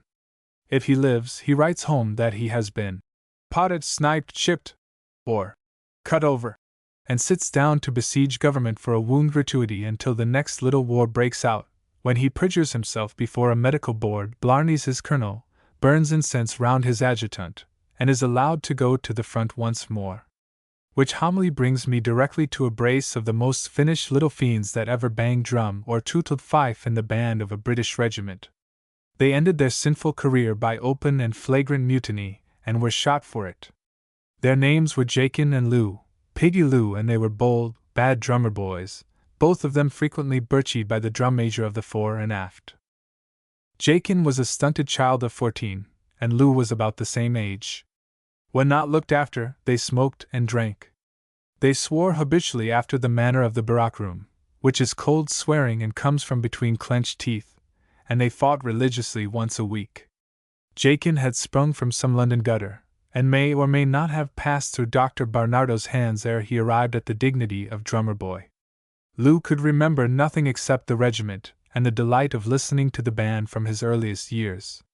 He hid somewhere in his grimy little soul a genuine love for music, and was most mistakenly furnished with the head of a cherub, insomuch that beautiful ladies who watched the regiment in church were wont to speak of him as a darling. They never heard his vitriolic comments on their manners and morals, as he walked back to barracks with the band and matured fresh causes of offense against Jakin. The other drummer boys hated both lads on account of their illogical conduct. Jakin might be pounding Lou, or Lou might be rubbing Jakin's head in the dirt, but any attempt at aggression on the part of an outsider was met by the combined forces of Lou and Jakin, and the consequences were painful. The boys were the Ishmaels of the corps, but wealthy Ishmaels, for they sold battles in alternate weeks for the sport of the barracks when they were not pitted against other boys, and thus amassed money. On this particular day there was dissension in the camp. They had just been convicted afresh of smoking, which is bad for little boys who use plug tobacco, and Lou's contention was that Jakin had stunk so horrid bad from keepin' the pipe in pocket, that he and he alone was responsible for the birching they were both tingling under. "I tell you I ID the pipe back o' barracks," said Jakin pacifically. "You're a bloomin' liar," said Lou without heat. "You're a bloomin' little bastard," said Jakin, strong in the knowledge that his own ancestry was unknown. Now there is one word in the extended vocabulary of barrackroom abuse that cannot pass without comment. You may call a man a thief and risk nothing. You may even call him a coward without finding more than a boot whiz past your ear, but you must not call a man a bastard unless you are prepared to prove it on his front teeth. "You might ha' kept that till I wasn't so sore," said Lou sorrowfully, dodging round Jakin's guard. "I'll make you sorer," said Jakin genially, and got home on Lou's alabaster forehead. All would have gone well in this story, as the books say, would never have been written, had not his evil fate prompted the bazaar sergeant's son, a long, employless man of 25, to put in an appearance after the first round. He was eternally in need of money, and knew that the boys had silver. "Fighting again," said he. "I'll report you to my father, and he'll report you to the color sergeant." "What's that to you?" said Jakin with an unpleasant dilation of the nostrils. "Oh, nothing to me. You'll get into trouble, and you've been up too often to afford that." "What the hell do you know about what we've done?" asked Lou the Seraph. "You aren't in the army, you lousy, cadging civilian." He closed in on the man's left flank. "Just 'cause you find two gentlemen settlin' their differences with their fists, you stick in your ugly nose where you aren't wanted. Run 'ome to your half-caste slut of a ma, or we'll give you what for," said Jakin. The man attempted reprisals by knocking the boys' heads together. The scheme would have succeeded had not Jakin punched him vehemently in the stomach, or had Lou refrained from kicking his shins. They fought together, bleeding and breathless, for half an hour, and after heavy punishment, triumphantly pulled down their opponent as terriers pulled down a jackal. "Now," gasped Jakin, "I'll give you what for." He proceeded to pound the man's features while Lou stamped on the outlying portions of his anatomy. Chivalry is not a strong point in the composition of the average drummer boy. He fights, as do his betters, to make his mark. Ghastly was the ruin that escaped, and awful was the wrath of the bazaar sergeant. Awful too was the scene in orderly room when the two reprobates appeared to answer the charge of half-murdering a civilian. The bazaar sergeant thirsted for a criminal action, and his son lied. The boys stood to attention while the black clouds of evidence accumulated. "You little devils are more trouble than the rest of the regiment put together," said the colonel angrily. "One might as well admonish Thistledown, and I can't well put you in cells or under stoppages. You must be birchied again." "Beg why pardon, sir." "Can't we say nothin' in our own defense, sir?" shrilled Jakin. "Hey! What? Are you going to argue with me?" said the colonel. "No, sir," said Lou. "But if a man come to you, sir, and said he was going to report you, sir, for having a bit of a turn-up with a friend, sir, and wanted to get money out o' you, sir dash." The orderly room exploded in a roar of laughter. "Well," said the colonel, "that was what that measly jarnwer there did, sir, and he'd a done it, sir, if we hadn't prevented him. We didn't hit him much, sir. Ye ain't no manner o' right to interfere with us, sir. I don't mind bein' birchied by the drum major, sir, nor yet reported by any corporal, but I don't think it's fair, sir, for a civilian to come and talk over a man in the army. A second shout of laughter shook the orderly room, but the colonel was grave. What sort of characters have these boys? He asked of the regimental sergeant major. According to the bandmaster, sir, returned that revered official, the only soul in the regiment whom the boys feared. They do everything but lie, sir. Is it like we'd go for that man for fun, sir? Said Lou, pointing to the plaintiff. Oh, admonished, said the colonel testily, and when the boys had gone he read the bazaar sergeant's son a lecture on the sin of unprofitable meddling, and gave orders that the bandmaster should keep the drums in better discipline. If either of you come to practice again with so much as a scratch on your two ugly little faces, thundered the bandmaster, I'll tell the drum major to take the skin off your backs. Understand that, you young devils? Then he repented of his speech for just the length of time that Lou, looking like a seraph in red worsted embellishments, took the place of one of the trumpets, in hospital, and rendered the echo of a battle piece. Lou certainly was a musician, and had often in his more exalted moments expressed a yearning to master every instrument of the band. There's nothing to prevent your becoming a bandmaster, Lou, said the bandmaster, who had composed waltzes of his own, and worked day and night in the interests of the band. What did he say? Demanded Jakin after practice. Said I might be a bloomin' bandmaster, and be asked in to ave a glass o' sherry wine on mess nights. Ho! Said you might be a bloomin' non-combatant, did he?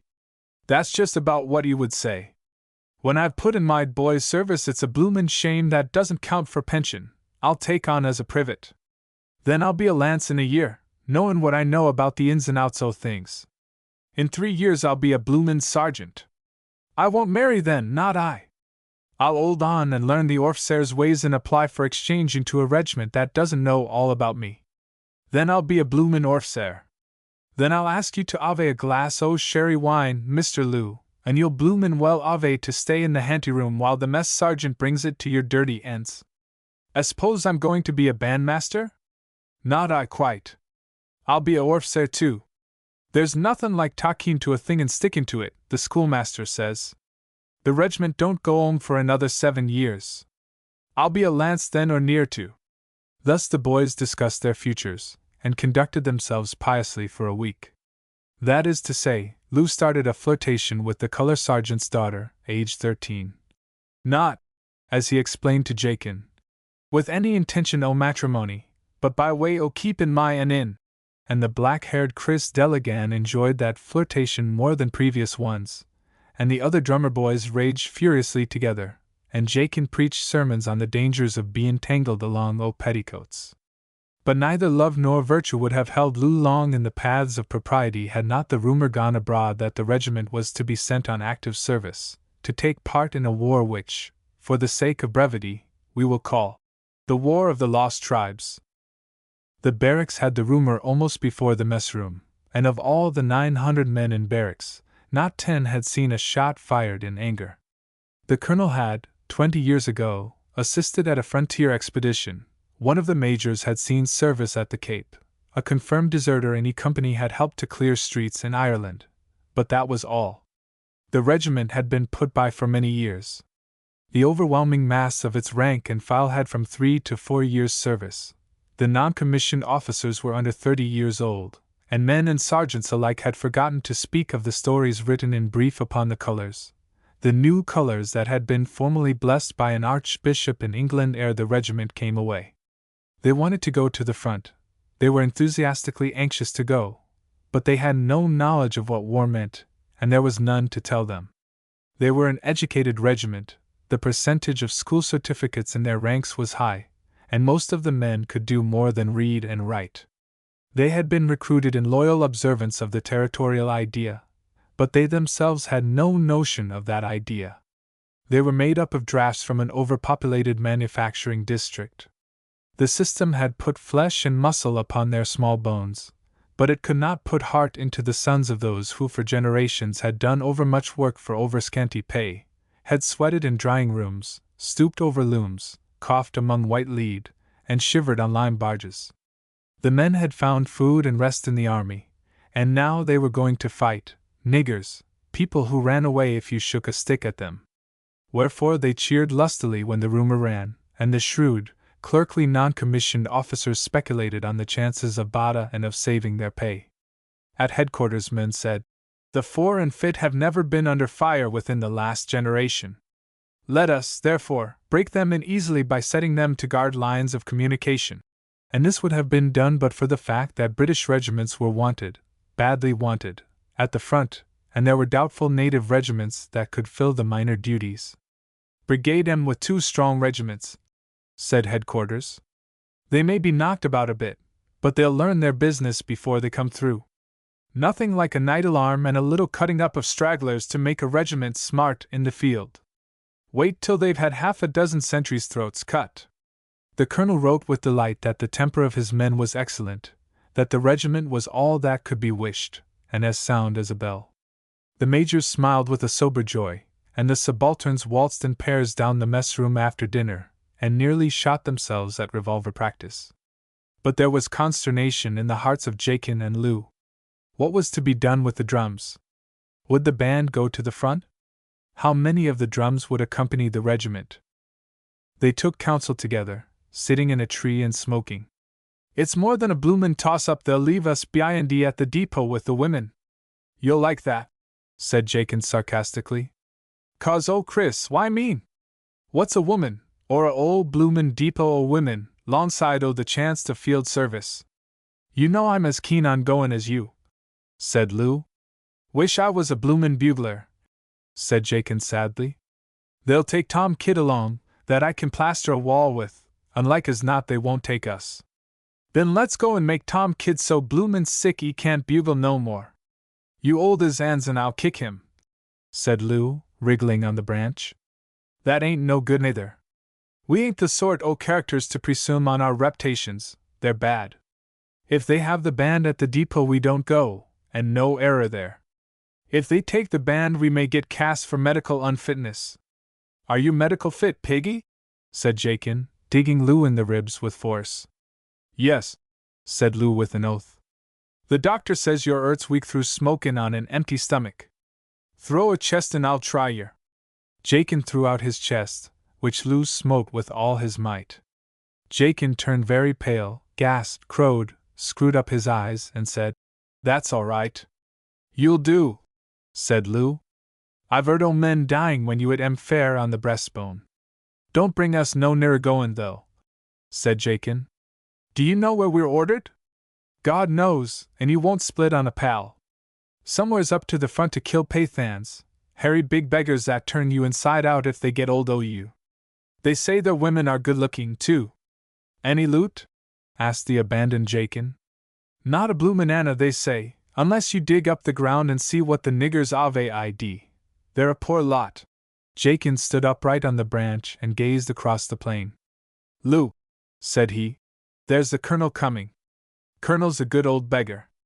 Let's go and talk to him." Lou nearly fell out of the tree at the audacity of the suggestion. Like Jakin, he feared not God, either regarded he man, but there are limits even to the audacity of a drummer boy, and to speak to a colonel was. But Jakin had slid down the trunk and doubled in the direction of the colonel. That officer was walking wrapped in thought and visions of A.C. B., yes, even A.K. C. B., for had he not at command one of the best regiments of the line, the Fore and Fit? And he was aware of 2 small boys charging down upon him. Once before it had been solemnly reported to him that the drums were in a state of mutiny, Jakin and Lou being the ringleaders. This looked like an organized conspiracy. The boys halted at 20 yards, walked to the regulation 4 paces, and saluted together, each as well set up as a ramrod and little taller. The colonel was in a genial mood, the boys appeared very forlorn and unprotected on the desolate plain, and one of them was handsome. "Well," said the colonel, recognizing them, "are you going to pull me down in the open? I'm sure I never interfere with you, even though—" he sniffed suspiciously. "You have been smoking." It was time to strike while the iron was hot. Their hearts beat tumultuously. "Beg why pardon, sir," began Jakin. The regiment's ordered on active service, sir? So I believe, said the colonel courteously. Is the band goin', sir? Said both together. Then, without pause, we're goin', sir, ain't we? You, said the colonel, stepping back the more fully to take in the two small figures. You'd die in the first march. No, we wouldn't, sir. We can march with the regiment anywheres, parade and anywhere else, said Jakin. If Tom Kid goes, he'll shut up like a clasp knife, said Lou. Tom has very close veins in both his legs, sir. Very how much? Very close veins, sir. That's why they swells after long parade, sir. If he can go, we can go, sir. Again the colonel looked at them long and intently. Yes, the band is going, he said as gravely as though he had been addressing a brother officer. Have you any parents, either of you two? No, sir, rejoicingly from Lou and Jakin. We're both orphans, sir. There's no one to be considered of on our account, sir. You poor little sprats, and you want to go up to the front with the regiment, do you? Why? I've wore the Queen's uniform for 2 years, said Jakin. It's very hard, sir, that a man don't get no recompense for doin' of his duty, sir. And if I don't go, sir, interrupted Lou, the bandmaster he says he'll catch and make a blessed musician o' me, sir. Before I've seen any service, sir. The colonel made no answer for a long time. Then he said quietly, If you're passed by the doctor, I dare say you can go. I shouldn't smoke if I were you. The boys saluted and disappeared. The colonel walked home and told the story to his wife, who nearly cried over it. The colonel was well pleased. If that was the temper of the children, what would not the men do? Jakin and Lou entered the boys' barack room with great stateliness, and refused to hold any conversation with their comrades for at least 10 minutes. Then, bursting with pride, Jakin drawled, I've been interviewing the colonel. Good old beggar is the colonel. Says I to him, Colonel, says I, let me go to the front, along o' the regiment. To the front you shall go, says he, and I only wish there was more like you among the dirty little devils that bang the bloomin' drums. Kid, if you throw your quarterments at me for tellin' you the truth to your own advantage, your legs'll swell. None the less there was a battle royal in the barack room, for the boys were consumed with envy and hate, and neither Jakin nor Lou behaved in conciliatory wise. I'm going out to say adieu to my girl, said Lou, to cap the climax. Don't none o' you touch my kit because it's wanted for active service, me bein' specially invited to go by the colonel. He strolled forth and whistled in the clump of trees at the back of the married quarters till Chris came to him, and, the preliminary kisses being given and taken, Lou began to explain the situation. I'm going to the front with the regiment, he said valiantly. Piggy, you're a little liar, said Chris, but her heart misgave her, for Lou was not in the habit of lying. Liar yourself, Chris, said Lou, slipping an arm round her. I'm going. When the regiment marches out you'll see me with them, all gallant and gay. Give us another kiss, Chris, on the strength of it. If you'd only stayed at the depot, where you ought to ha' been, you could get as many of 'em as you damn please, whimpered Chris, putting up her mouth. It's 'ard, Chris. I grant you it's 'ard, but what's a man to do? If I'd stayed at the depot, you wouldn't think anything of me. Like as not, but I'd ave you with me, Piggy. And all the thinkin' in the world isn't like kissin'. And all the kissin' in the world isn't like avin' a medal to wear on the front o' your coat. You won't get no medal. Oh, yes, I shall, though. Me and Jakin are the only acting drummers that'll be took along. All the rest is full men, and we'll get our medals with them. They might ha' taken anybody but you, Piggy. You'll get killed, you're so venturesome. Stay with me, Piggy darlin', down at the depot, and I'll love you true forever. Ain't you going to do that now, Chris? You said you was. Oh, course I am, but th other's more comfortable. Wait till you've growed a bit, Piggy. You aren't no taller than me now. I've been in the army for 2 years, and I'm not going to get out of a chance to seein' service, and don't you try to make me do so. I'll come back, Chris, and when I take on as a man I'll marry you when I'm a lance. Promise, Piggy. Lou reflected on the future as arranged by Jakin a short time previously, but Chris's mouth was very near to his own. I promise, help me God, said he. Chris slid an arm round his neck. I won't hold you back no more, piggy. Go away and get your medal, and I'll make you a new button bag as nice as I know how, she whispered. Put some o' your air into it, Chris, and I'll keep it in my pocket so long's I'm alive. Then Chris wept anew, and the interview ended. Public feeling among the drummer boys rose to fever pitch, and the lives of Jakin and Lou became unenviable.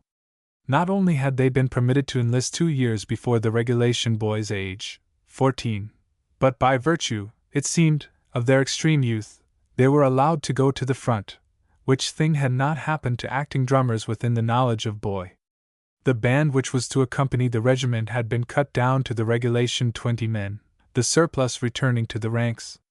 Jakin and Lou were attached to the band as supernumeraries, though they would much have preferred being company buglers. Don't matter much, said Jakin after the medical inspection. Be thankful that we're load to go at all. The doctor he said that if we could stand what we took from the bazaar sergeant's son we'd stand pretty nigh anything. Which we will, said Lou, looking tenderly at the ragged and ill-made housewife that Chris had given him, with a lock of her hair worked into a sprawling L upon the cover. It was the best I could, she sobbed.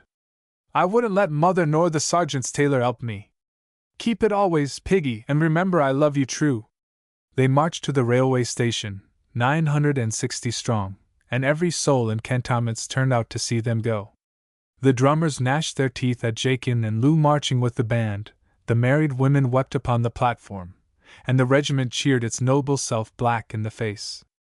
A nice level lot, said the colonel to the second in command as they watched the first 4 companies in training. Fit to do anything, said the second in command enthusiastically. But it seems to me they're a thought too young and tender for the work in hand. It's bitter cold up at the front now. They're sound enough, said the colonel. We must take our chance of sick casualties. So they went northward, ever northward, past droves and droves of camels, armies of camp followers, and legions of laden mules, the throng thickening day by day, till with a shriek the train pulled up at a hopelessly congested junction where 6 lines of temporary track accommodated 640 wagon trains, where whistles blew, baboos sweated, and commissariat officers swore from dawn till far into the night, amid the wind-driven chaff of the fodder bales and the lowing of 1,000 steers. Hurry up, you're badly wanted at the front, was the message that greeted the fore and aft, and the occupants of the Red Cross carriages told the same tale. "'Tisn't so much the bloomin' fightin'," gasped a head-bound trooper of hussars to a knot of admiring fore and afts. "'Tisn't so much the bloomin' fightin', though there's enough o' that. It's the bloomin' food and the bloomin' climate. Frost all night 'cept when it hails, and biling sun all day, and the water stinks fit to knock you down. I got my yady chipped like a egg, I've got pneumonia too, and my guts is all out o' order. 'Tain't no bloomin' picnic in those parts, I can tell you."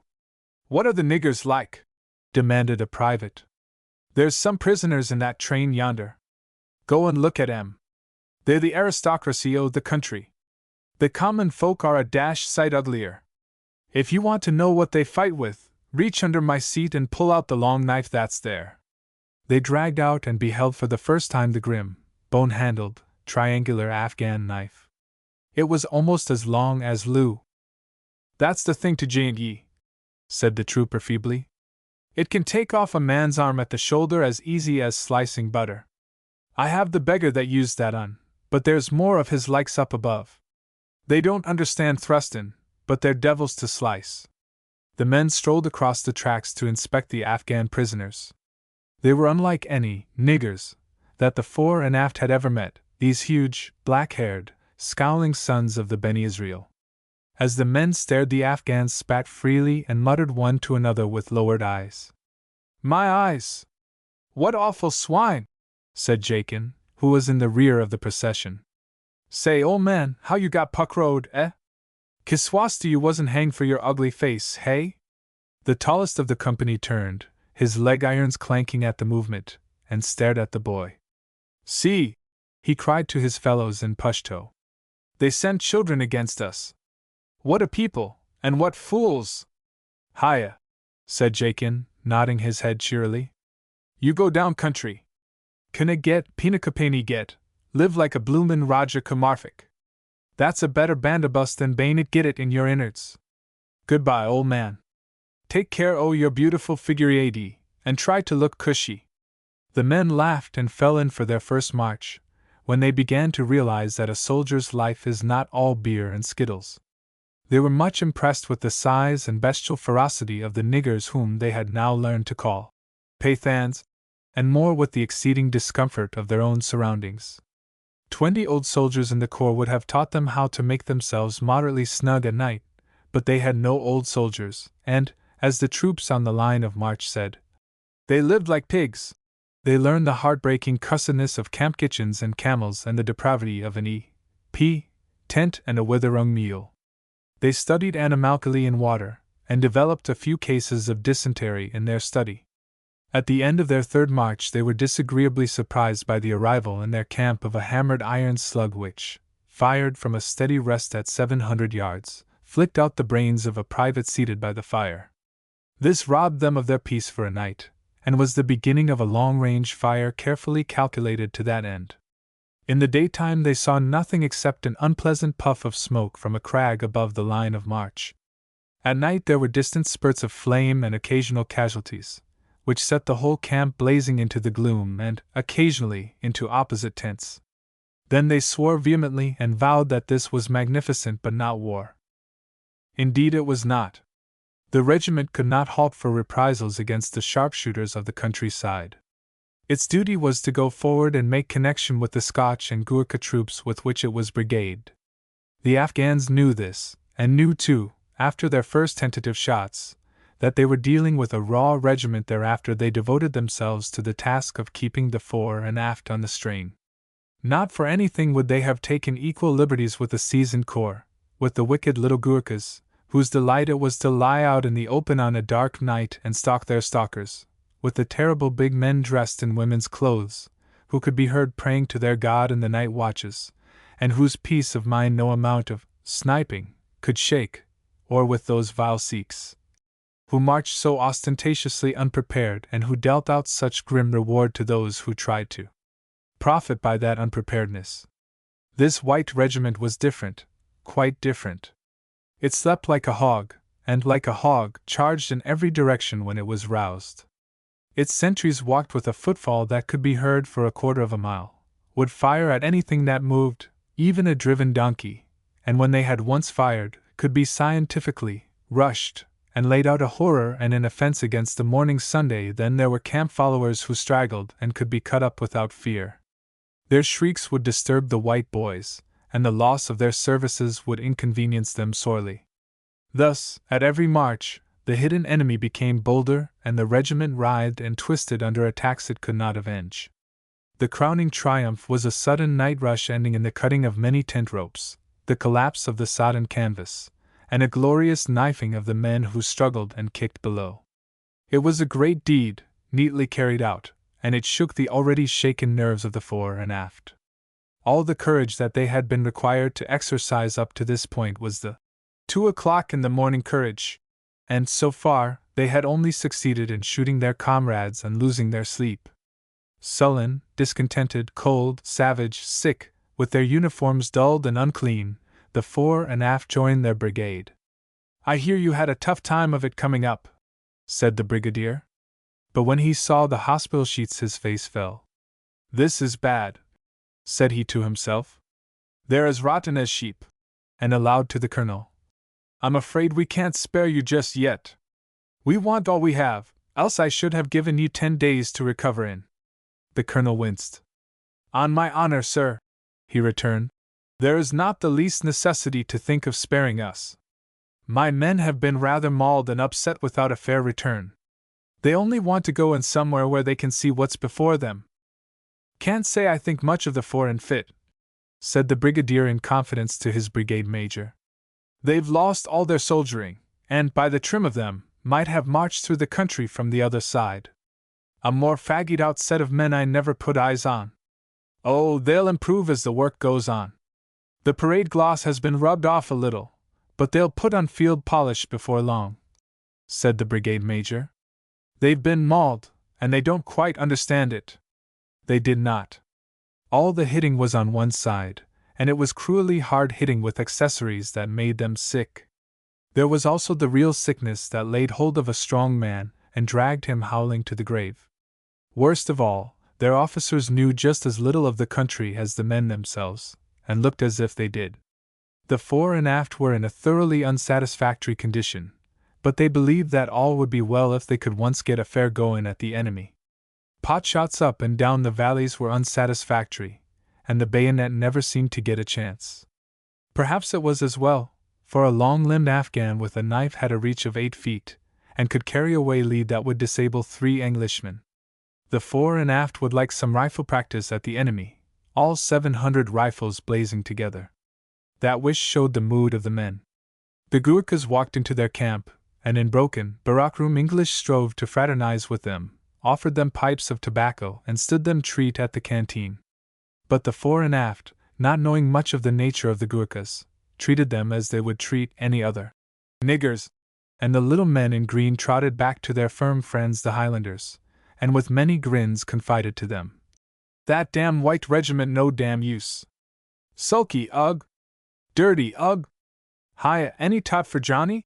Whereat the Highlanders smote the Gurkhas as to the head, and told them not to vilify a British regiment, and the Gurkhas grinned cavernously, for the Highlanders were their elder brothers and entitled to the privileges of kinship. The common soldier who touches a Gurkha is more than likely to have his head sliced open. 3 days later the brigadier arranged a battle according to the rules of war and the peculiarity of the Afghan temperament.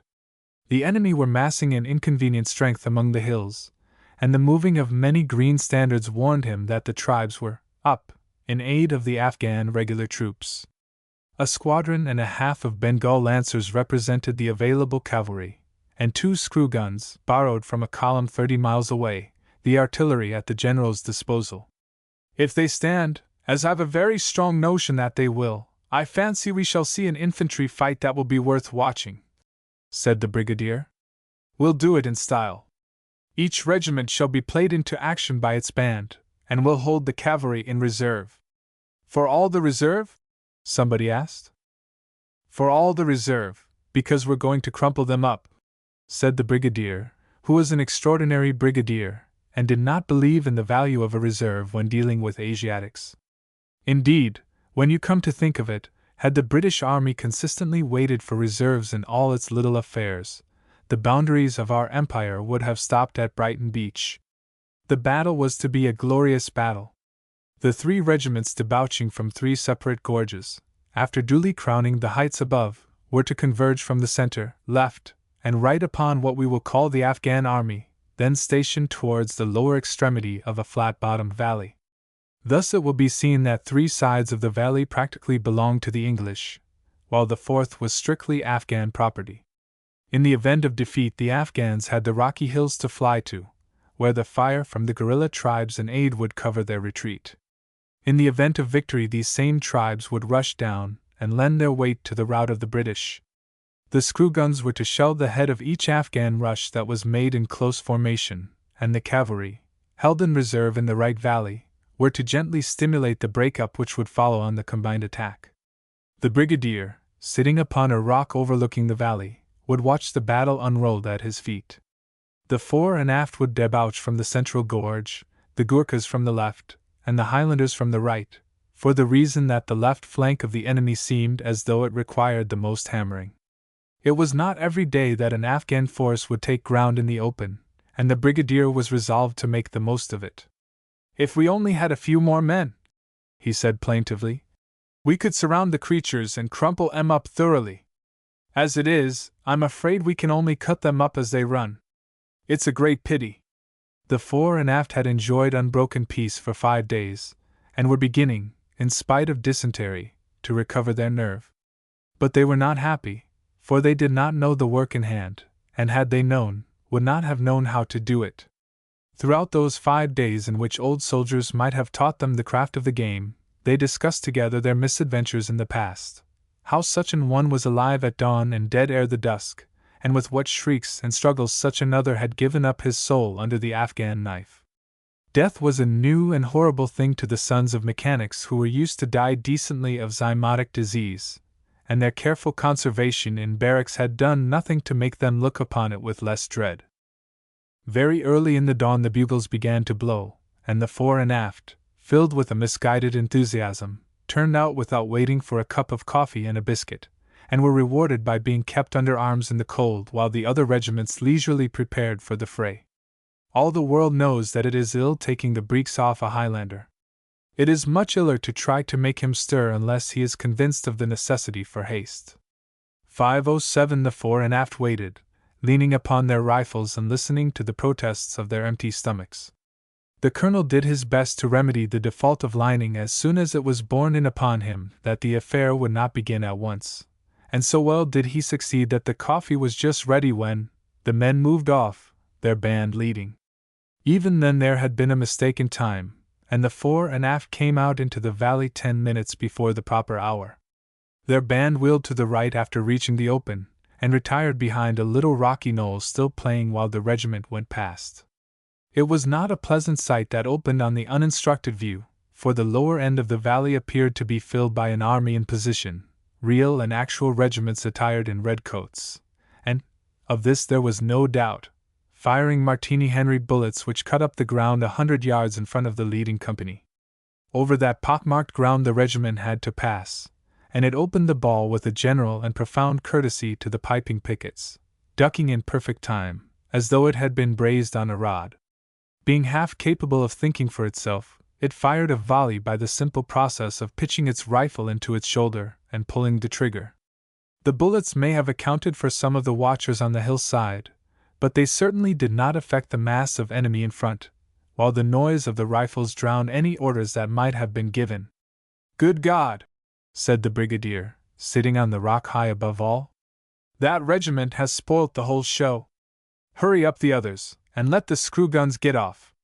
But the screw guns, in working round the heights, had stumbled upon a wasp's nest of a small mud fort which they incontinently shelled at 800 yards, to the huge discomfort of the occupants, who were unaccustomed to weapons of such devilish precision. The fore and aft continued to go forward, but with short and stride. Where were the other regiments, and why did these niggers use martinis? They took open order instinctively, lying down and firing at random, rushing a few paces forward and lying down again, according to the regulations. Once in this formation, each man felt himself desperately alone, and edged in towards his fellow for comfort's sake.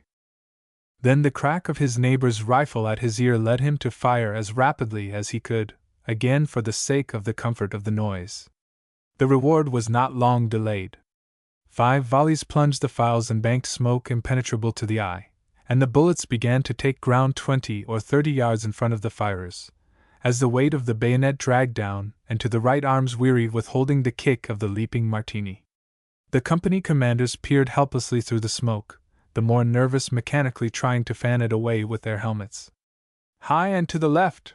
bawled the captain till he was hoarse. "No good! Cease firing, and let it drift away a bit." 3 and 4 times the bugles shrieked the order, and when it was obeyed the fore and aft looked that their foes should be lying before them in mown swaths of men. A light wind drove the smoke to leeward, and showed the enemy still in position and apparently unaffected. 1/4 of a ton of lead had been buried a furlong in front of them, as the ragged earth attested. That was not demoralizing to the Afghans, who have not European nerves. They were waiting for the mad riot to die down, and were firing quietly into the heart of the smoke. A private of the fore and aft spun up his company shrieking with agony, another was kicking the earth and gasping, and a third, ripped through the lower intestines by a jagged bullet, was calling aloud on his comrades to put him out of his pain. These were the casualties, and they were not soothing to hear or see. The smoke cleared to a dull haze. Then the foe began to shout with a great shouting, and a black mass, detached itself from the main body, and rolled over the ground at horrid speed. It was composed of, perhaps, 300 men, who would shout and fire and slash if the rush of their 50 comrades who were determined to die carried home. The 50 were Ghazis, half maddened with drugs and wholly mad with religious fanaticism. When they rushed the British fire ceased, and in the lull the order was given to close ranks and meet them with the bayonet. Any one who knew the business could have told the fore and aft that the only way of dealing with a Ghazi rush is by volleys at long ranges, because a man who means to die, who desires to die, who will gain heaven by dying, must, in 9 cases out of 10, kill a man who has a lingering prejudice in favor of life. Where they should have closed and gone forward, the fore and aft opened out and skirmished, and where they should have opened out and fired, they closed and waited. A man dragged from his blankets half awake and unfed is never in a pleasant frame of mind. Nor does his happiness increase when he watches the whites of the eyes of 300 6-foot fiends upon whose beards the foam is lying, upon whose tongues is a roar of wrath, and in whose hands are yard-long knives.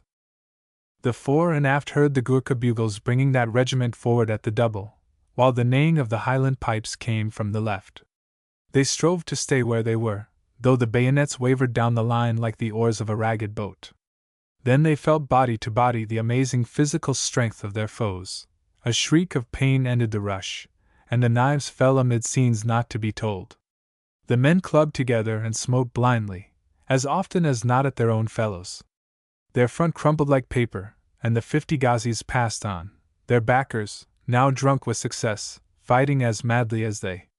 Then the rear ranks were bidden to close up, and the subalterns dashed into the stew, alone. For the rear ranks had heard the clamor in front, the yells and the howls of pain, and had seen the dark stale blood that makes afraid. They were not going to stay. It was the rushing of the camps over again. Let their officers go to hell, if they chose, they would get away from the knives. Come on! Shrieked the subalterns, and their men, cursing them, drew back, each closing in to his neighbor and wheeling round. Charteris and Devlin, subalterns of the last company, faced their death alone in the belief that their men would follow. "You've killed me, you cowards!" sobbed Devlin and dropped, cut from the shoulder strap to the center of the chest, and a fresh detachment of his men retreating, always retreating, trampled him underfoot as they made for the pass whence they had emerged. "I kissed her in the kitchen and I kissed her in the hall, children, follow me." "Oh golly," said the cook, "is he gwine to kiss us all?" Halla, halla, halla, hallelujah. The Gurkhas were pouring through the left gorge and over the heights at the double to the invitation of their regimental quickstep. The black rocks were crowned with dark green spiders as the bugles gave tongue jubilantly. The Gurkha rear companies tripped and blundered over loose stones.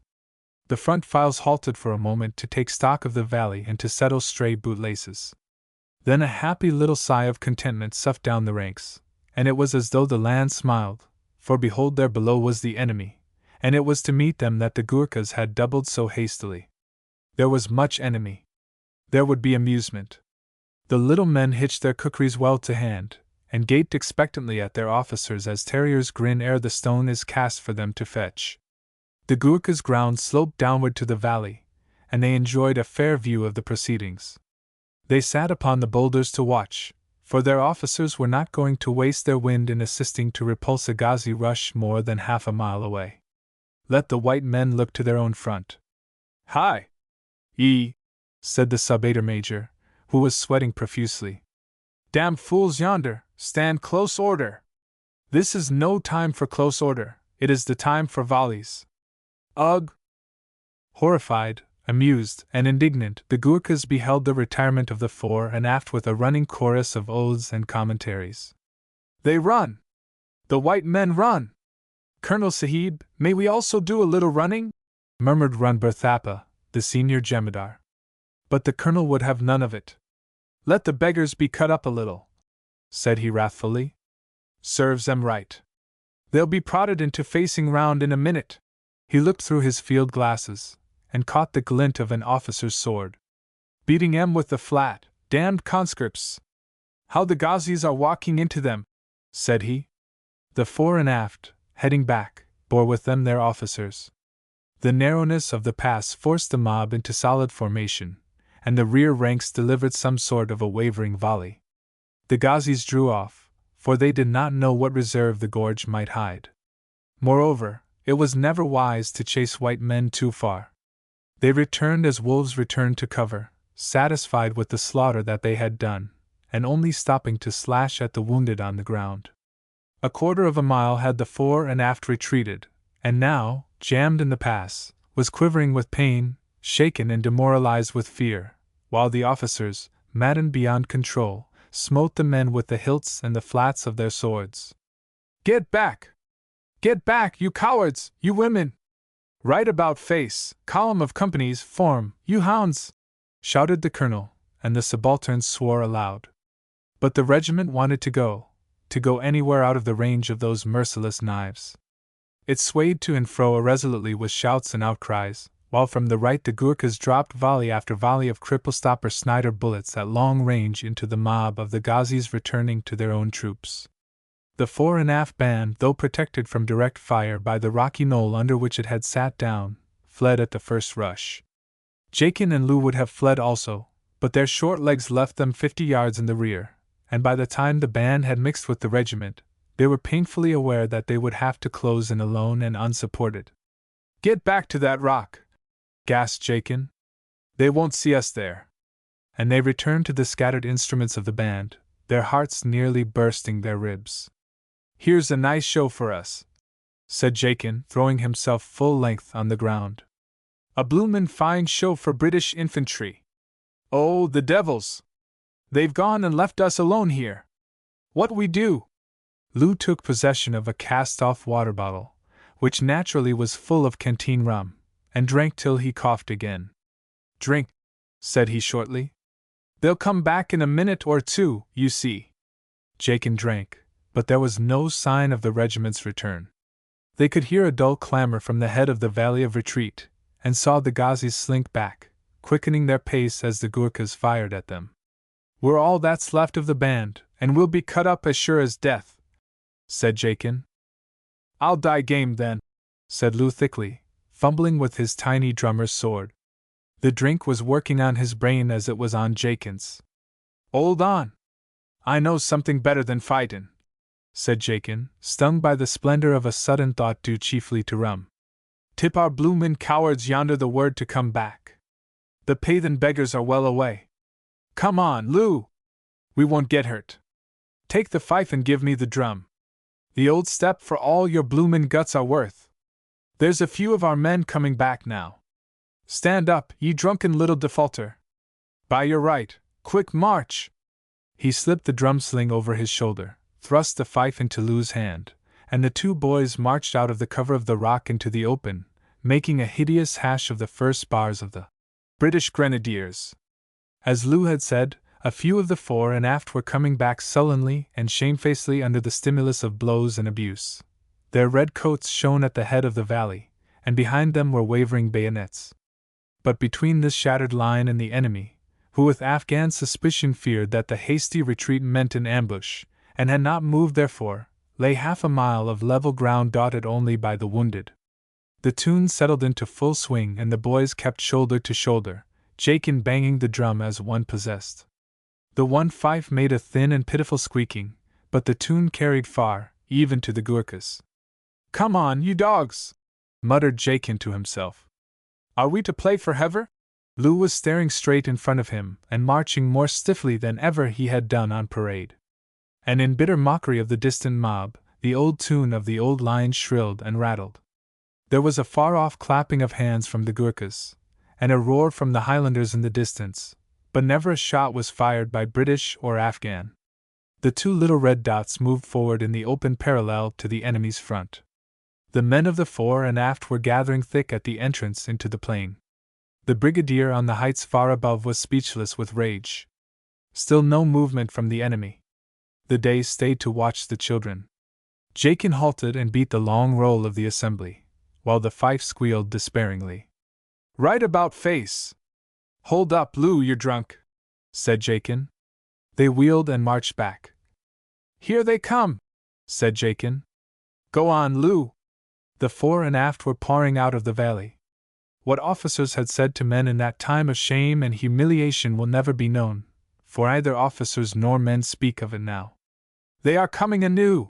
shouted a priest among the Afghans. "Do not kill the boys! Take them alive, and they shall be of our faith." But the first volley had been fired, and Lou dropped on his face. Jenkins stood for a minute, spun round and collapsed, as the fore and aft came forward, the curses of their officers in their ears, and in their hearts the shame of open shame. Half the men had seen the drummers die, and they made no sign. They did not even shout. They doubled out straight across the plain in open order, and they did not fire. "This," said the colonel of Gurkhas softly, "is the real attack, as it should have been delivered. Come on, my children!" "Ululululu!" squealed the Gurkhas, and came down with a joyful clicking of kukris, those vicious Gurkha knives. On the right there was no rush. The Highlanders, cannily commending their souls to God, for it matters as much to a dead man whether he has been shot in a border scuffle or at Waterloo, opened out and fired according to their custom, that is to say without heat and without intervals, while the screw guns, having disposed of the impertinent mud fort aforementioned, dropped shell after shell into the clusters round the flickering green standards on the heights. "Charging is an unfortunate necessity," murmured the colour sergeant of the right company of the Highlanders. "It makes the men swear so, but I am thinking that it will come to a charge if these black devils stand much longer. Steward, man, you're firing into the eye of the sun, and he'll not take any harm for government ammunition. A foot lower and a great deal slower. What are the English doing?" "They're very quiet, they're in the center." "Running again?" The English were not running. They were hacking and hewing and stabbing, for though one white man is seldom physically a match for an Afghan in a sheepskin or wadded coat, yet, through the pressure of many white men behind, and a certain thirst for revenge in his heart, he becomes capable of doing much with both ends of his rifle. The fore and aft held their fire till one bullet could drive through 5 or 6 men, and the front of the Afghan force gave on the volley. They then selected their men, and slew them with deep gasps and short hacking coughs, and groanings of leather belts against strained bodies, and realized for the first time that an Afghan attacked is far less formidable than an Afghan attacking, which fact old soldiers might have told them. But they had no old soldiers in their ranks. The Gurkha's stall at the bazaar was the noisiest, for the men were engaged, to a nasty noise as of beef being cut on the block, with the kukri, which they preferred to the bayonet, well knowing how the Afghan hates the half-moon blade. As the Afghans wavered, the green standards on the mountain moved down to assist them in a last rally. This was unwise. The Lancers, chafing in the right gorge, had thrice dispatched their only subaltern as galloper to report on the progress of affairs. On the third occasion he returned, with a bullet grazed on his knee, swearing strange oaths in Hindustani, and saying that all things were ready. So that squadron swung round the right of the Highlanders with a wicked whistling of wind in the pennons of its lances, and fell upon the remnant just when, according to all the rules of war, it should have waited for the foe to show more signs of wavering. But it was a dainty charge, deftly delivered, and it ended by the cavalry finding itself at the head of the pass by which the Afghans intended to retreat, and down the track that the lances had made streamed 2 companies of the Highlanders, which was never intended by the brigadier. The new development was successful. It detached the enemy from his base as a sponge is torn from a rock, and left him ringed about with fire in that pitiless plain. And as a sponge is chased round the bathtub by the hand of the bather, so were the Afghans chased till they broke into little detachments much more difficult to dispose of than large masses. "See," quoth the brigadier, "everything has come as I arranged. We've cut their base, and now we'll bucket 'em to pieces." A direct hammering was all that the brigadier had dared to hope for, considering the size of the force at his disposal, but men who stand or fall by the errors of their opponents may be forgiven for turning chance into design. The bucketing went forward merrily. The Afghan forces were upon the run of wearied wolves who snarl and bite over their shoulders. The red lances dipped by 2s and 3s, and with a shriek uprose the lancebut like a spar on a stormy sea, as the trooper cantering forward cleared his point. The Lancers kept between their prey and the steep hills, for all who could were trying to escape from the valley of death. The Highlanders gave the fugitives 200 yards law, and then brought them down, gasping and choking ere they could reach the protection of the boulders above. The Gurkhas followed suit, but the fore and aft were killing on their own account, for they had penned a mass of men between their bayonets and a wall of rock, and the flash of the rifles was lighting the wadded coats. "We cannot hold them, Captain Sahib," panted a Rasadar of lancers. "Let us try the carbine. The lance is good, but it wastes time." They tried the carbine, and still the enemy melted away, fled up the hills by hundreds when there were only 20 bullets to stop them. On the heights the screw guns ceased firing. They had run out of ammunition, and the brigadier groaned, for the musketry fire could not sufficiently smash the retreat. Long before the last volleys were fired, the doolies were out in force looking for the wounded. The battle was over, and but for want of fresh troops, the Afghans would have been wiped off the earth. As it was, they counted their dead by hundreds, and nowhere were the dead thicker than in the track of the fore and aft. But the regiment did not cheer with the Highlanders, nor did they dance uncouth dances with the Gurkhas among the dead. They looked under their brows at the colonel as they leaned upon their rifles and panted. "Get back to camp, you! Haven't you disgraced yourself enough for one day? Go and look to the wounded. It's all you're fit for," said the colonel.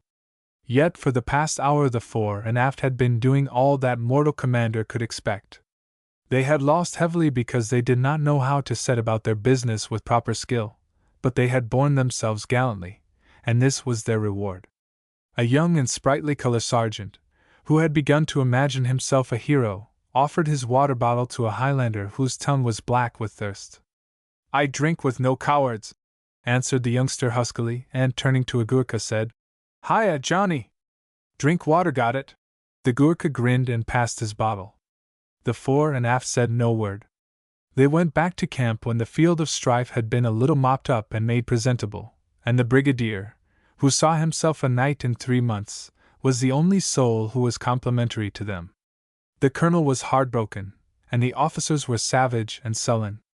"Well," said the brigadier, "they are young troops, of course, and it was not unnatural that they should retire in disorder for a bit." "Oh, my only Aunt Maria!" murmured a junior staff officer. "Retire in disorder! It was a bally run! But they came again, as we all know," cooed the brigadier, the colonel's ashy white face before him. "And they behaved as well as could possibly be expected. Behaved beautifully indeed. I was watching them. It's not a matter to take to heart, Colonel. As some German general said of his men, they wanted to be shooted over a little, that was all." To himself he said, "Now they're blooded I can give 'em responsible work. It's as well that they got what they did. Teach 'em more than half a dozen rifle flirtations that will, later, run alone and bite. Poor old Colonel, though." All that afternoon the heliograph winked and flickered on the hills, striving to tell the good news to a mountain 40 miles away, and in the evening there arrived, dusty, sweating, and sore, a misguided correspondent who had gone out to assist at a trumpery village burning, and who had read off the message from afar, cursing his luck the while. "Let's have the details somehow, as full as ever you can, please. It's the first time I've ever been left this campaign," said the correspondent to the brigadier, and the brigadier, nothing loath, told him how an army of communication had been crumpled up, destroyed, and all but annihilated by the craft, strategy, wisdom, and foresight of the brigadier. But some say, and among these be the Gurkhas who watched on the hillside, that battle was won by Jakin and Lou, whose little bodies were borne up just in time to fit 2 gaps at the head of the big ditch grave for the dead under the heights of Jigai. Judson and the Empire. One of the many beauties of a democracy is its almost superhuman skill in developing troubles with other countries and finding its honor abraded in the process. A true democracy has a large contempt for all other lands that are governed by kings and queens and emperors, and knows little and thinks less of their internal affairs. All it regards is its own dignity, which is its king, queen, and knave. So, sooner or later, an international difference ends in the common people, who have no dignity, shouting the common abuse of the street, which also has no dignity, across the seas in order to vindicate their own dignity. The consequences may or may not be war, but the chances do not favor peace. An advantage in living in a civilized land which is really governed lies in the fact that all the kings and queens and emperors of the continent are closely related by blood or marriage, are, in fact, one large family. A wise head of them knows that what appears to be a studied insult may be no more than some man's indigestion or woman's indisposition to be treated as such, and explained in quiet talk.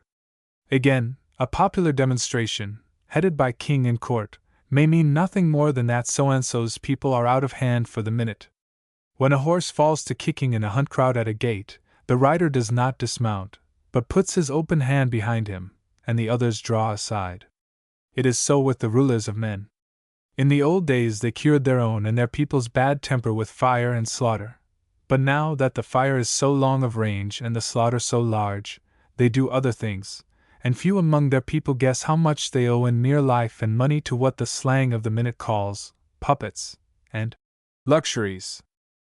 Once upon a time there was a little power, the half-bankrupt wreck of a once great empire, that lost its temper with England, the whipping boy of all the world, and behaved, as every one knows, most scandalously. But it is not generally known that that power fought a pitched battle with England, and won a glorious victory. The trouble began with the people. Their own misfortunes had been many, and for private rage it is always refreshing to find a vent in public swearing. Their national vanity had been deeply injured, and they thought of their ancient glories and the days when their fleets had first rounded the Cape of Storms, and their own newspapers called upon communes and urged them to extravagances. It was the gross, smooth, sleek, lying England that was checking their career of colonial expansion.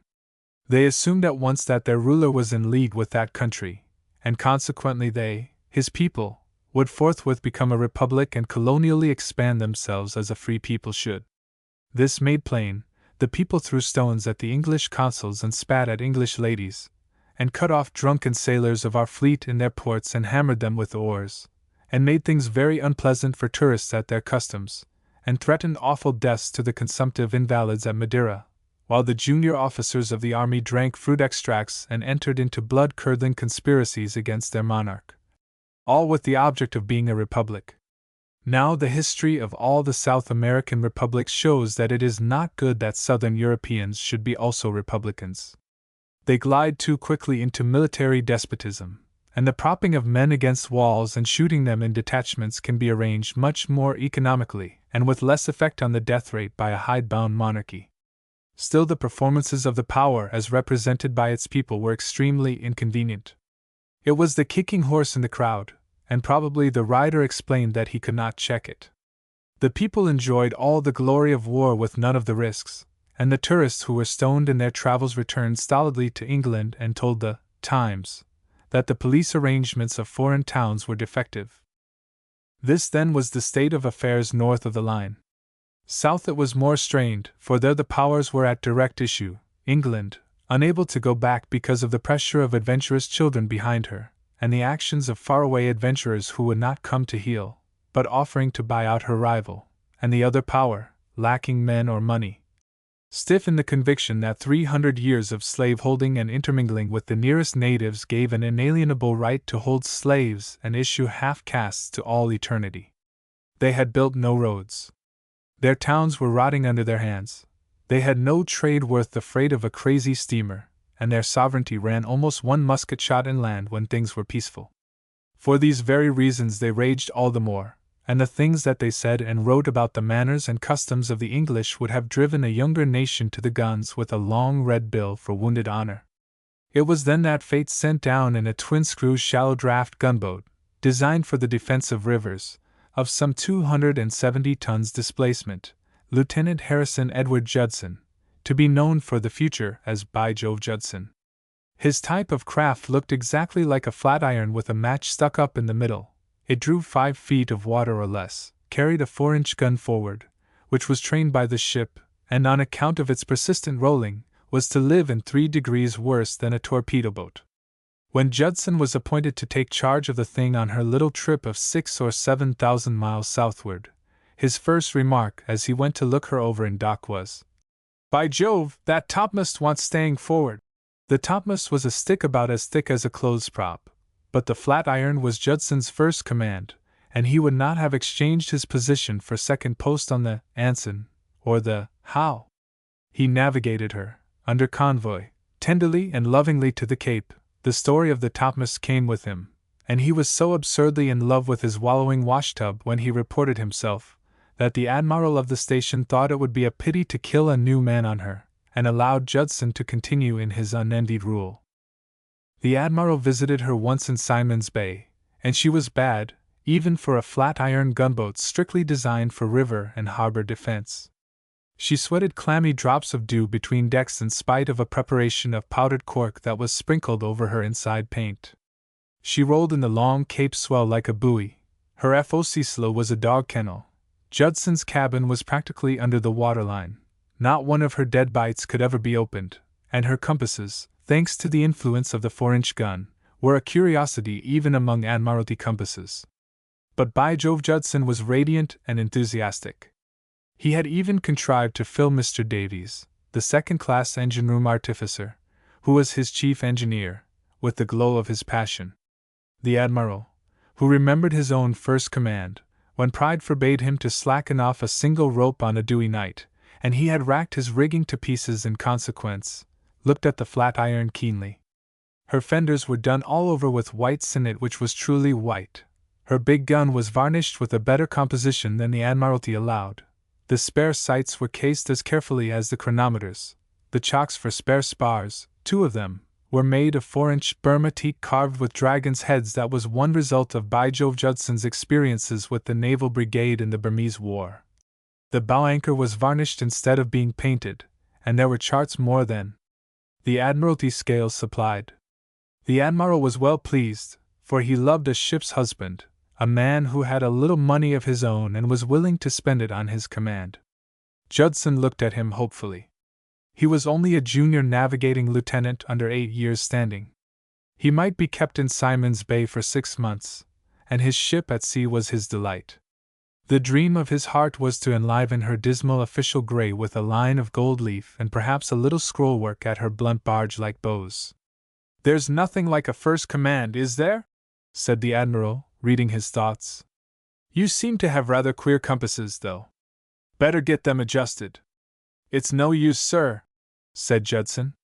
"The gun would throw out the pole itself. But I've got the hang of most of their weaknesses. Will you be good enough to lay that gun over 30 degrees, please?" The gun was put over. Round and round and round went the needle merrily, and the admiral whistled.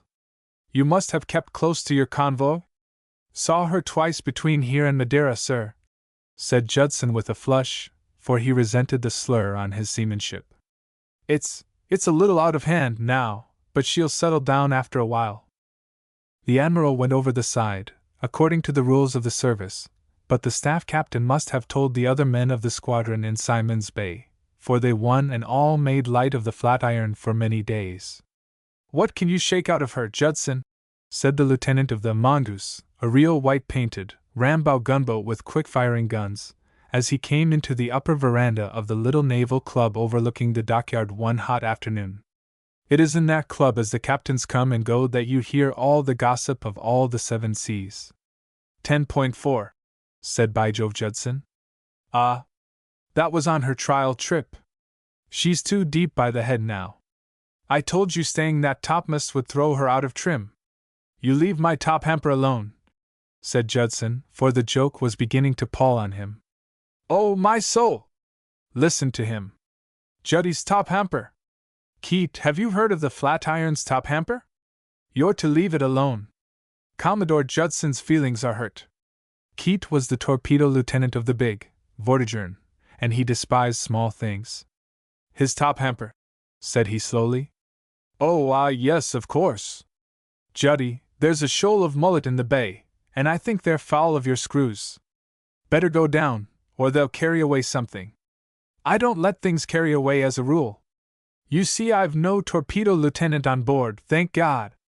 Keat within the past week had so managed to bungle the slinging in of a small torpedo boat on the Vortigern that the boat had broken the crutches in which she rested, and was herself being repaired in the dockyard under the club windows. "One for you, Keat. Never mind, Juddy, you're hereby appointed dockyard tender for the next 3 years, and if you're very good and there's no sea on, you shall take me round the harbor. Wait a beachy, Commodore. What'll you take?" "Vanderham for the cook and the captain bold, and the mate o' the Nancy brig, And the bosun tight, Juddy, put that cue down or I'll put you under arrest for insulting the lieutenant of the real ship, and the midshipmite, and the crew of the captain's gig. By this time Judson had pinned him in a corner, and was prodding him with the half-butt. The Admiral's secretary entered, and saw the scuffle from afar. Ouch! Juddy, I apologize. Take that topmast of yours away. Here's the man with the bowstring. I wish I were a staff captain instead of a bloody lieutenant. Sparrow sleeps below every night. That's what makes Sparrow tumble home from the waist upwards. Sparrow, I defy you to touch me. I'm under orders for Zanzibar. Probably I shall annex it. Judson, the Admiral wants to see you, said the staff captain, disregarding the scoffer of the mongoose. I told you you'd be a dockyard tender yet, Juddy. A side of fresh beef tomorrow and 3 dozen snapper on ice. On ice, you understand, Juddy? By Jove, Judson and the staff captain went out together. Now, what does the Admiral want with Judson? Said Keat from the bar. Don't know. Juddy's a damned good fellow, though. I wish to goodness he was on the mongoose with us. The lieutenant of the mongoose dropped into a chair and read the mail papers for an hour. Then he saw By Jove Judson in the street and shouted to him. Judson's eyes were very bright, and his figure was held very straight, and he moved joyously. Except for the lieutenant of the mongoose, the club was empty. Juddy, there will be a beautiful row, said that young man when he had heard the news delivered in an undertone. You'll probably have to fight, and yet I can't see what the Admiral's thinking of too. My orders are not to fight under any circumstances, said Judson. Go look-see? That all? When do you go? Tonight if I can. I must go down and see about things. I say, I may want a few men for the day. Anything on the mongoose is at your service. There's my gig comin' now. I know that coast, dead, drunk, or asleep, and you'll need all the knowledge you can get. If it had only been us two together. Come over with me. For 1 whole hour Judson remained closeted in the stern cabin of the mongoose, listening, poring over chart upon chart and taking notes, and for an hour the marine at the door heard nothing but things like these. Now you'll have to put in here if there's any sea on. That current is ridiculously underestimated, and it sets west at this season of the year, remember. Their boats never come south of this, see? So it's no good looking out for them. And so on and so forth, while Judson lay at length on the locker by the 3-pounder, and smoked and absorbed it all. Next morning there was no Flatiron in Simon's Bay, only a little smudge of smoke off Cape Hanklip to show that Mr. Davies, the second-class engine-room artificer, was giving her all she could carry. At the Admiral's house, the ancient and retired boatswain, who had seen many admirals come and go, brought out his paint and brushes and gave a new coat of pure raw pea green to the 2 big cannonballs that stood one on each side of the Admiral's entrance gate. He felt dimly that great events were stirring. And the Flatiron, constructed, as has been before said, solely for the defense of rivers, met the great roll off Cape Agulhas and was swept from end to end and sat upon her twin screws and leaped as gracefully as a cow in a bog from one sea to another, till Mr. Davies began to fear for the safety of his engines, and the crew boys that made the majority of the crew were deathly sick. She ran along a very badly lighted coast, past bays that were no bays, where ugly flat-topped rocks lay almost level with the water, and very many extraordinary things happened that have nothing to do with the story, but they were all duly logged by Jove Judson. At last the coast changed and grew green and low and exceedingly muddy, and there were broad rivers whose bars were little islands standing 3 or 4 miles out at sea, and by Jove Judson hugged the shore more closely than ever, remembering what the lieutenant of the mongoose had told him. Then he found a river full of the smell of fever and mud, with green stuff growing far into its waters, and a current that made the Flatiron gasp and grunt. We will turn up here, said By Jove Judson, and they turned up accordingly, Mr. Davies wondering what in the world it all meant, and the crew boys grinning. By Jove Judson went forward to the bows and meditated, staring through the muddy waters. After 6 hours of rooting through this desolation at an average rate of 5 miles an hour, his eyes were cheered by the sight of one white buoy in the coffee-hued midstream. The Flatiron crept up to it cautiously, and a leadsman took soundings all around it from a dinghy, while by Jove Judson smoked and thought, with his head on one side.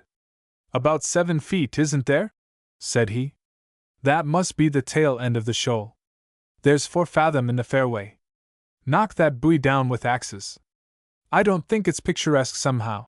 The crewmen hacked the wooden sides to pieces in 3 minutes, and the mooring chains sank with the last splinters of wood.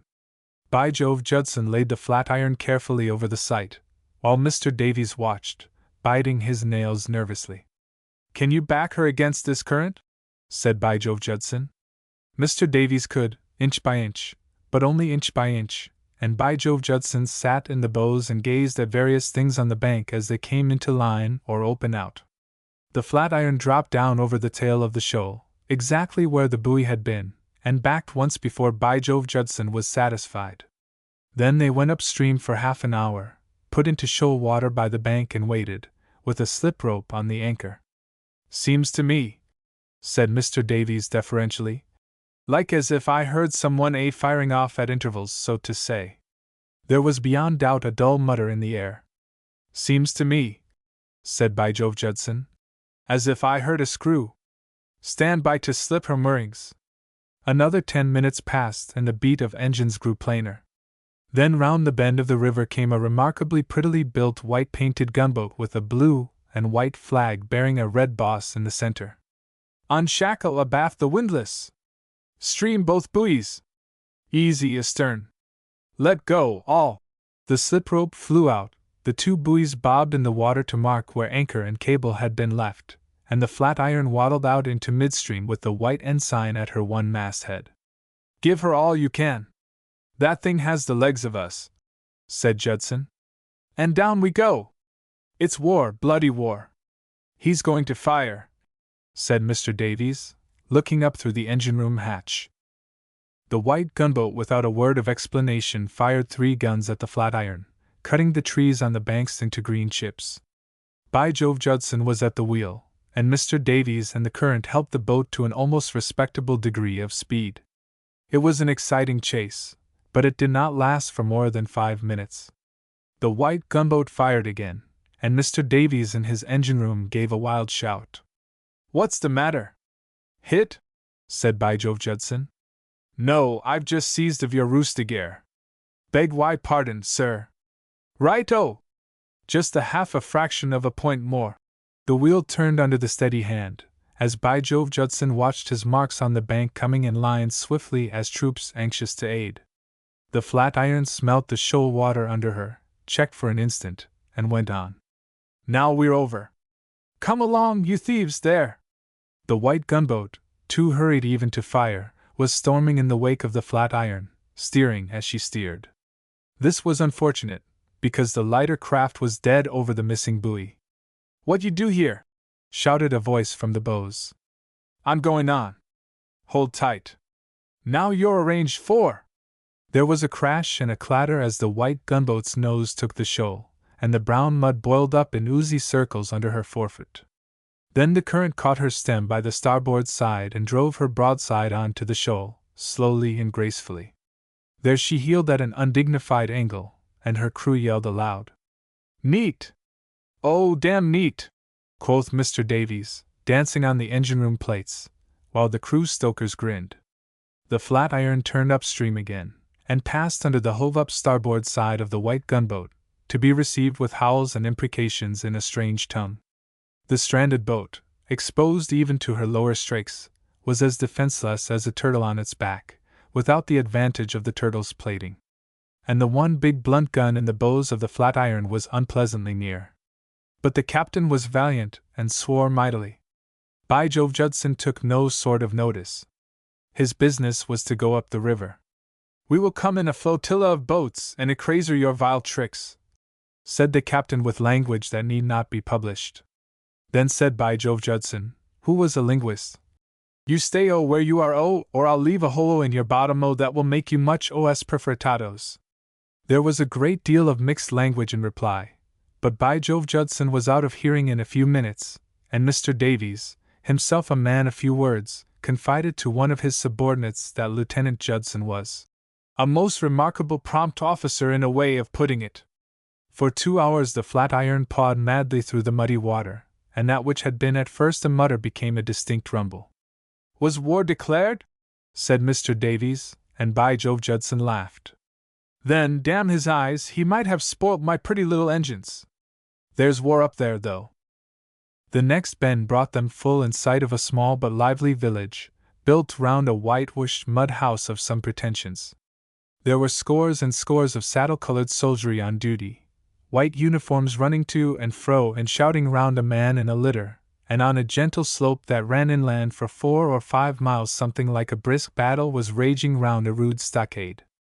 A smell of unburied carcasses floated through the air and vexed the sensitive nose of Mr. Davies, who spat over the side. "I want to get this gun on that house," said by Jove Judson, indicating the superior dwelling over whose flat roof floated the blue and white flag. The little twin screws kicked up the water exactly as a hen's legs kick in the dust before she settles down to a bath. The little boat moved uneasily from left to right, backed, yawed again, went ahead, and at last the gray blunt gun's nose was held as straight as a rifle barrel on the mark indicated. Then Mr. Davies allowed the whistle to speak as it is not allowed to speak in Her Majesty's service on account of waste of steam. The soldiery of the village gathered into knots and groups and bunches, and the firing up the hill ceased, and every one except the crew of the Flatiron yelled aloud. Something like an English cheer came downwind. "Our chaps in mischief for sure, probably," said Mr. Davies. "They must have declared war weeks ago, in a kind of way, seems to me." "Hold her steady, you son of a soldier!" shouted by Jove Judson, as the muzzle fell off the White House. Something rang as loudly as a ship's bell on the forward plates of the Flatiron, something spluttered in the water, and another thing cut a groove in the deck planking an inch in front of by Jove Judson's left foot. The saddle-colored soldiery were firing as the mood took them, and the man in the litter waved a shining sword. The muzzle of the big gun kicked down a fraction as it was laid on the mud wall at the bottom of the house garden. 10 pounds of gunpowder shut up in 100 pounds of metal was its charge. 3 or 4 yards of the mud wall jumped up a little, as a man jumps when he is caught in the small of the back with a kneecap, and then fell forward, spreading fanwise in the fall. The soldiery fired no more that day, and Judson saw an old black woman climb to the flat roof of the house. She fumbled for a time with the flag halyards, then finding that they were jammed, took off her one garment, which happened to be an Isabella-colored petticoat, and waved it impatiently. The man in the litter flourished a white handkerchief, and by Jove Judson grinned. "Now we'll give them one up the hill. Round with her, Mr. Davies. Curse the man who invented those floating gun platforms. Where can I pitch in a notice without slaying one of those little devils?" The side of the slope was speckled with men returning in a disorderly fashion to the river front. Behind them marched a small but very compact body of men who had filed out of the stockade. These last dragged quick-firing guns with them. "By Jove, it's a regular army. I wonder whose," said by Jove Judson, and he waited developments. The descending troops met and mixed with the troops in the village, and with the litter in the center, crowded down to the river, till the men with the quick-firing guns came up behind them. Then they divided left and right, and the detachment marched through. "Heave these damned things over," said the leader of the party, and one after another 10 little Gatlings splashed into the muddy water. The Flatiron lay close to the bank. "When you're quite done," said by Jove Judson politely, "would you mind telling me what's the matter? I'm in charge here." "We're the pioneers of the General Development Company," said the leader. "These little bounders have been hammering us in lager for 12 hours, and we're getting rid of their Gatlings. Had to climb out and take them, but they've snaffled the lock actions. Glad to see you. Anyone hurt?" "No one killed exactly, but we're very dry. Can you hold your men?" The man turned round and looked at his command with a grin. There were 70 of them, all dusty and unkempt. "We shan't sack this ashbin, if that's what you mean. We're mostly gentlemen here, though we don't look it." "All right. Send the head of this post, or fort, or village, or whatever it is, aboard, and make what arrangements you can for your men. We'll find some barack accommodation somewhere. Hullo! You in the litter there, go aboard the gunboat." The command wheeled round, pushed through the dislocated soldiery, and began to search through the village for spare huts. The little man in the litter came aboard smiling nervously. He was in the fullest of full uniform, with many yards of gold lace and dangling chains. Also he wore very large spurs, the nearest horse being not more than 400 miles away. "My children," said he, facing the silent soldiery, "lay aside your arms." Most of the men had dropped them already and were sitting down to smoke. "Let nothing," he added in his own tongue, "tempt you to kill these who have sought your protection." "No," said By Jove Judson, on whom the last remark was lost. "Will you have the goodness to explain what the deuce you mean by all this nonsense?" "It was of a necessitate," said the little man. "The operations of war are unconformable. I am the governor and I operate captain. Behold my little sword." "Confound your little sword, sir. I don't want it. You've fired on our flag. You've been firing at our people here for a week, and I've been fired at coming up the river." "Ah, the Guadala. She have misconstrued you for a slaver possibly." "How are the Guadala?" "Mistook a ship of Her Majesty's Navy for a slaver." "You mistake any craft for a slaver. By Jove, sir, I've a good mind to hang you at the yardarm." There was nothing nearer that terrible spar than the walking stick in the rack of Judson's cabin. The governor looked at the one mast and smiled a deprecating smile. "The position is embarrassment," he said. "Captain, do you think those illustrious traitors burn my capital? My people will give them beer." "Never mind the traitors, I want an explanation." "Hum! There are popular uprising in Europe, Captain, in my country." His eye wandered aimlessly round the horizon. "What has that to do with—" "Captain, you are very young. There is still uproariment. But—" here he slapped his chest till his epaulets jingled, "I am loyalist to pits of all my stomachs." "Go on," said Judson, and his mouth quivered. "An order arrived to me to establish a custom houses here, and to collect of the taximent from the traders when she are come here necessarily. That was on account of political understandings with your country and mine. But on that arrangement there was no money also. Not one damn little cowre. I desire damnably to extend all commercial things, and why? I am loyalist and there is rebellion, yes, I tell you, republics in my country for to just begin. You do not believe? See sometime how it exists. I cannot make this custom houses and pay the so high-paid officials. The people too in my country they say the king she has no regardance into honor of her nation. He throw away everything, Gladstone her all, you say, pay? Yes, that's what we say, said Judson with a grin. Therefore they say, let us be republics on hot cakes. But I am loyalist to all my hands' ends. Captain, once I was attaché at Mexico. I say the republics are no good. The peoples have her stomach high. They desire, a course for the bills. What on earth is that? The cockfight for pay at the gate. You give something, pay for see bloody row. Do I make its comprehension? A run for their money, is that what you mean? Gad, you're sporting, governor. So I say. I am loyalist too. He smiled more easily. Now how can anything do herself for the customs houses? But when the company's men she arrives, then a cockfight for pay at gate, that is quite correct. My army, he says it will republic and shoot me off upon walls if I have not give her blood. An army, captain, are terrible in her angries, especialment when she are not paid. I know too. Here he laid his hand on Judson's shoulder. I know too we are old friends. Yes. Badajos, Almeida, Fuentes de Winter, time ever since, and a little cockfight for pay at gate that is good for my king. More sit her tight on throne behind, you see? No. He waved his hand round the decayed village. I say to my armies, fight! Fight the company's men when she come, but fight not so very strong that you are any deads. It is all in the reporter that I send. But you understand, Captain, we are good friends all the time. Ah.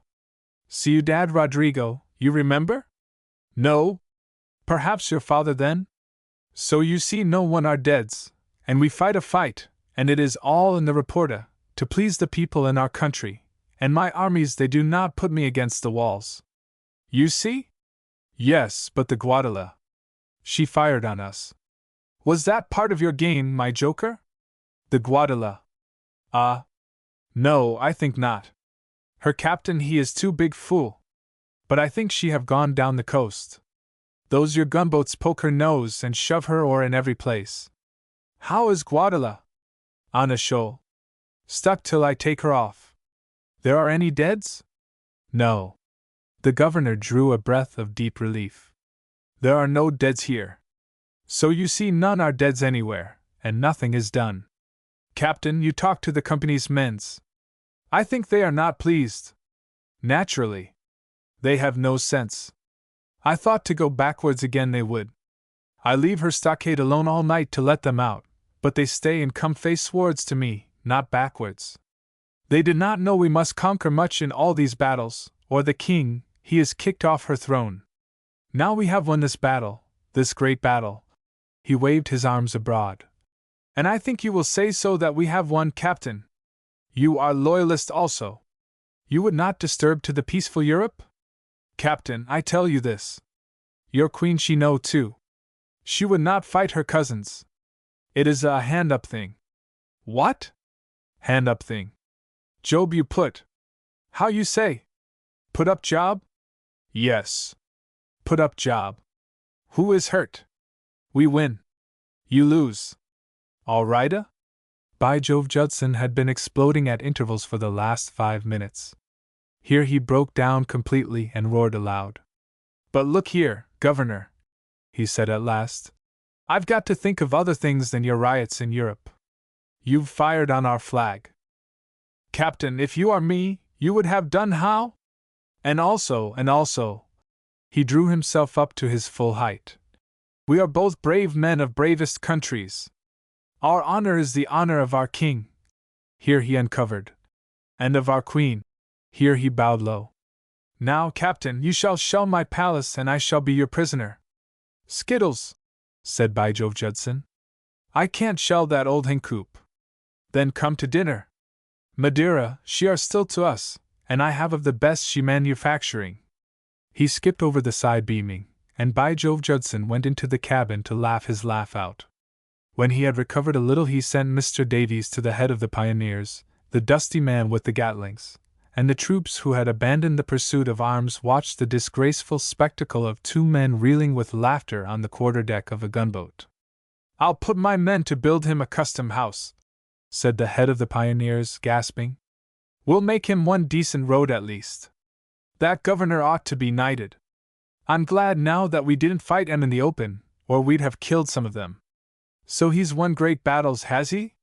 Give him the compliments of the victims, and tell him I'm coming to dinner. You haven't such a thing as a dress suit, have you? I haven't seen one for 6 months. That evening there was a dinner in the village, a general and enthusiastic dinner, whose head was in the governor's house, and whose tail threshed at large throughout all the streets. The Madeira was everything that the governor had said, and more, and it was tested against 2 or 3 bottles of By Jove Judson's best Vanderham, which is Cape brandy 10 years in the bottle, flavored with orange peel and spices.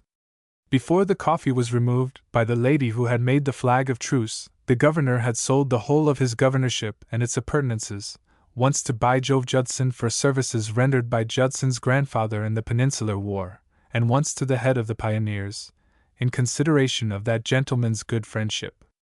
After the negotiation he retreated for a while into an inner apartment, and there evolved a true and complete account of the defeat of the British arms, which he read with his cocked hat over one eye to Judson and his companion.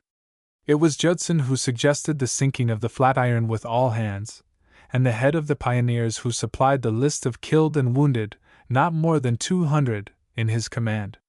Gentlemen, said the governor from under his cocked hat, the peace of Europe are saved by this reporta. You shall all be knights of the Golden Hide. She shall go by the Guadaladat. Great heavens! Said By Jove Judson, flushed but composed. That reminds me I've left that boat stuck on her broadside down the river. I must go down and soothe the commandante. He'll be blue with rage. Governor, let us go a sail on the river to cool our heads. A picnic, you understand? Yeah, as everything I understand. Ho! A picnica! You are all my prisoner, but I am good jailer. We shall picnic on the river, and we shall take all the girls. Come on, my prisoners! I do hope, said the head of the pioneers, staring from the veranda into the roaring village, that my chaps won't set the town alight by accident. Hello? Hello? A guard of honor for His Excellency the Most Illustrious Governor! Some 30 men answered the call, made a swaying line upon a more swaying course, and bore the governor most swayingly of all high in the arms as they staggered down to the river. And the song that they sang bade them swing, swing together their body between their knees. And they obeyed the words of the song faithfully, except that they were anything but steady from stroke to bow. His Excellency the Governor slept on his uneasy litter, and did not wake when the chorus dropped him on the deck of the Flatiron. Good night and goodbye, said the head of the pioneers to Judson. I'd give you my card if I had it, but I'm so damned drunk I hardly know my own club. Oh, yes! It's the Travelers. If ever we meet in town, remember me. I must stay here and look after my fellows. We're all right in the open now. I suppose you'll return the governor sometime. This is a political crisis. Good night. The Flatiron went downstream through the dark. The governor slept on deck, and Judson took the wheel, but how he steered, and why he did not run into each bank many times, that officer does not remember. Mr. Davies did not note anything unusual, for there are 2 ways of taking too much, and Judson was only wardroom, not FOCSLA drunk. As the night grew colder, the governor woke up, and expressed a desire for whiskey and soda. When that came, they were nearly abreast of the stranded Guadala, and His Excellency saluted the flag that he could not see with loyal and patriotic strains. They do not see. They do not hear, he cried. 10,000 saints! They sleep, and I have won battles. Ha! He started forward to the gun, which, very naturally, was loaded, pulled the lanyard, and woke the dead night with the roar of the full charge behind a common shell. That shell mercifully just missed the stern of the Guadala, and burst on the bank. Now you shall salute your governor, said he, as he heard feet running in all directions within the iron skin. Why you demand so base a quarter? I am here with all my prisoners. In the hurly-burly and the general shriek for mercy his reassurances were not heard. Captain, said a grave voice from the ship, we have surrendered. Is it the custom of the English to fire on a helpless ship? Surrendered! Holy Virgin! I go to cut off all their heads. You shall be ate by wild ants, flogged and drowned. Throw me a balcony. It is I, the governor. You shall never surrender. Judson of my soul, ascend her insides, and send me a bed, for I am sleepy. But oh, I will multiple time kill that captain. Oh, said the voice in the darkness, I begin to comprehend. And a rope ladder was thrown, up which the governor scrambled, with Judson at his heels. Now we will enjoy executions, said the governor on the deck. All these Republicans shall be shot. Little Judson, if I am not drunk, why are so sloping the boards which do not support? The deck, as I have said, was at a very stiff cant. His Excellency sat down, slid to leeward, and was asleep again. The captain of the Guadala bit his mustache furiously, and muttered in his own tongue, This land is the father of great villains and the stepfather of honest men. You see our material, Captain. It is so everywhere with us. You have killed some of the rats, I hope? Not a rat, said Judson genially. That is a pity. If they were dead, our country might send us men, but our country is dead too, and I am dishonored on a mud bank through your English treachery. Well, it seems to me that firing on a little tub of our size without a word of warning, when you know that the countries were at peace, is treachery enough in a small way. If one of my guns had touched you, you would have gone to the bottom, all of you. I would have taken the risk with my government. By that time it would have been a republic? So you really did mean fighting on your own hook? You're rather a dangerous officer to cut loose in a navy like yours. Well, what are you going to do now? Stay here. Go away in boats. What does it matter? That drunken cat," he pointed to the shadow in which the governor slept, "is here. I must take him back to his hole." "Very good. I'll tow you off at daylight if you get steam ready." "Captain, I warn you that as soon as she floats again I will fight you." "Humbug! You'll have lunch with me, and then you'll take the governor up the river." The captain was silent for some time. Then he said, "Let us drink. What must be, must be, and after all we have not forgotten the peninsula. You will admit, Captain, that it is bad to be run upon a shoal like a mud dredger? Oh, we'll pull you off before you can say knife. Take care of His Excellency. I shall try to get a little sleep now." They slept on both ships till the morning, and then the work of towing off the Guadala began. With the help of her own engines, and the tugging and puffing of the Flatiron, she slid off the mud bank sideways into the deep water, the Flatiron immediately under her stern, and the big eye of the 4-inch gun almost peering through the window of the captain's cabin. Remorse in the shape of a violent headache had overtaken the governor. He was uneasily conscious that he might, perhaps, have exceeded his powers, and the captain of the Guadala, in spite of all his patriotic sentiments, remembered distinctly that no war had been declared between the two countries. He did not need the governor's repeated reminders that war, serious war, meant a republic at home, possible supersession in his command, and much shooting of living men against dead walls. "We have satisfied our honor," said the governor in confidence. "Our army is appeased, and the reporter that you take home will show that we were loyal and brave. That other captain? Bah! He is a boy. He will call this at A-. Judson of my soul, how you say this is, all this affairs which have transpirated between us." Judson was watching the last hawser slipping through the Fairlead. "Call it? Oh, I should call it rather a lark. Now your boat's all right, Captain. When will you come to lunch?" "I told you," said the governor. "It would be a lark to him. Mother of the saints! Then what is his seriousness?" said the captain. "We shall be happy to come when you please. Indeed, we have no other choice," he added bitterly. "Not at all," said Judson, and as he looked at the 3 or 4 sharp blisters on the bows of his boat a brilliant idea took him. "It is we who are at your mercy. See how His Excellency's guns knocked us about." "Senior Captain," said the governor pityingly, "that is very sad. You are most injured, and your deck too, it is all shot over. We shall not be too severe on a beat man, shall we, Captain? You couldn't spare us a little paint, could you?" "I'd like to patch up a little after the action," said Judson meditatively, fingering his upper lip to hide a smile. "Our storeroom is at your disposition," said the captain of the Guadala, and his eye brightened, for a few lead splashes on gray paint make a big show. "Mr. Davies, go aboard and see what they have to spare, remember. Their spar color with a little working up should be just our freeboard tint." "Oh, yes. I'll spare them," said Mr. Davies savagely. "I don't understand this how do you do and damn your eyes business coming one atop of the other in a manner o' speaking. By all rights they're our lawful prize." The governor and the captain came to lunch in the absence of Mr. Davies. By Jove, Judson had not much to offer, but what he had was given as by a beaten foeman to a generous conqueror. When they were a little warmed, the governor genial and the captain almost effusive, he explained, quite casually, over the opening of a bottle that it would not be to his interest to report the affair seriously, and it was in the highest degree improbable that the admiral would treat it in any grave fashion.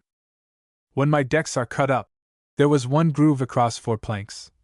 And my plates buckled, there were 5 lead patches on 3 plates. And I meet such a boat as the Guadala, and a mere accident saves me from being blown out of the water." "Yes. A mere accident, Captain? The shoal buoy has been lost," said the captain of the Guadala. "Ah? I do not know this river. That was very sad. But as I was saying, when an accident saves me from being sunk, what can I do but go away, if that is possible? But I fear that I have no coal for the sea voyage. It is very sad." Judson had compromised on what he knew of the French tongue as a working language. "It is enough," said the governor, waving a generous hand. Judson of my soul, the coal is yours, and you shall be repaired, yes, repaired all over of your battle's wounds. You shall go with all the honors of all the wars. Your flag shall fly. Your drum shall beat.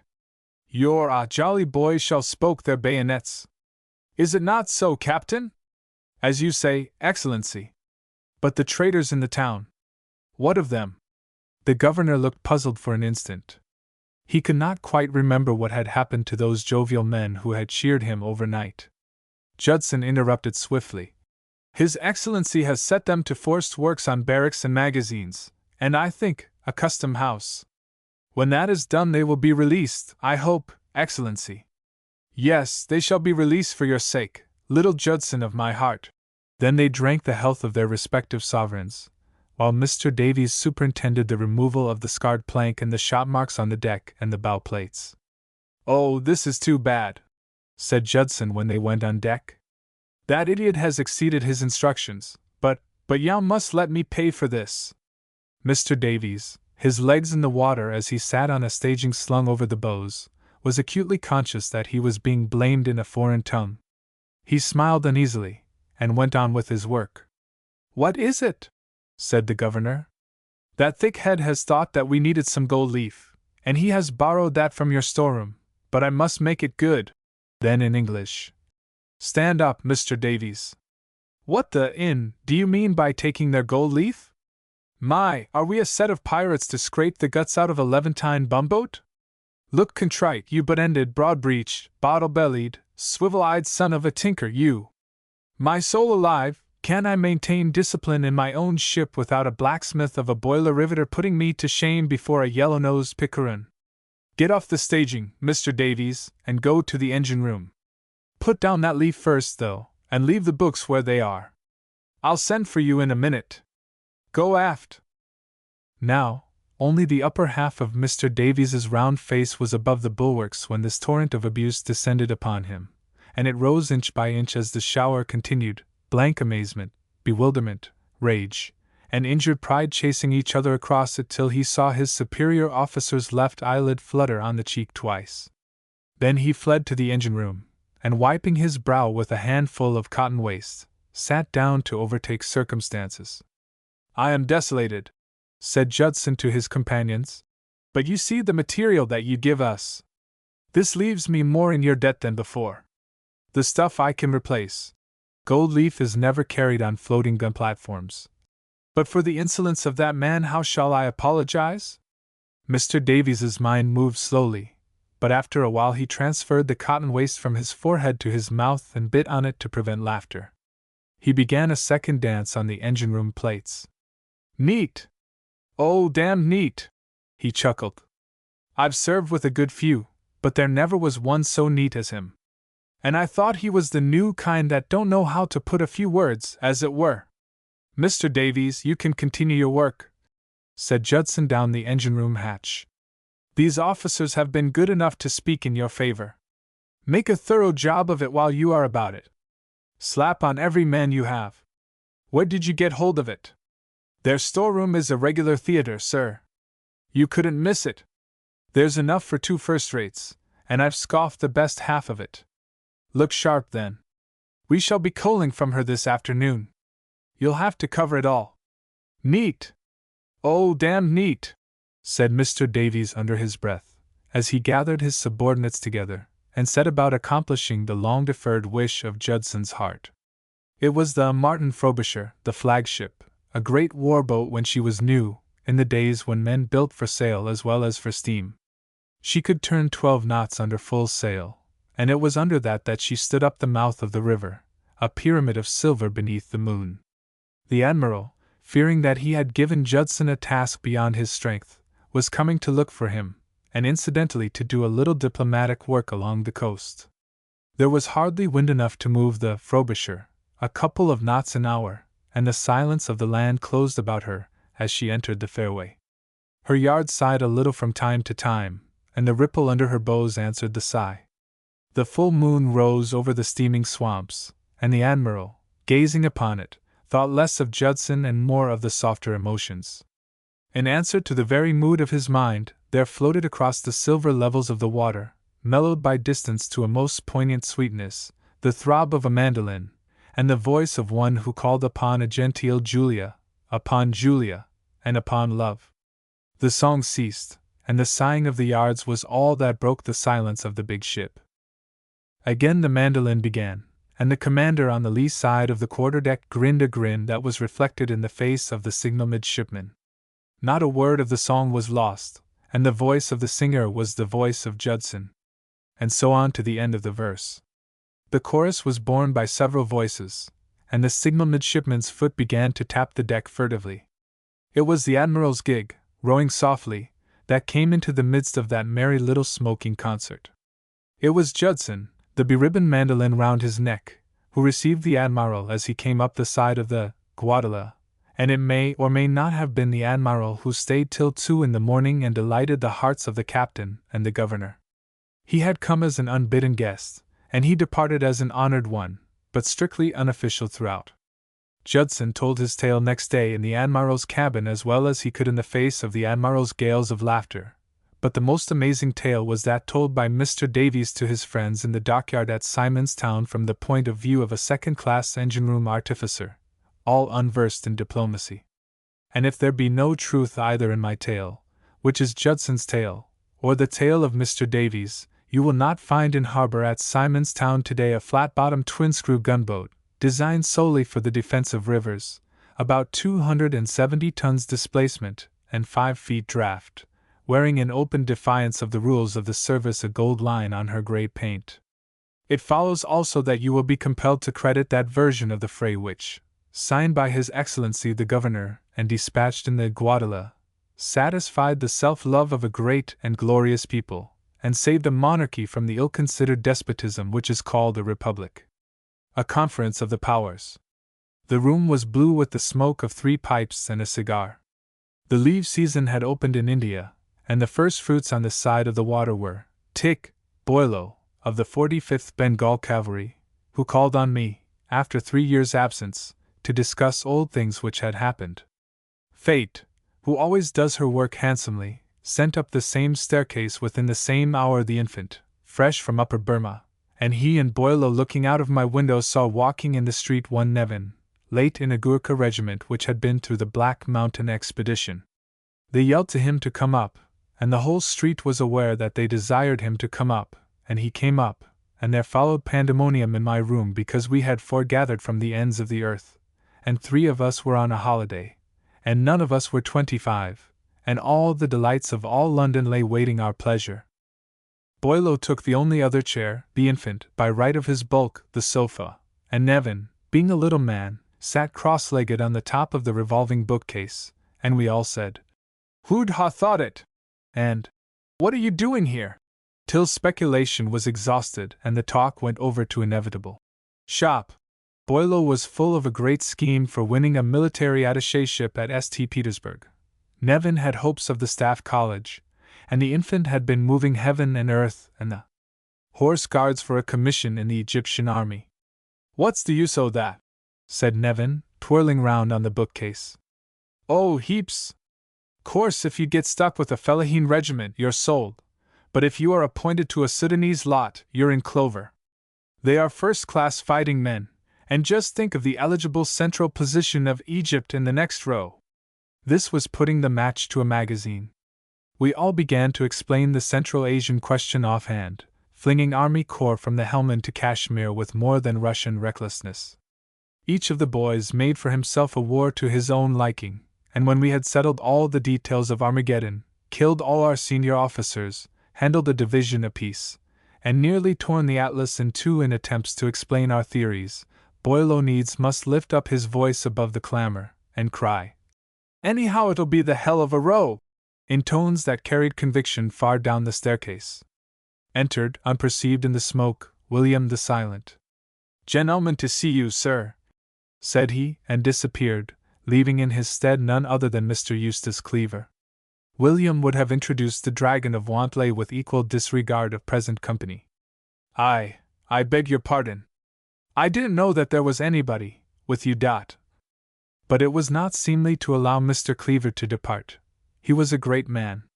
The boys remained where they were, for any movement would have choked up the little room.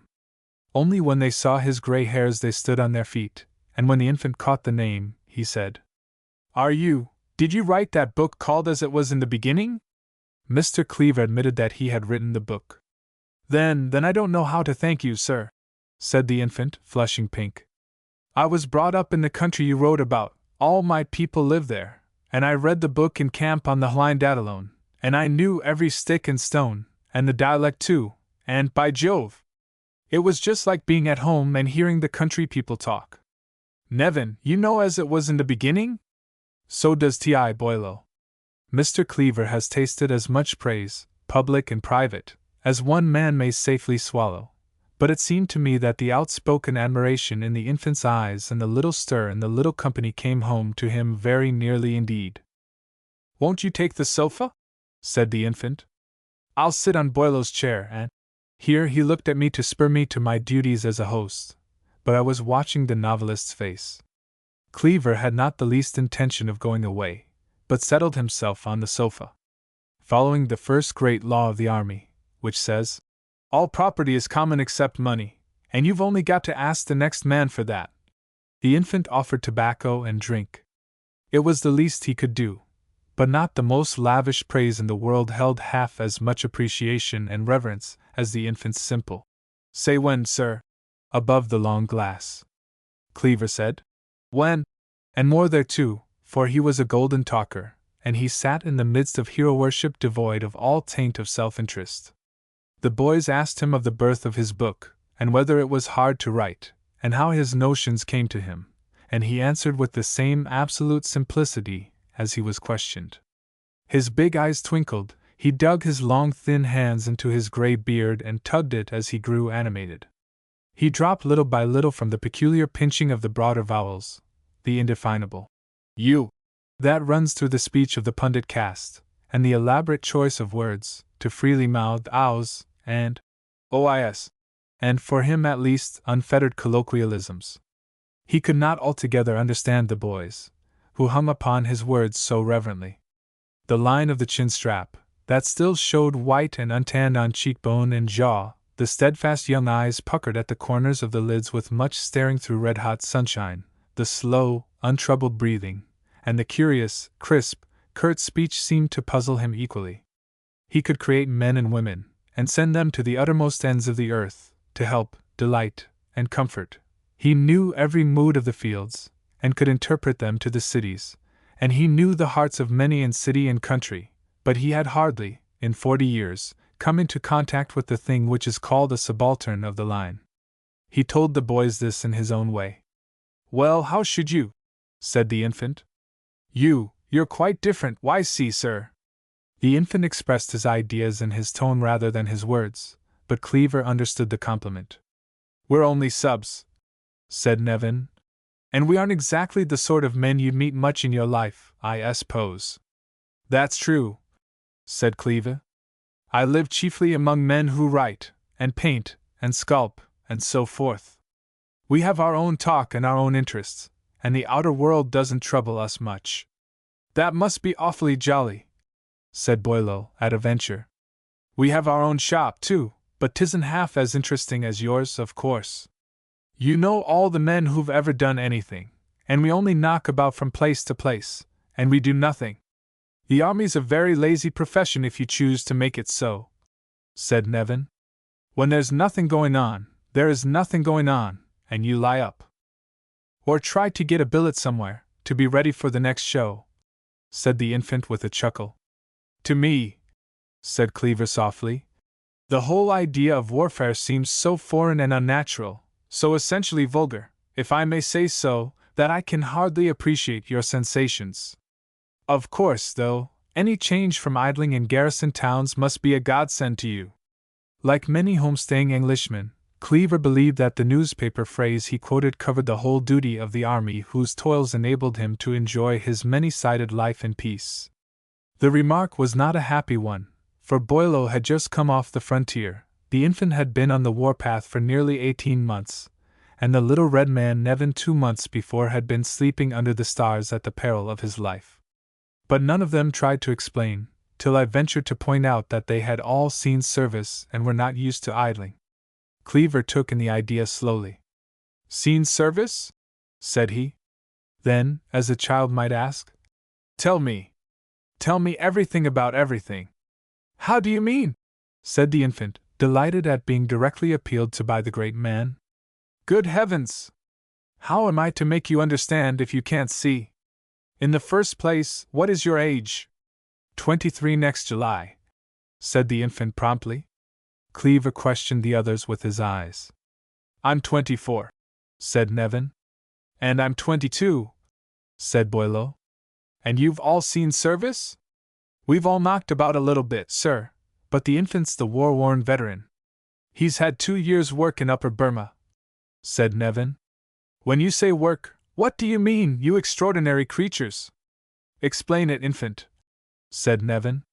"Oh, keeping things in order generally, and running about after little dacus, that's dacoits, and so on. There's nothing to explain. Make that young Leviathan speak," said Cleaver impatiently, above his glass. "How can he speak?" said I. "He's done the work. The two don't go together." "But, infant, you're ordered to buck." "What about?" "I'll try. Buck about a door." "You've been on heaps of 'em," said Nevin. "What in the world does that mean? Has the army a language of its own?" The infant turned very red. He was afraid he was being laughed at, and he detested talking before outsiders. But it was the author of As It Was in the Beginning who waited. "It's all so new to me," pleaded Cleaver. And you said you liked my book." This was a direct appeal that the infant could understand, and he began rather flurriedly, with much slang bred of nervousness. "Pull me up, sir, if I say anything you don't follow. About 6 months before I took my leave out of Burma, I was on the Hwine-Datalone, up near the Shan States, with 60 Tommies, private soldiers, that is, and another subaltern, a year senior to me. The Burmese business was a subalterns' war, and our forces were split up into little detachments, all running about the country and trying to keep the dacoits quiet. The dacoits were having a first-class time, why no, filling women up with kerosene and setting 'em alight, and burning villages, and crucifying people." The wonder in Eustace Cleaver's eyes deepened. He could not quite realize that the cross still existed in any form. "Have you ever seen a crucifixion?" said he. "Of course not. Shouldn't have allowed it if I had, but I've seen the corpses. The dacoits had a trick of sending a crucified corpse down the river on a raft, just to show they were keeping their tail up and enjoying themselves. Well, that was the kind of people I had to deal with." "Alone?" said Cleaver. Solitude of the soul he could understand, none better, but he had never in the body moved 10 miles from his fellows. "I had my men, but the rest of it was pretty much alone. The nearest post that could give me orders was 15 miles away, and we used to heliograph to them, and they used to give us orders same way, too many orders." "Who was your C.O.?" said Boileau.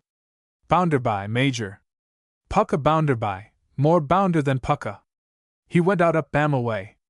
Shot or cut down last year," said the infant. "What are these interludes in a strange tongue?" said Cleaver to me. "Professional information, like the Mississippi pilot's talk," said I. "He did not approve of his major, who died a violent death." "Go on, infant." "Far too many orders. You couldn't take the Tommies out for a 2 days' door, that's expedition, without being blown up for not asking leave. And the whole country was humming with dacoits. I used to send out spies, and act on their information. As soon as a man came in and told me of a gang in hiding, I'd take 30 men with some grub, and go out and look for them, while the other subaltern lay doggo in camp." "Lay? Pardon me, but how did he lie?" said Cleaver. "Lay doggo, lay quiet, with the other 30 men. When I came back, he'd take out his half of the men, and have a good time of his own." "Who was he?" said Boileau. "Carter Deasy, of the Aurungabadis. Good chap, but too zuberdusty, and went Bakhar 4 days out of 7. He's gone out too." "Don't interrupt a man." Cleaver looked helplessly at me. "The other subaltern," I translated swiftly. came from a native regiment, and was overbearing in his demeanor. He suffered much from the fever of the country, and is now dead. Go on, infant. After a bit, we got into trouble for using the men on frivolous occasions, and so I used to put my signaller under arrest to prevent him reading the helio orders. Then I'd go out and leave a message to be sent an hour after I got clear of the camp, something like this: received important information, start in an hour, unless countermanded. If I was ordered back, it didn't much matter. I swore the C.O.'s watch was wrong or something when I came back. The Tommies enjoyed the fun, and oh yes, there was one Tommy who was the bard of the detachment.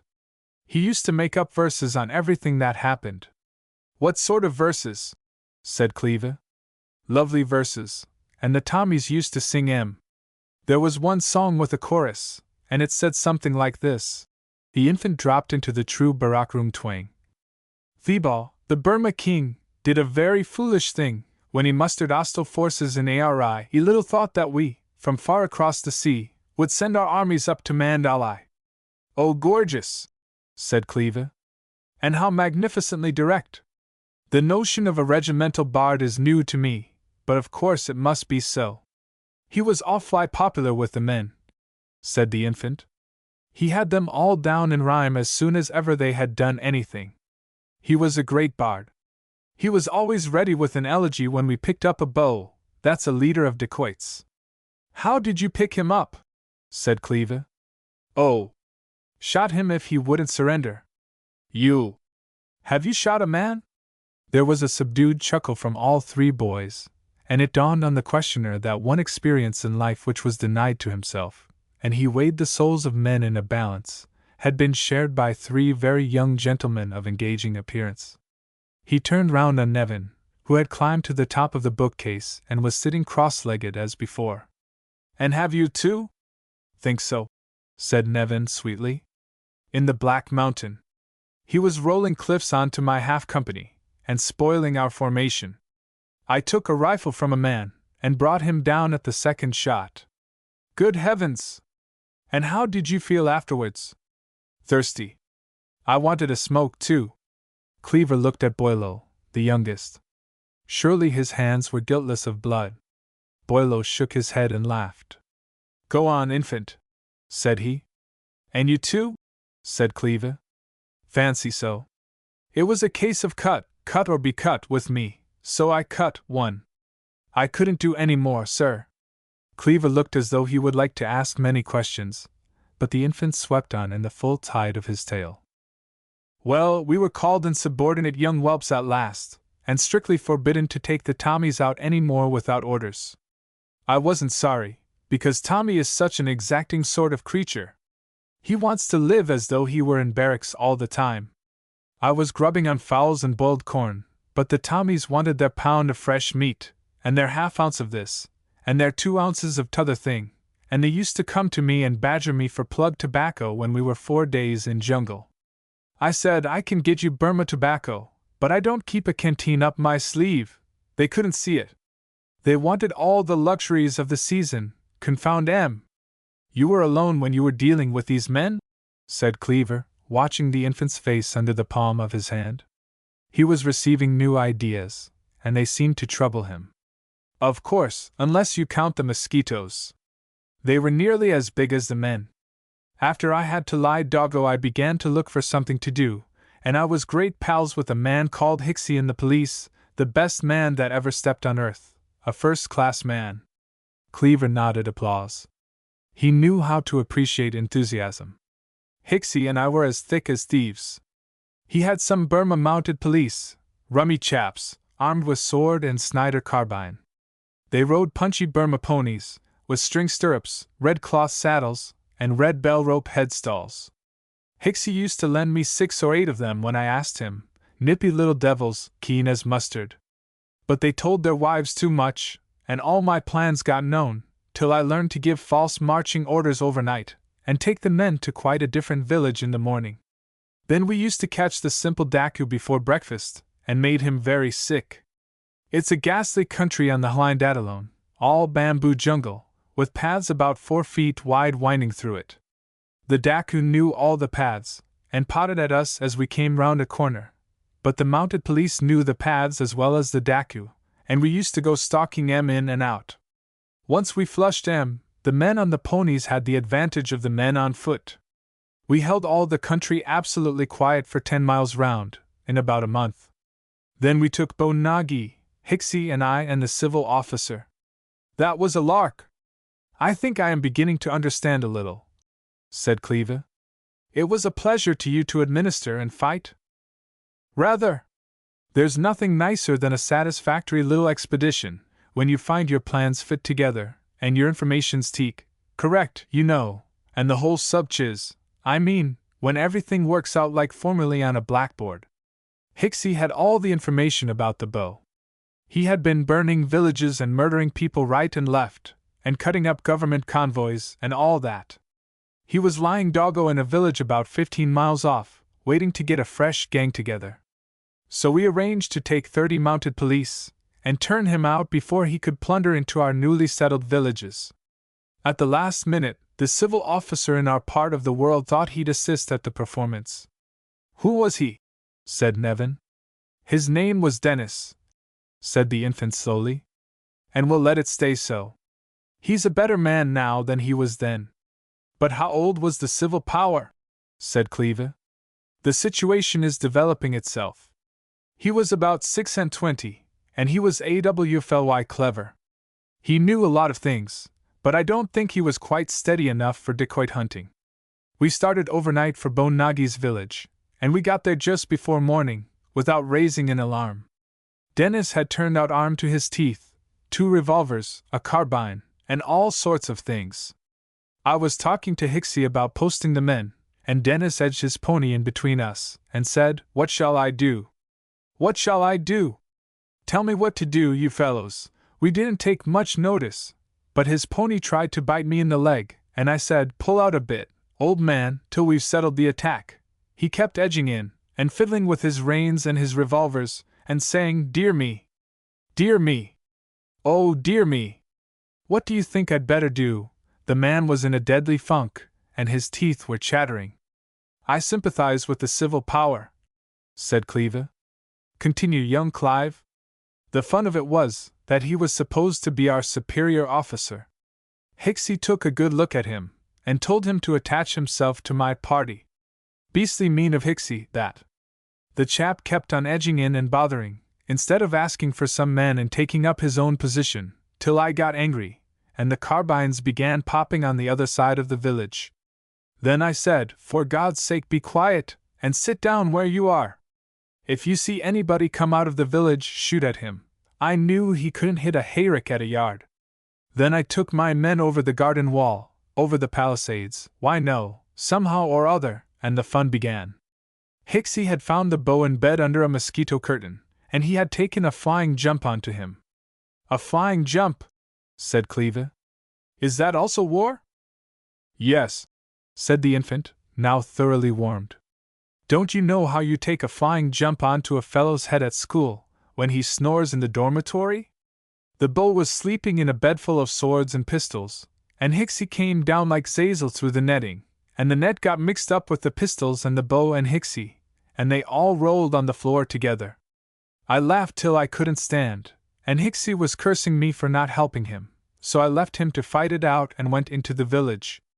Our men were slashing about and firing, and so were the dacoits, and in the thick of the mess some ass set fire to a house, and we all had to clear out. I froze onto the nearest Daku and ran to the palisade, shoving him in front of me.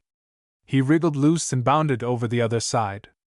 I came after him, but when I had one leg one side and one leg the other of the palisade, I saw that the Daku had fallen flat on Dennis's head. That man had never moved from where I left him. They rolled on the ground together, and Dennis's carbine went off and nearly shot me. The Daku picked himself up and ran, and Dennis buzzed his carbine after him, and it caught him on the back of his head and knocked him silly. You never saw anything so funny in your life. I doubled up on the top of the palisade and hung there, yelling with laughter. But Dennis began to weep like anything. "Oh, I've killed a man," he said. "I've killed a man, and I shall never know another peaceful hour in my life." "Is he dead?" Oh, is he dead? Good Lord, I've killed a man. I came down and said, don't be a fool, but he kept on shouting, is he dead, till I could have kicked him. The Daku was only knocked out of time with the carbine. He came to after a bit, and I said, are you hurt much? He groaned and said no. His chest was all cut with scrambling over the palisade. The white man's gun didn't do that, he said, I did that, and I knocked the white man over, just like a Burman, wasn't it? But Dennis wouldn't be happy at any price. He said, tie up his wounds. He'll bleed to death. Oh, he'll bleed to death. Tie him up yourself, I said, if you're so anxious. I can't touch him, said Dennis, but here's my shirt. He took off his shirt and fixed the braces again over his bare shoulders. I ripped the shirt up and bandaged the dacoit quite professionally. He was grinning at Dennis all the time, and Dennis's haversack was lying on the ground, bursting full of sandwiches. Greedy hog. I took some and offered some to Dennis. How can I eat? He said. How can you ask me to eat? His very blood is on your hands now, and you're eating my sandwiches. All right, I said, I'll give them to the Daku. So I did, and the little chap was quite pleased, and wolfed them down like 1 o'clock. Cleaver brought his hand down on the table with a thump that made the empty glasses dance. That's art, he said. Flat, flagrant mechanism. Don't tell me that happened on the spot. The pupils of the infant's eyes contracted to 2 pinpoints. I beg your pardon, he said slowly and stiffly, but I am telling this thing as it happened. Cleaver looked at him a moment. My fault entirely, said he. I should have known. Please go on. Hixie came out of what was left of the village with his prisoners and captives, all neatly tied up. Bo Nagi was first, and one of the villagers, as soon as he found the old ruffian helpless, began kicking him quietly. The Bo stood it as long as he could, and then groaned, and we saw what was going on. Hixie tied the villager up and gave him a half a dozen, good, with a bamboo, to remind him to leave a prisoner alone. You should have seen the old Bo grin. Oh! But Hixie was in a furious rage with everybody. He'd got a wipe over the elbow that had tickled up his funny bone, and he was rabid with me for not having helped him with the bow and the mosquito net. I had to explain that I couldn't do anything. If you'd seen them both tangled up together on the floor in one kicking cocoon, you'd have laughed for a week. Hixie swore that the only decent man of his acquaintance was the Bo, and all the way to camp Hixie was talking to the Bo, and the Bo was complaining about the soreness of his bones. When we got back, and had had a bath, the Bo wanted to know when he was going to be hanged. Hixie said he couldn't oblige him on the spot, but had to send him to Rangoon. The Bo went down on his knees, and reeled off a catalogue of his crimes. He ought to have been hanged 17 times over, by his own confession, and implored Hixie to settle the business out of hand. If I'm sent to Rangoon, said he, they'll keep me in jail all my life, and that is a death every time the sun gets up or the wind blows. But we had to send him to Rangoon, and of course he was let off down there, and given penal servitude for life. When I came to Rangoon I went over the jail, I had helped to fill it, why no, and the old Bo was there, and he spotted me at once. He begged for some opium first, and I tried to get him some, but that was against the rules. Then he asked me to have his sentence changed to death, because he was afraid of being sent to the Andamans.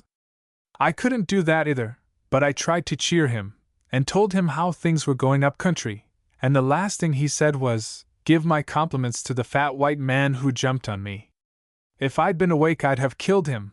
I wrote that to Hixie next mail, and that's all. I'm afraid I've been gassing AWFLY, sir. Cleaver said nothing for a long time. The infant looked uncomfortable. He feared that, misled by enthusiasm, he had filled up the novelist's time with unprofitable recital of trivial anecdotes. Then said Cleaver, I can't understand. Why should you have seen and done all these things before you have cut your wisdom teeth? Don't know, said the infant apologetically. I haven't seen much, only Burmese jungle. And dead men and war and power and responsibility, said Cleaver under his breath. You won't have any sensations left at 30, if you go on as you have done. But I want to hear more tales, more tales. He seemed to forget that even subalterns might have engagements of their own. We're thinking of dining out somewhere, the lot of us, and going on to the Empire afterwards, said Nevin with hesitation. He did not like to ask Cleaver to come too. The invitation might be regarded as perilously near to cheek, and Cleaver, anxious not to wag a grey beard unbidden among boys at large, said nothing on his side. Boileau solved the little difficulty by blurting out, "Won't you come too, sir?" Cleaver almost shouted, "Yes," and while he was being helped into his coat continued to murmur, "Good heavens!" at intervals in a way that the boys could not understand. "I don't think I've been to the Empire in my life," said he. "But what is my life after all? Let us go." They went out with Eustace Cleaver, and I sulked at home because they had come to see me, but had gone over to the better man, which was humiliating. They packed him into a cab with utmost reverence, for was he not the author of As It Was in the Beginning, and a person in whose company it was an honor to go abroad? From all I gathered later, he had taken less interest in the performance before him than in their conversations, and they protested with emphasis that he was as good a man as they make, knew what a man was driving at almost before he said it, and yet he's so damned simple about things any man knows. That was one of many comments. At midnight they returned, announcing that they were highly respectable gondoliers, and that oysters and stout were what they chiefly needed. The eminent novelist was still with them, and I think he was calling them by their shorter names.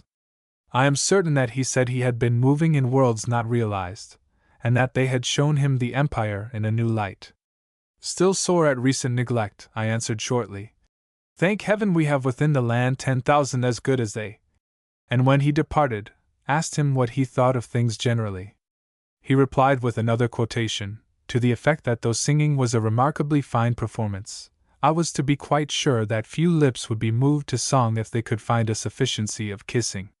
Whereby I understood that Eustace Cleaver, decorator and color man in words, was blaspheming his own art, and would be sorry for this in the morning.